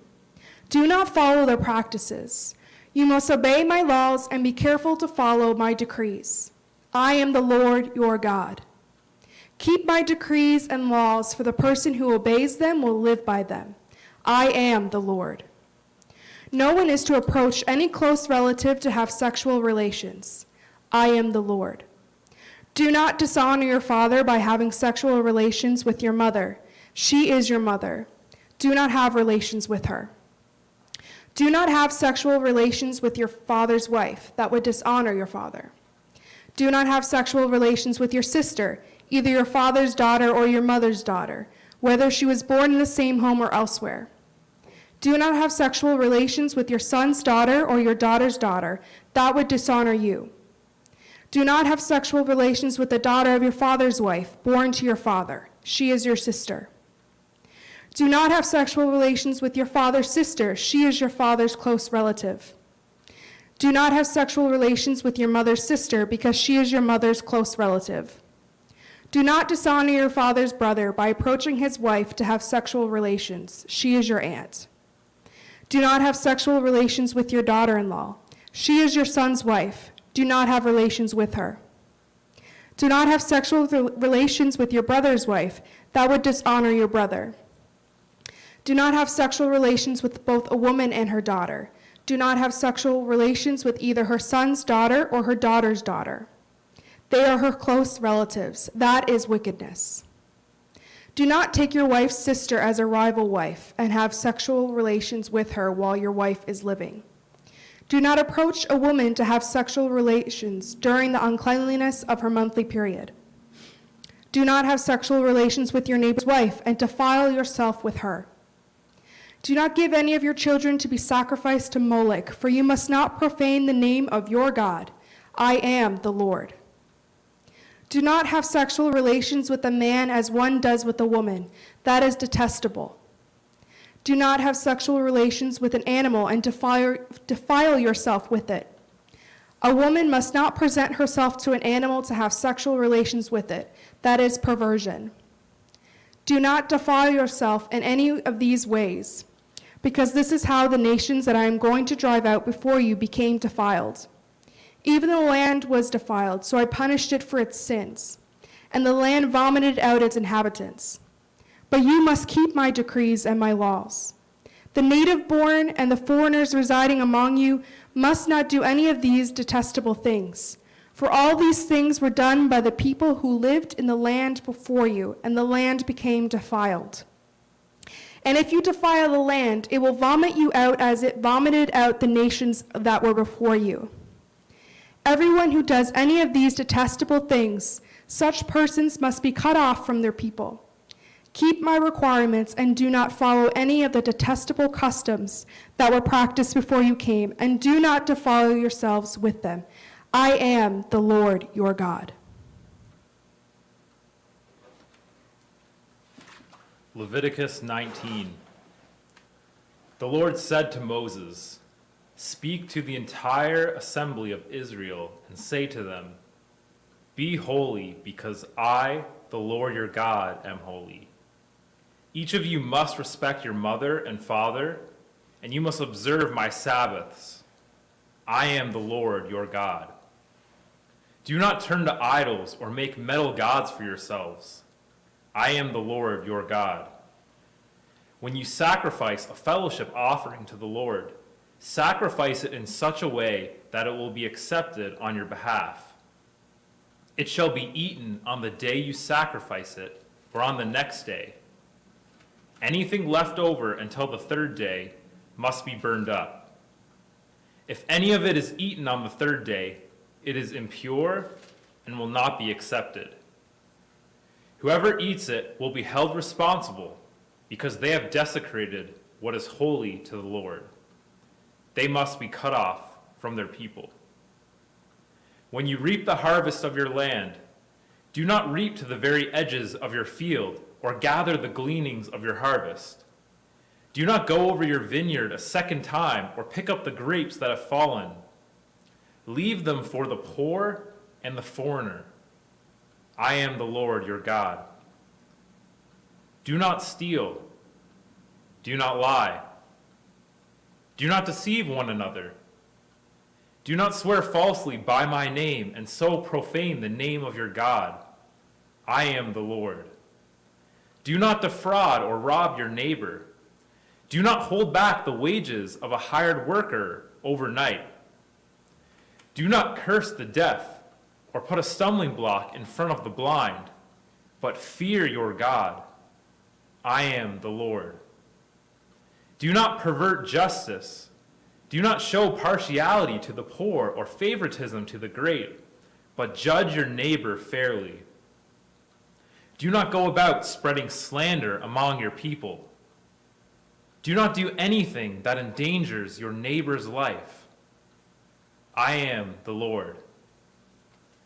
Do not hate a fellow Israelite in your heart. Rebuke your neighbor frankly, so you will not share in their guilt. Do not seek revenge or bear a grudge against anyone among your people, but love your neighbor as yourself. I am the Lord. Keep my decrees. Do not mate different kinds of animals. Do not plant your field with two kinds of seed. Do not wear clothing woven of two kinds of material. If a man sleeps with a female slave who is promised to another man, but who has not been ransomed or given her freedom, there must be due punishment. Yet they are not to be put to death, because she had not been freed. The man, however, must bring a ram to the entrance to the tent of meeting for a guilt offering to the Lord. With the ram of the guilt offering, the priest is to make atonement for him before the Lord for the sin he has committed, and his sin will be forgiven. When you enter the land and plant any kind of fruit tree, regard its fruit as forbidden. For 3 years you are to consider it forbidden. It must not be eaten. In the 4th year, all its fruit will be holy, an offering of praise to the Lord. But in the 5th year, you may eat its fruit. In this way, your harvest will be increased. I am the Lord, your God. Do not eat any meat with the blood still in it. Do not practice divination or seek omens. Do not cut the hair at the sides of your head or clip off the edges of your beard. Do not cut your bodies for the dead or put tattoo marks on yourselves. I am the Lord. Do not degrade your daughter by making her a prostitute, or the land will turn to prostitution and be filled with wickedness. Observe my Sabbaths and have reverence for my sanctuary. I am the Lord. Do not turn to mediums or seek out spiritists, for you will be defiled by them. I am the Lord, your God. Stand up in the presence of the aged, show respect for the elderly, and revere your God. I am the Lord. When a foreigner resides among you in your land, do not mistreat them. The foreigner residing among you must be treated as your native born. Love them as yourself, for you were foreigners in Egypt. I am the Lord, your God. Do not use dishonest standards when measuring length, weight, or quantity. Use honest scales and honest weights, and an honest ephah and an honest hin. I am the Lord your God, who brought you out of Egypt. Keep all my decrees and all my laws and follow them. I am the Lord. Leviticus 20. The Lord said to Moses, "Say to the Israelites, any Israelite or any foreigner residing in Israel who sacrifices any of his children to Molech is to be put to death. The members of the community are to stone him. I myself will set my face against him and will cut him off from his people. For by sacrificing his children to Molech, he has defiled my sanctuary and profaned my holy name. If the members of the community close their eyes when that man sacrifices one of his children to Molech, and if they fail to put him to death, I myself will set my face against him and his family and will cut them off from their people together with all who follow him in prostituting themselves to Molech. I will set my face against anyone who turns to mediums and spiritists who to prostitute themselves by following them, and I will cut them off from their people. Consecrate yourselves and be holy, because I am the Lord your God. Keep my decrees and follow them. I am the Lord who makes you holy. Anyone who curses their father or mother is to be put to death. Because they have cursed their father or mother, their blood will be on their own head. If a man commits adultery with another man's wife, with the wife of his neighbor, both the adulterer and the adulteress are to be put to death. If a man has sexual relations with his father's wife, he has dishonored his father. Both the man and the woman are to be put to death. Their blood will be on their own heads. If a man has sexual relations with his daughter-in-law, both of them are to be put to death.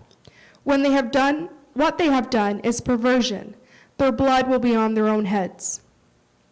If a man has sexual relations with a man as one does with a woman, both of them have done what is detestable. They are to be put to death. Their blood will be on their own heads. If a man marries both a woman and her mother, it is wicked. Both he and they must be burned in the fire, so that no wickedness will be among you.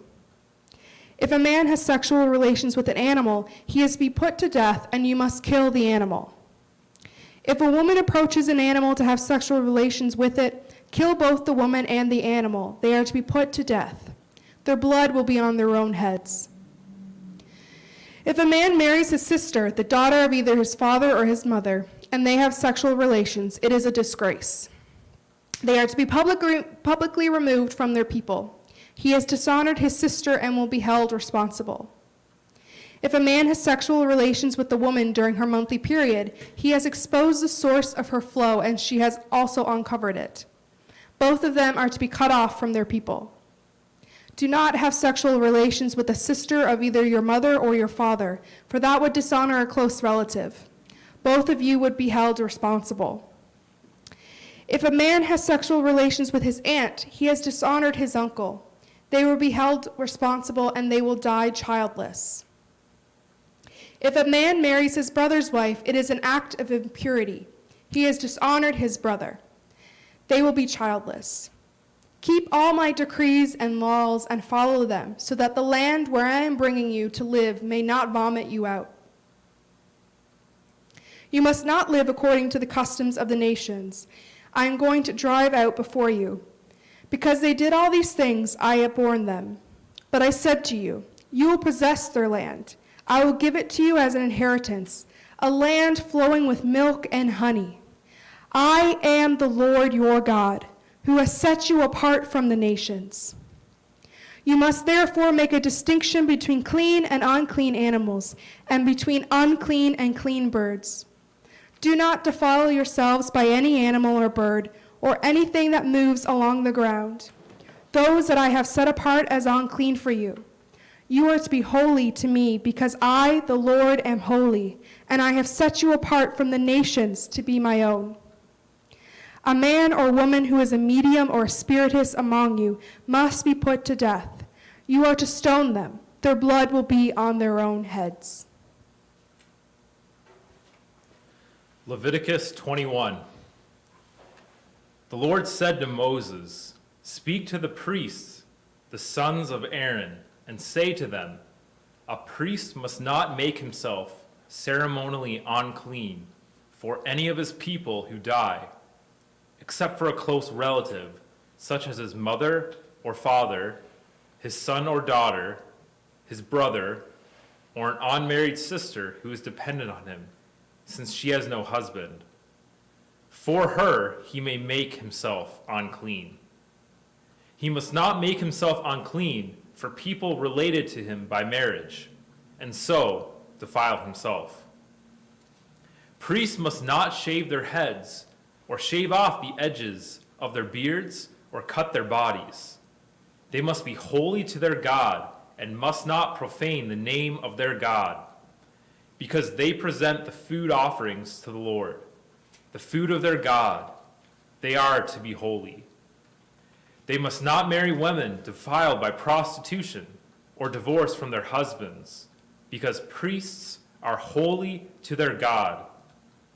Regard them as holy, because they offer up the food of your God. Consider them holy, because I, the Lord, am holy. I who make you holy.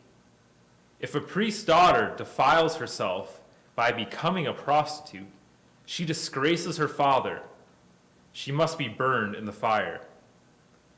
The high priest, the one among his brothers who has had the anointing oil poured on his head and who has been ordained to wear the priestly garments, must not let his hair become unkempt or tear his clothes. He must not enter a place where there is a dead body. He must not make himself unclean, even for his father and mother, nor leave the sanctuary of his God or desecrate it, because he has been dedicated by the anointing oil of his God. I am the Lord. The woman he marries must be a virgin. He must not marry a widow, a divorced woman, or a woman defiled by prostitution, but only a virgin from his own people, so that he will not defile his offspring among his people. I am the Lord who makes you holy. The Lord said to Moses, "Say to Aaron, for the generations to come, none of your descendants who has a defect may come near to offer the food of his God. No man who has any defect may come near, no man who is blind or lame, disfigured or deformed, no man with a crippled foot or hand, or who is a hunchback or a dwarf, or who has any eye defect, or who has festering or running sores, or damaged testicles.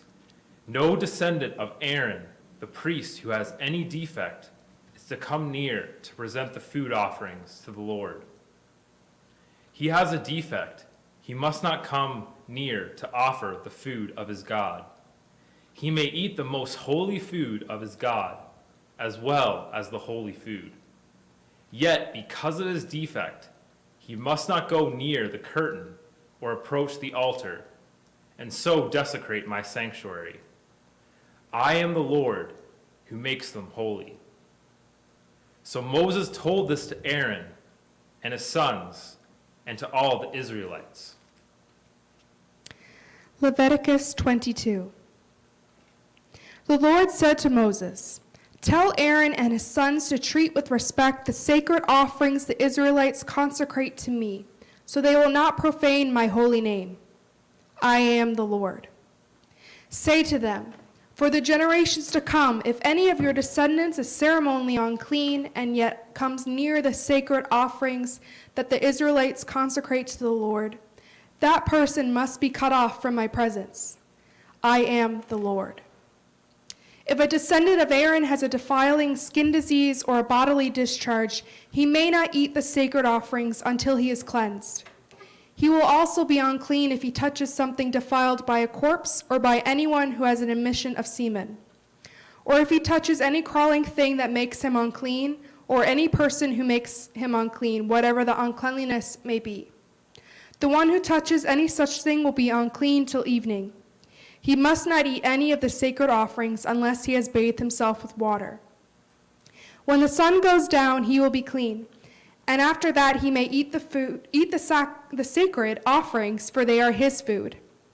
He must not eat anything found dead or torn by wild animals, and so become unclean through it. I am the Lord. The priests are to perform my service in such a way that they do not become guilty and die for treating it with the contempt. I am the Lord who makes them holy. No one outside a priest's family may eat the sacred offering, nor may the guest of a priest or his hired worker eat it. But if a priest buys a slave with money, or if slaves are born in this household, they may eat his food. If a priest's daughter marries anyone other than a priest, she may not eat any of the sacred contributions. But if a priest's daughter becomes a widow or is divorced, yet has no children, and she returns to live in her father's household as in her youth, she may eat her father's food. No unauthorized person, however, may eat it. Anyone who eats a sacred offering by mistake must make restitution to the priest for the offering and add a fifth of the value to it. The priests must not desecrate the sacred offerings the Israelites present to the Lord by allowing them to eat the sacred offerings and so bring upon them guilt requiring payment. I am the Lord who makes them holy. The Lord said to Moses, "Speak to Aaron and his sons and to all the Israelites and say to them, if any of you, whether is Israelite or a foreigner residing in Israel, presents a gift for a burnt offering to the Lord, either to fulfill a vow or as a freewill offering, you must present a male without defect from the cattle, sheep, or goats in order that it may be accepted on your behalf. Do not bring anything with a defect because it will not be accepted on your behalf. When anyone brings from the herd or flock a fellowship offering to the Lord to fulfill a special vow or as a freewill offering, it must be without defect or blemish to be acceptable. Do not offer to the Lord the blind, the injured, or the maimed, or anything with warts or festering or running sores. Do not place any of these on the altar as a food offering presented to the Lord. You may, however, present as a freewill offering an ox or a sheep that is deformed or stunted, but it will not be accepted in fulfillment of a vow. You must not offer to the Lord an animal whose testicles are bruised, crushed, torn, or cut. You must not do this in your own land. And you must not accept such animals from the hand of a foreigner and offer them as the food of your God. They will not be accepted on your behalf because they are deformed and have defects. The Lord said to Moses, when a calf, a lamb, or a goat is born, it is to remain with its mother for 7 days. From the 8th day on, it will be acceptable as a food offering presented to the Lord. Do not slaughter a cow or a sheep and its young on the same day. When you sacrifice a thank offering to the Lord, sacrifice it in such a way that it will be acceptable on your behalf. It must be eaten that same day. Leave none of it till the morning. I am the Lord. Keep my commands and follow them. I am the Lord. Do not profane my holy name, for I must be acknowledged as holy by the Israelites. I am the Lord, who made you holy and who brought you out of Egypt to be your God. I am the Lord. Leviticus 23. The Lord said to Moses, "Speak to the Israelites and say to them, these are my appointed festivals, the appointed festivals of the Lord, which you are to proclaim as sacred assemblies. There are 6 days when you may work, but the 7th day is a day of Sabbath rest, a day of sacred assembly. You are not to do any work wherever you live. It is a Sabbath to the Lord. These are the Lord's appointed festivals, the sacred assemblies you are to proclaim at their appointed times. The Lord's Passover begins at twilight on the 14th day of the first month. On the 15th day of that month, the Lord's festival of unleavened bread begins. For 7 days you must eat bread made without yeast. On the first day, hold a sacred assembly and do no regular work. For 7 days, present a food offering to the Lord. And on the 7th day, hold a sacred assembly and do no regular work. The Lord said to Moses, speak to the Israelites and say to them, when you enter the land I am going to give you, and you reap its harvest, bring to the priest a sheaf of the first grain you harvest. He is to wave the sheaf before the Lord, so it will be accepted on your behalf. The priest is to wave it on the day after the Sabbath.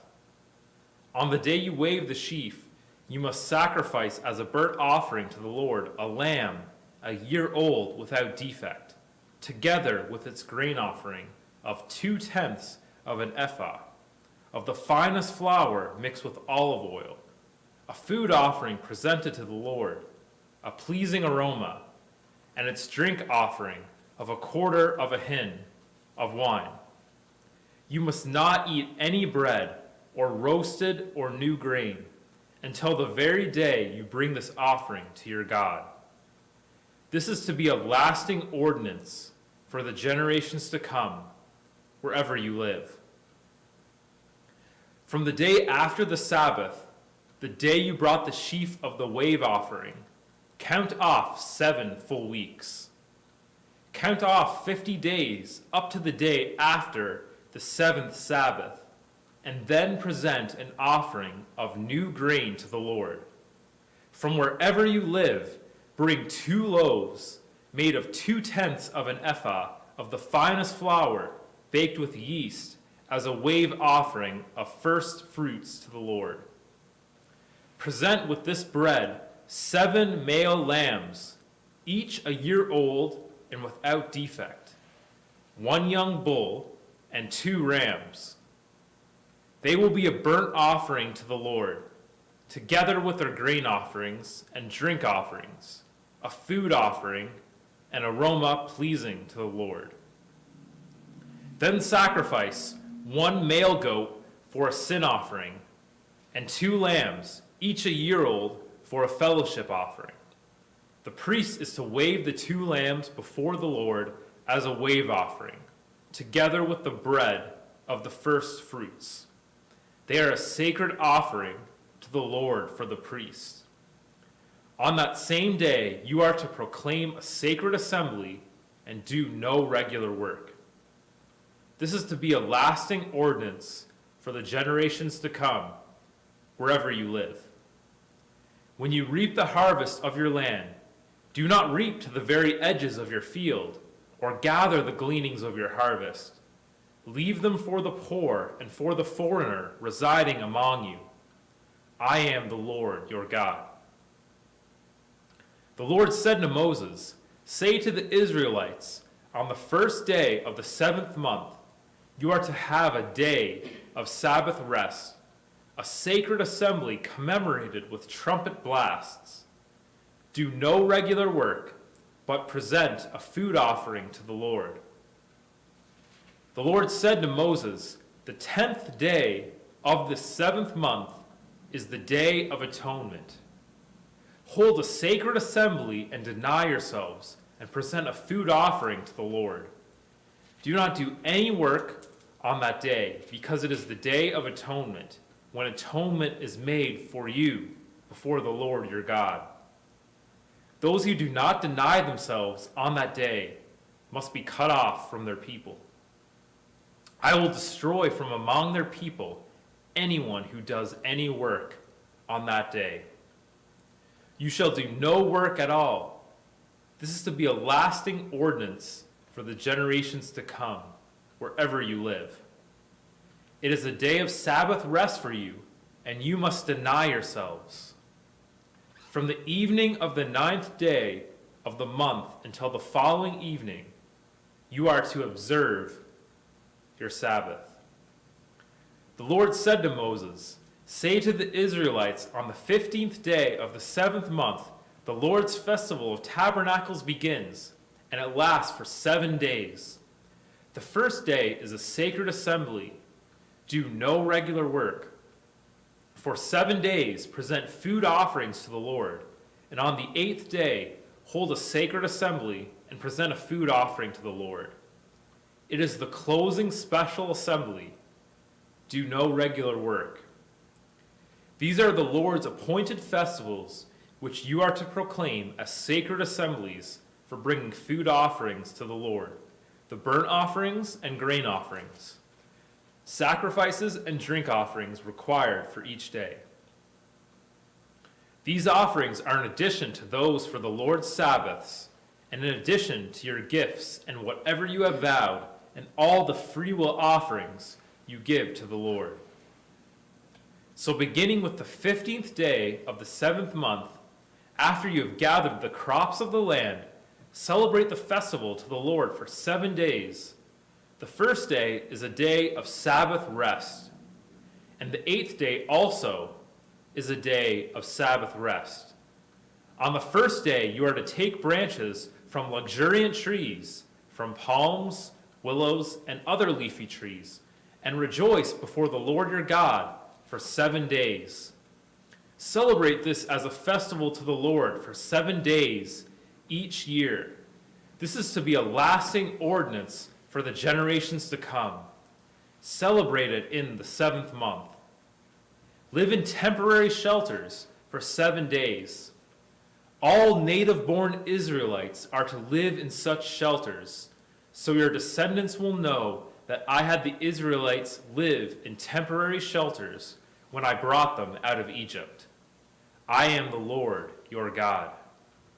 So Moses announced to the Israelites the appointed festivals of the Lord.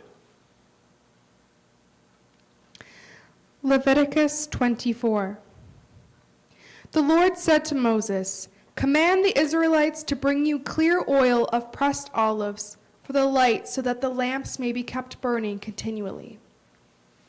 Outside the curtain that shields the Ark of the Covenant law in the tent of meeting, Aaron is to tend the lamps before the Lord from evening till morning, continually. This is to be a lasting ordinance for the generations to come. The lamps on the pure gold lampstand before the Lord must be tended continually.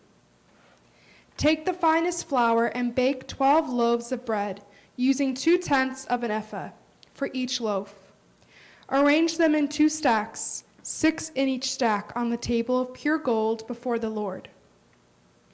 By each stack, put some pure incense as a memorial portion to be represent the bread and to be a food offering presented to the Lord. This bread is to be set out before the Lord regularly, Sabbath after Sabbath, on behalf of the Israelites as a lasting covenant.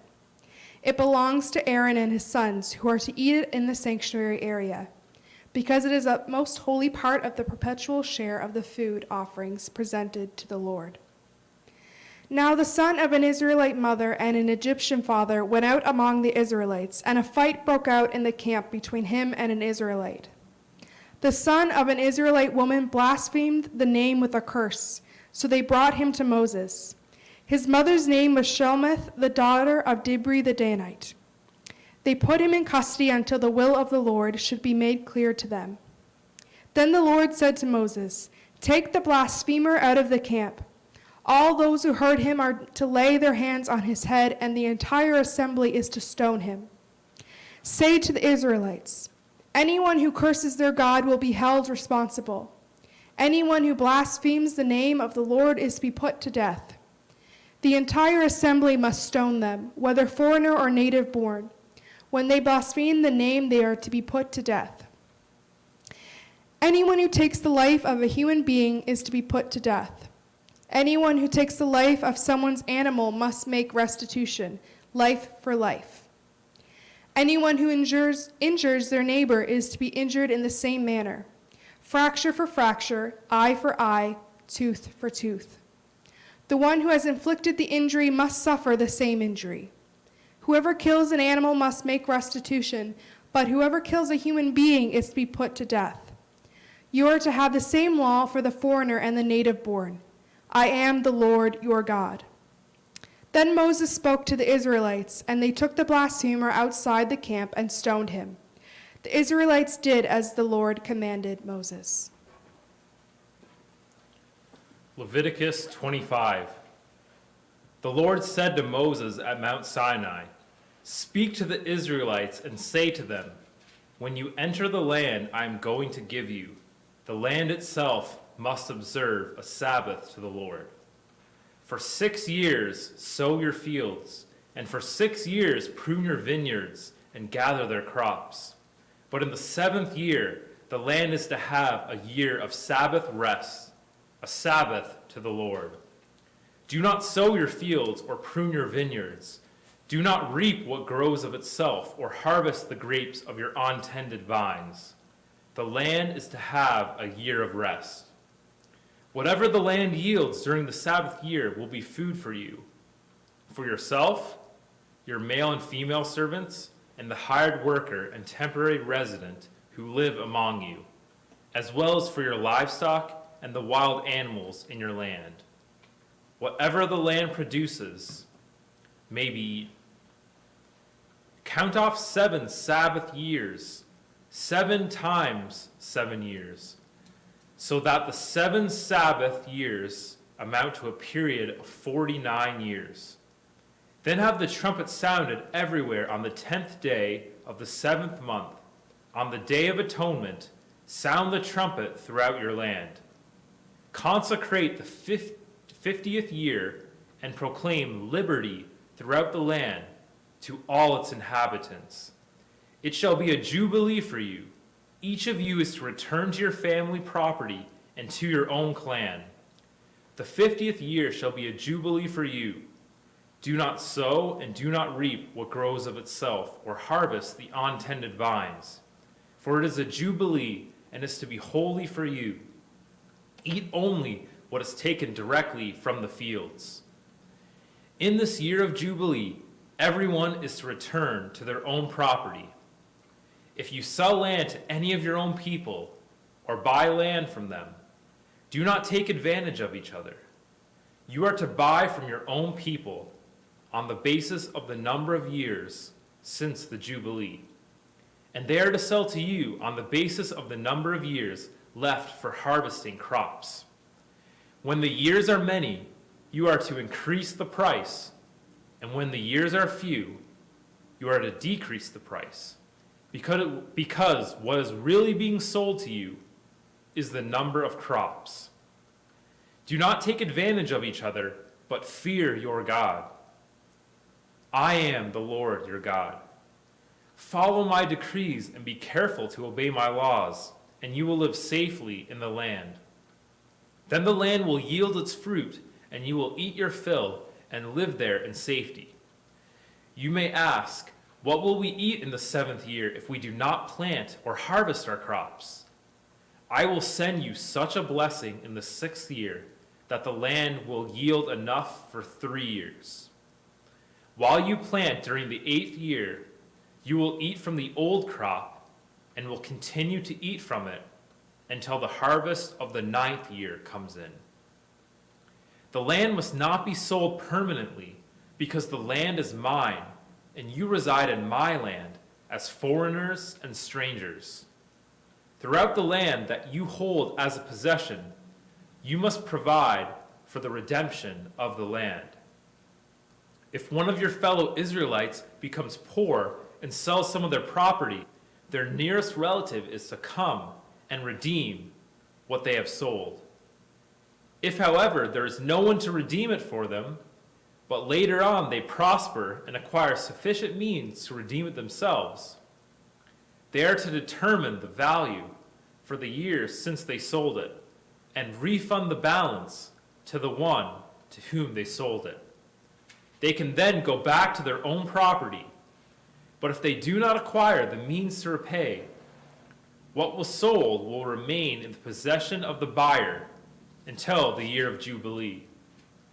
It will be returned in the Jubilee, and they can then go back to their property.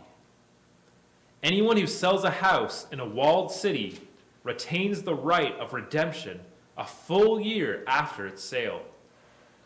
During that time, the seller may redeem it.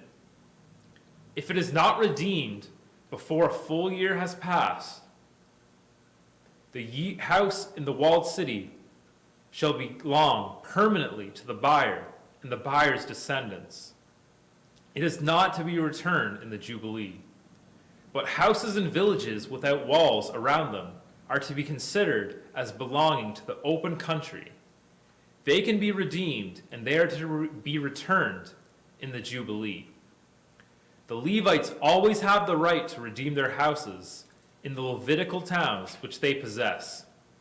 So the property of the Levites is redeemable. That is, a house sold in any town they hold, and is to be returned in the Jubilee, because the houses in the towns of the Levites are their property among the Israelites. But the pasture land belonging to their towns must not be sold. It is their permanent possession. If any of your fellow Israelites become poor and are unable to support themselves among you, help them as you would a foreigner and stranger, so they can continue to live among you. Do not take interest or any profit from them, but fear your God, so that they may continue to live among you. You must not lend them money at interest or sell them food at a profit. I am the Lord your God, who brought you out of Egypt to give you the land of Canaan and to be your God. If any of your fellow Israelites become poor and sell themselves to you, Do not make them work as slaves. They are to be treated as hired workers or temporary residents among you. They are to work for you until the year of Jubilee. Then they and their children are to be released, and they will go back to their own clans and to the property of their ancestors. Because the Israelites are my servants, whom I brought out of Egypt, they must not be sold as slaves. Do not rule over them ruthlessly, but fear your God. Your male and female slaves are to come from the nations around you. From them you may buy slaves. You may also buy some of the temporary residents living among you and members of their clans born in your country, and they will become your property. You can bequeath them to your children as inherited property and can make them slaves for life, but you must not rule over your fellow Israelites ruthlessly. If a foreigner residing among you becomes rich, and any of your fellow Israelites become poor and sell themselves to the foreigner or to a member of the foreigner's clan, they retain the right of redemption after they have sold themselves. One of their relatives may redeem them.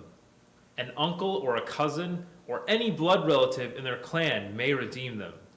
Or if they prosper, they may redeem themselves. They and their buyer are to count the time from the year they sold themselves up to the year of Jubilee.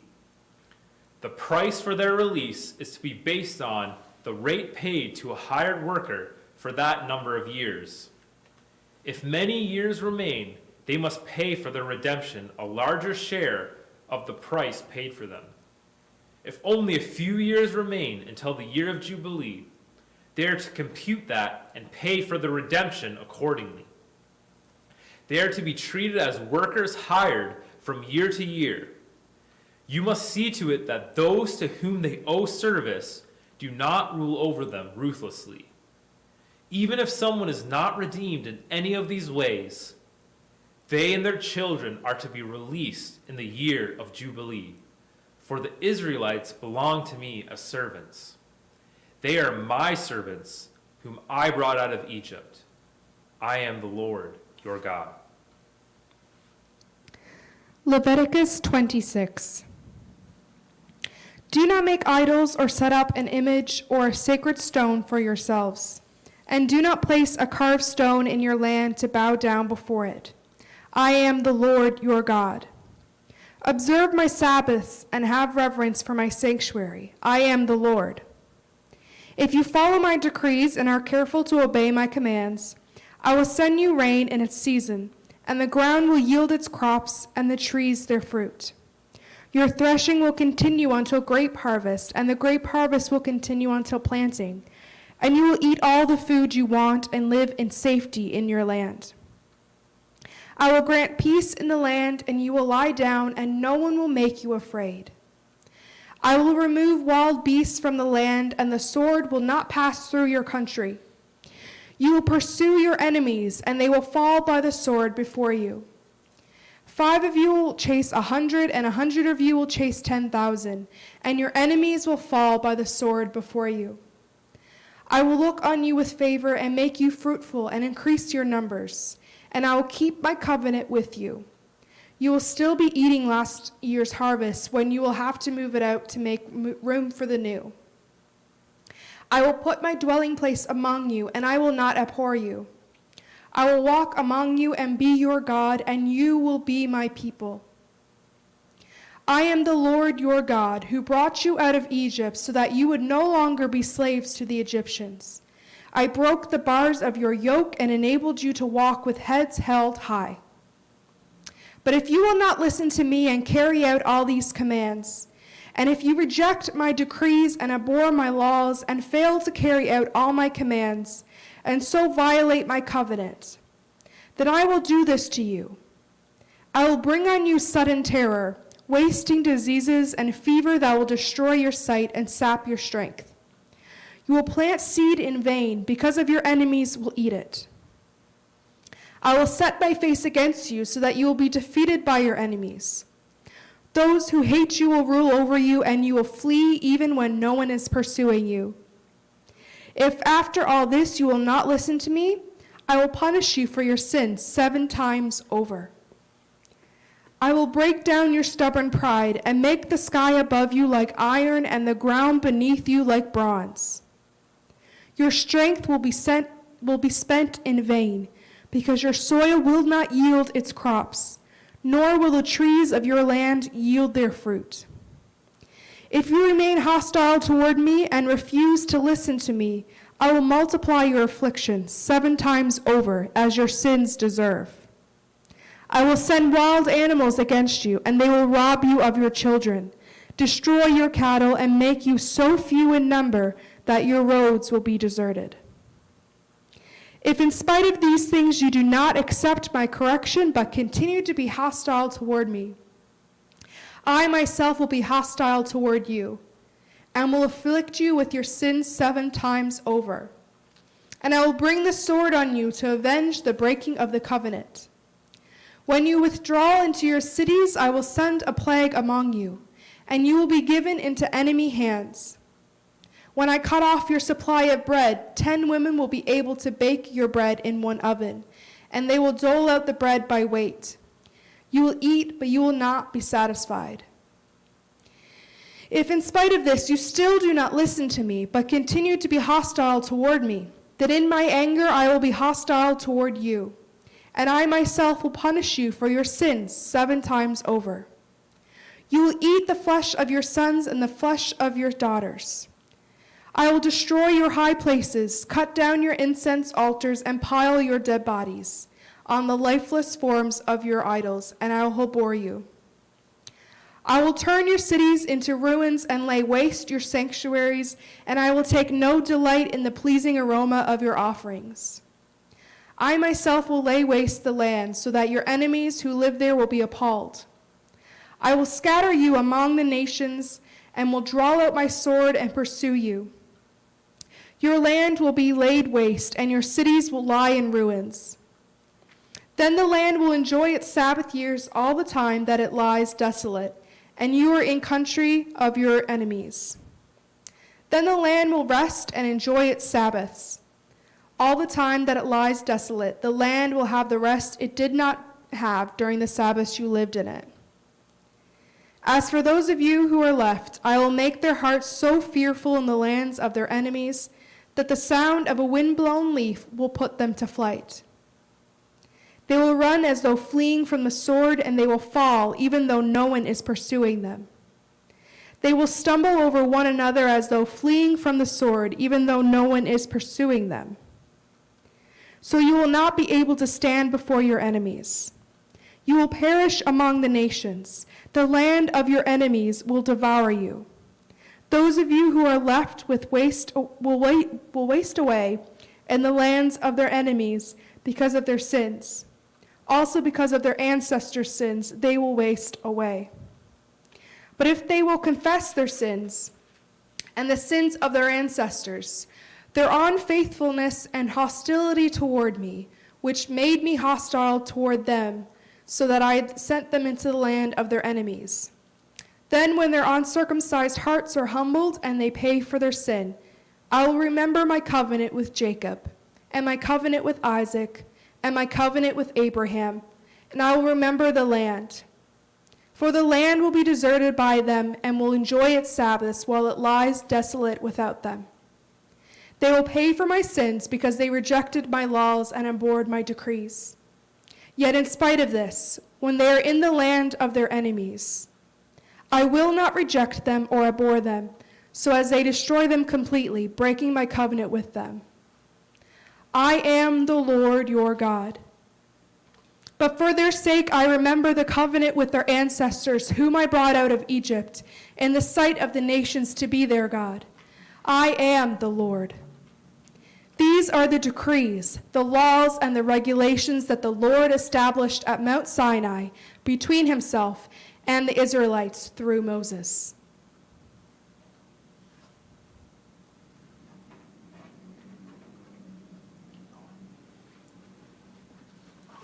Leviticus 27.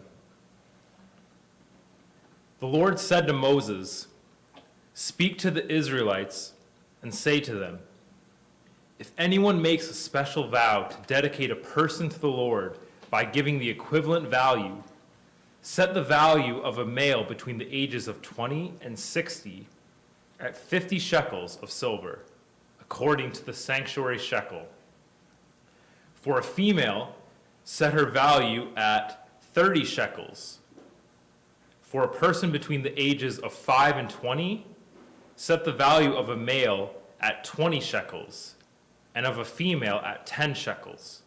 For a person between 1 month and 5 years, set the value of a male at 5 shekels of silver, and that of a female at 3 shekels of silver. For a person 60 years old or more, set the value of a male at 15 shekels, and of a female at 10 shekels. If anyone making the vow is too poor to pay the specified amount, the person being dedicated is to be presented to the priest, who will set the value according to what the one making the vow can afford. If what they vowed is an animal that is acceptable as an offering to the Lord, such an animal given to the Lord becomes holy. They must not exchange it or substitute a good one for a bad one, or a bad one for a good one. If they should substitute one animal for another, both it and the substitute become holy. If what they vowed is a ceremonially unclean animal, one that is not acceptable as an offering to the Lord, the animal must be presented to the priest, who will judge its quality as good or bad. Whatever value the priest then sets, that is what it will be. If the owner wishes to redeem the animal, a fifth must be added to its value. If anyone dedicates their house as something holy to the Lord, the priest will judge its quality as good or bad. Whatever value the priest then sets, so it will remain. If the one who dedicates their house wishes to redeem it, they must add a fifth to its value, and the house will again become theirs. If anyone dedicates to the Lord part of their family land, its value is to be set according to the amount of seed required for it. 50 shekels of silver to a homer of barley seed. If they dedicate a field during the year of Jubilee, the value that has been set remains. But if they dedicate a field after the Jubilee, the priest will determine the value according to the number of years that remain until the next year of Jubilee, and its set value will be reduced. If the one who dedicates the field wishes to redeem it, they must add a fifth to its value, and the field will again become theirs. If, however, they do not redeem the field, or if they have sold it to someone else, it can never be redeemed. When the field is released in the Jubilee, it will become holy. Like a field devoted to the Lord, it will become priestly property. If anyone dedicates to the Lord a field they have bought, which is not part of their family land, the priest will determine its value up to the year of Jubilee, and the owner must pay its value on that day as something holy to the Lord. In the year of Jubilee, the field will revert to the person from whom it was bought, the one whose land it was. Every value is to be set according to the sanctuary shekel, 20 gerahs to the shekel. No one, however, may dedicate the firstborn of an animal, since the firstborn already belongs to the Lord. Whether an ox or a sheep, it is the Lord's.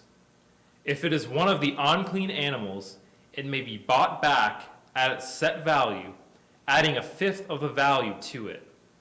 If it is not redeemed, it is to be sold at its set value. But nothing that a person owns and devotes to the Lord, whether a human being or an animal or family land, may be sold or redeemed. Everything so devoted is most holy to the Lord. No person devoted to destruction may be ransomed. They are to be put to death. A tithe of everything from the land, whether grain from the soil or fruit from the trees, belongs to the Lord. It is holy to the Lord. Whoever would redeem any of their tithe must add a fifth of the value to it. Every tithe of the herd and flock, every 10th animal that passes under the shepherd's rod, will be holy to the Lord. No one may pick out the good from the bad or make any substitution. If anyone does make a substitution, both the animal and its substitute become holy and cannot be redeemed. These are the commands the Lord gave Moses at Mount Sinai for the Israelites.